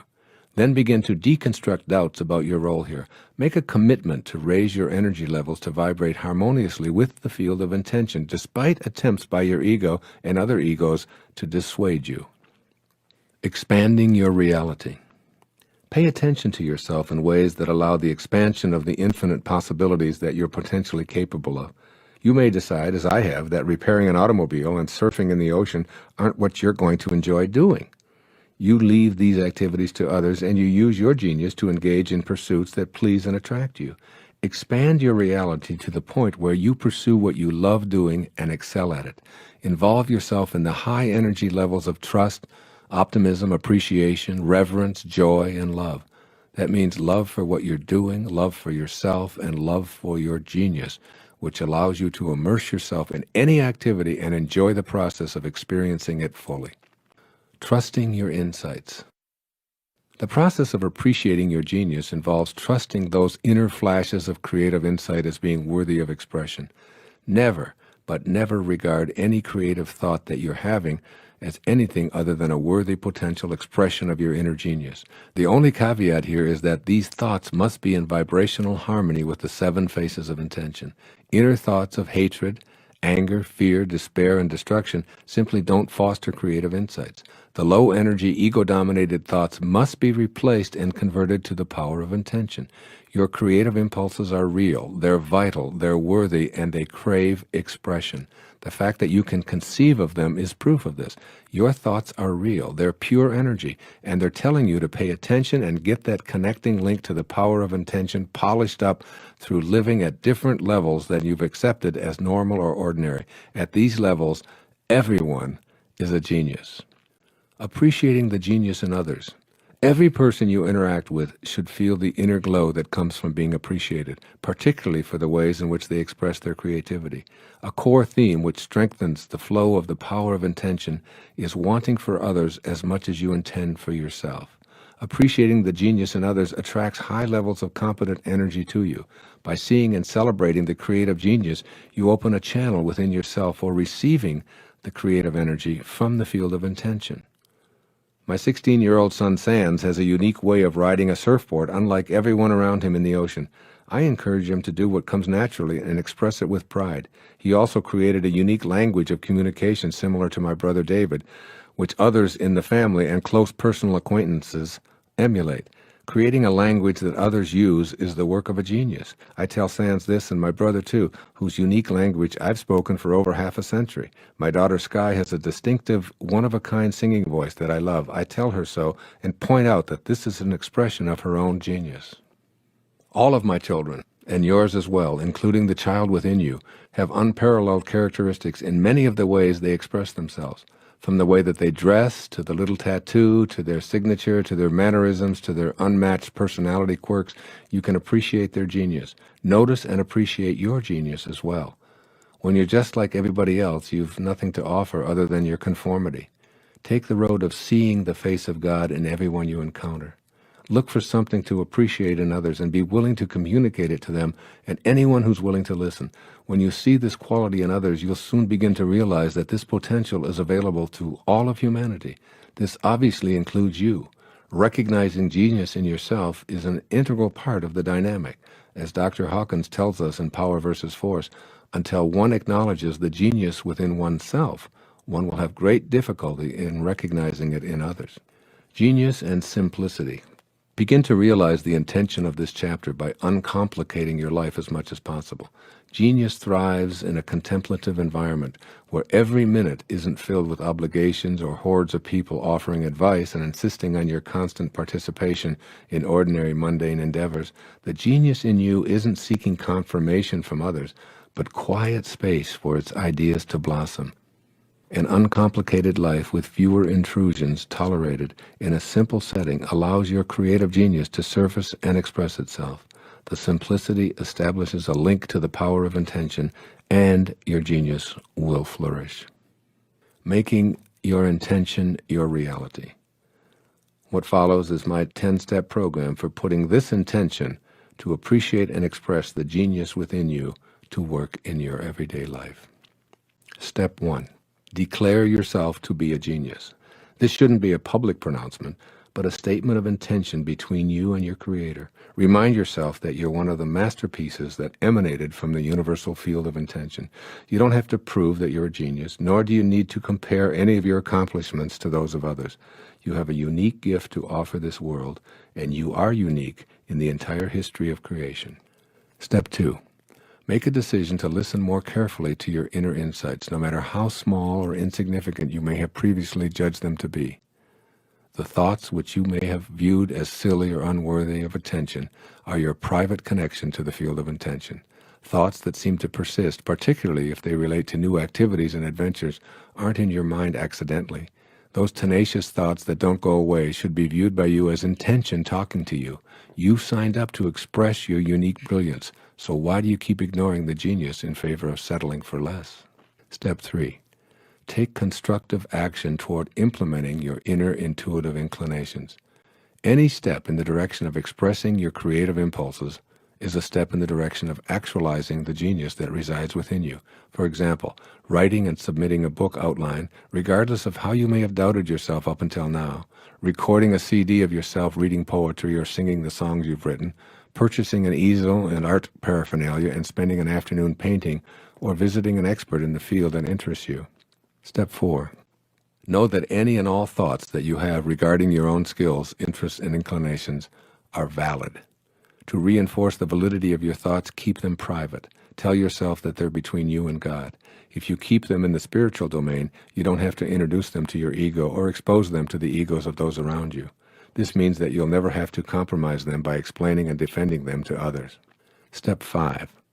Remind yourself that aligning with spiritual energy is how you will find and convey the genius within you. Shift your energy to harmonize vibrationally with the energy of Source. Be an appreciator of life and refuse to have thoughts of hatred, anxiety, anger, and judgment. Trust yourself as a piece of God, and your genius will flourish. Step 6. Practice radical humility. Take no credit for your talents, intellectual abilities, aptitudes, or proficiencies. Be in a state of awe and bewilderment. Even as I sit with my pen in my hand, observing how words appear before me, I'm in a state of bewilderment. Where do these words come from? Is this really Wayne Dyer writing, or am I watching Wayne Dyer put these words on the paper? Is God writing this book through me?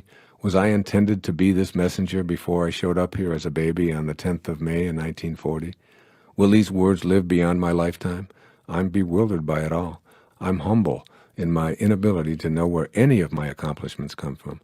Practice radical humility and give credit everywhere except to your ego. Step 7. Remove resistance to actualizing your genius. Resistance always shows up in the form of your thoughts.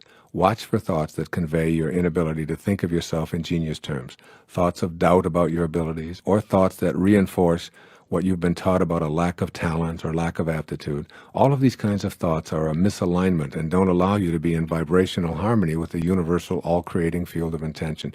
Your Source knows that you're a genius. Any thought you have that challenges this notion is resistance, which will inhibit you from realizing this intention. Step 8. Look for the genius in others. Pay attention to the greatness you observe in as many people as possible, and if you don't see it at first, then spend some mental energy looking for it. The more you're inclined to think in genius terms, the more natural it becomes for you to apply the same standards to yourself. Step 9. Simplify your life. Take the complications, rules, shoulds, musts, have-tos, and so on out of your life.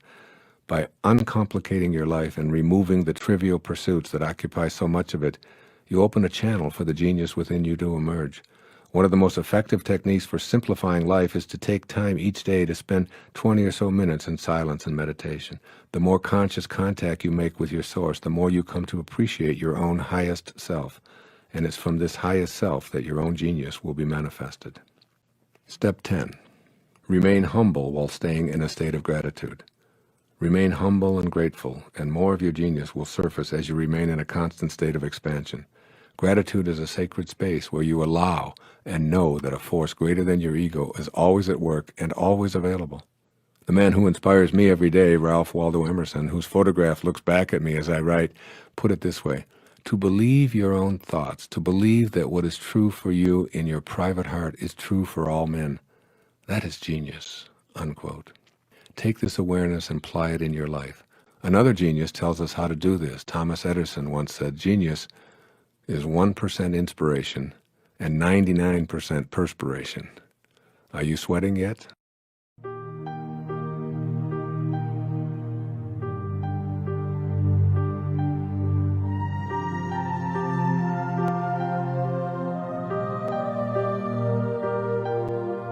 Part 3. The Connection. Chapter 15. A portrait of a person connected to the field of intention. A person who lives in a state of unity with the source of all life doesn't look any different from ordinary folks. These people don't wear a halo or dress in special garments that announce their godlike qualities.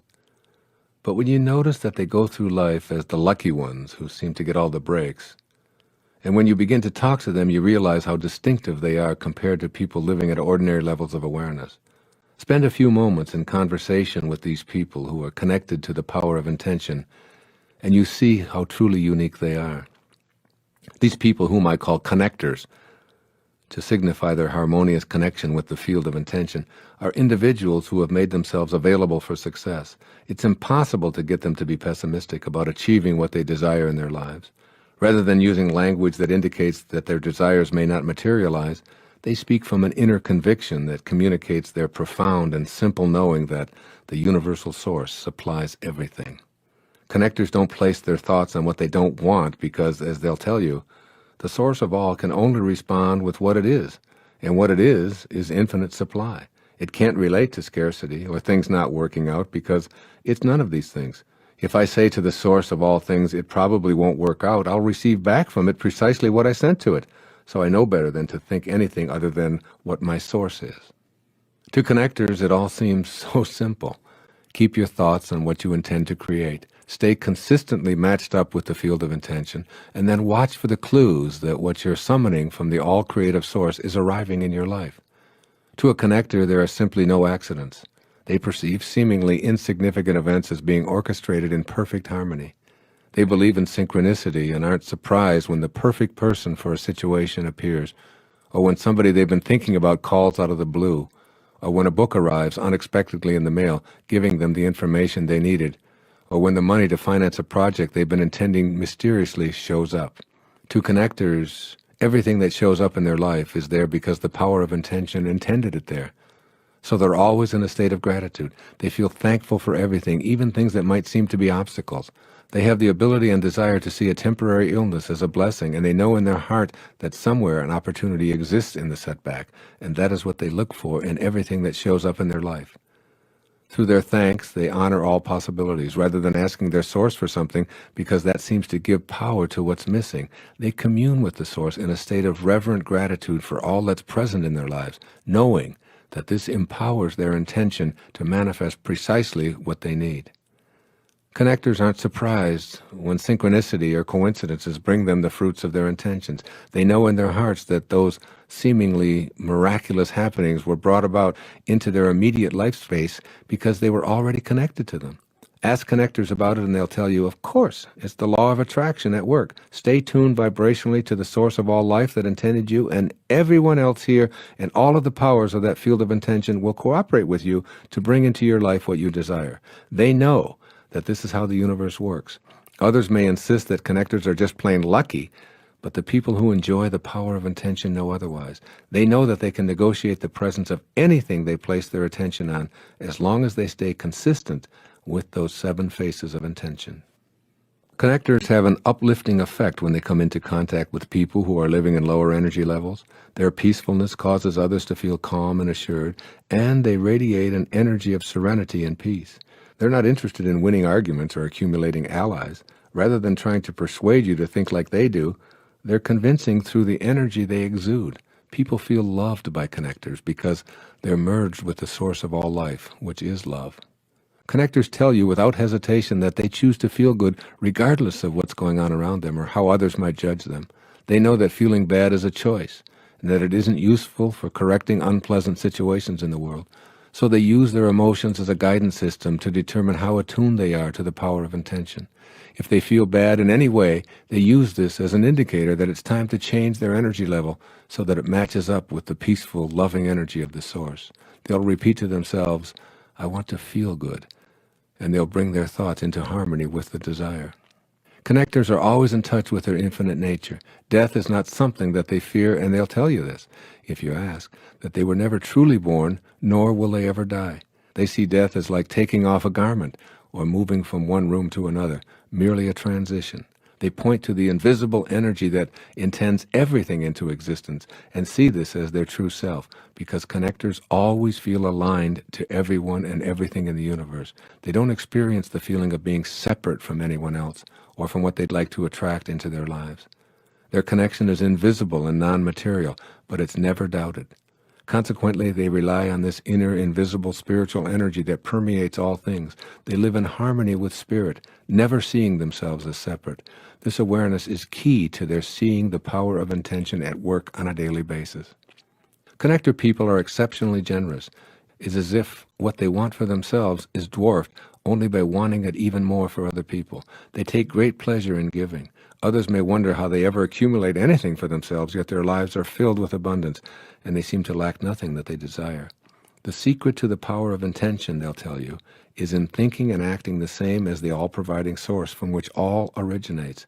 It's always providing, and I choose to be a provider too. The more I give of myself and all that flows to me, the more I see flowing back to me. Connectors are highly inspired people. They live more in spirit than in form. Consequently, they're inspired and inspiring, as opposed to informed and filled with information. These are people who have a strong sense of their own destiny. They know why they're here, and they know that they're more than an encapsulated collection of bones, blood, and organs in a skin and hair-covered body. They're all about living this purpose and choosing to avoid being distracted by the demands of the ego. They have great reverence for the world of spirit, and by communing with this source, they stay inspired. Connectors will encourage you to stay in vibrational harmony with Source out of a sense of responsibility to the entire planet, and they regard this as a vital function to emulate. This isn't something they think about and discuss from a purely intellectual perspective. It's what they feel deeply within themselves and live passionately every day. As you observe these connectors, you'll note that they don't dwell on illness and disease. They move through their life as if their body is in perfect health. They actually think and feel that any current disease pattern has never been present, and they believe that they're already healed. They believe that they attract the new outcomes because they know that there are many possible outcomes for any given situation, even for a condition that may seem to others to be impossible to overcome. They'll tell you that the possibilities for healing outcomes are here and now, and the course that an illness will take is a matter of their own perspective. Just as they believe that external turbulent systems becomes peaceful in the presence of our peace, they see this as a possibility for internal turbulence. Ask them about their healing capabilities, and they'll say, "I'm already healed, and I think and feel from only this perspective." You'll often see your illnesses and physical complaints disappear when you're in the presence of exceptionally high energy connectors. Why? Because their high spiritual energy nullifies and eradicates the lower energies of illness. Just as being in the presence of connectors makes you feel better because they exude and radiate joyful, appreciative energy, so too will your body heal by being in this kind of energy field. Connectors are aware of the need to avoid low energy. They'll quietly retreat from loud, bellicose, opinionated people, sending them a silent blessing and unobtrusively moving along. They don't spend time watching violent TV shows or reading accounts of atrocities and war statistics. They might appear docile or uninteresting to people who wallow in the horrors being discussed and broadcast. Since connectors have no need to win, to be right, or to dominate others, their power is the fact that they uplift others with their presence. They communicate their views by being in harmony with the creative energy of the source. They're never offended because their ego isn't involved in their opinions. Connectors live their lives matched up vibrationally to the field of intention. To them, everything is energy. They know that being hostile, hateful, or even angry toward people who believe in and support low-energy activities which involve violence in any form will only contribute to that kind of debilitating activity in the world. Connectors frequently mirror the 7 faces of intention spoken about in this program. You'll see people who are extraordinarily creative, who have no need to fit in or to do things the way others expect them to. They apply their unique individuality to tasks, and they'll tell you that they can create anything that they place their attention and imagination upon. Connectors are exceptionally kind and loving people. They know that harmonizing with source energy is replicating the kindness from which they originated. Yet it's not an effort for connectors to be kind. They're always grateful for what comes to them, and they know that kindness toward all of life and our planet is how to display gratitude. By being kind, others want to return the favor and become allies in helping them to achieve their intentions. They associate with an unlimited number of people, all of whom are full of love, kindness, and generosity, assisting each other in fulfilling their desires. You'll also notice how connectors see the beauty in our world. They always find something to appreciate. They can get lost in the beauty of a starry night or a frog on a lily pad. They see beauty in children, and they find a natural radiance and splendor in the aged. They have no desire to judge anyone in low-energy negative terms, and they know that the all-creating source brings only beauty into material form, and so it is always available. Connectors never know enough. They're inquisitive about life, and they're attracted to every manner of activity. They find something to enjoy in all fields of human and creative endeavors, and are always expanding their own horizons. This openness to everything and all possibilities, and this quality of always expanding, characterizes their proficiency at manifesting their desires. They never say no to the universe. Whatever life sends them, they say, "Thank you. What can I learn, and how can I grow from what I'm receiving?" They refuse to judge anyone or anything that the source offers them, and this always expanding attitude is what ultimately matches them up with source energy and opens up their life to receiving all that the source is willing to provide. They're an open door that's never closed to possibilities. This makes them totally receptive to the abundance that's always ceaselessly flowing. These attitudes that you see in connector people are precisely the reason that these folks seem so lucky in life. When you're around them, you feel energized, purposeful, inspired, and unified. You're seeing people whom you want to hang around with because they energize you, and this brings you a feeling of empowerment. When you feel empowered and energized, you step into the flow of abundant source energy yourself, and you inadvertently invite others to do the same. The connection isn't just to source energy, it's to everyone else and everything in the universe. Connectors are aligned with the entire cosmos and every particle within the cosmos. This connection makes the infinite power of intention possible and available. These highly realized people think from the end, experiencing what they wish to intend before it shows up in material form.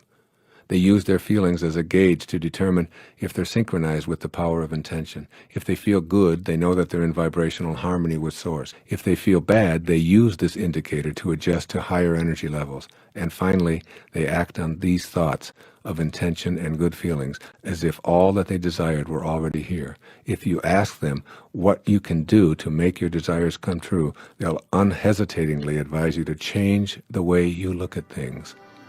And the things you look at will change.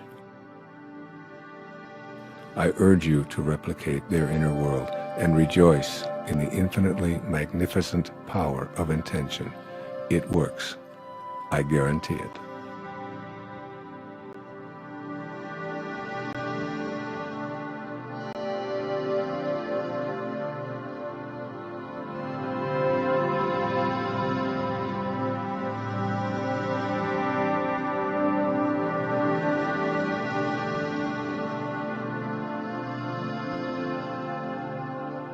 This has been a Hay House audiobook production. If you would like a free catalog of books and videos offered by Hay House, please call us at 1-800-654-5126. Thank you for listening.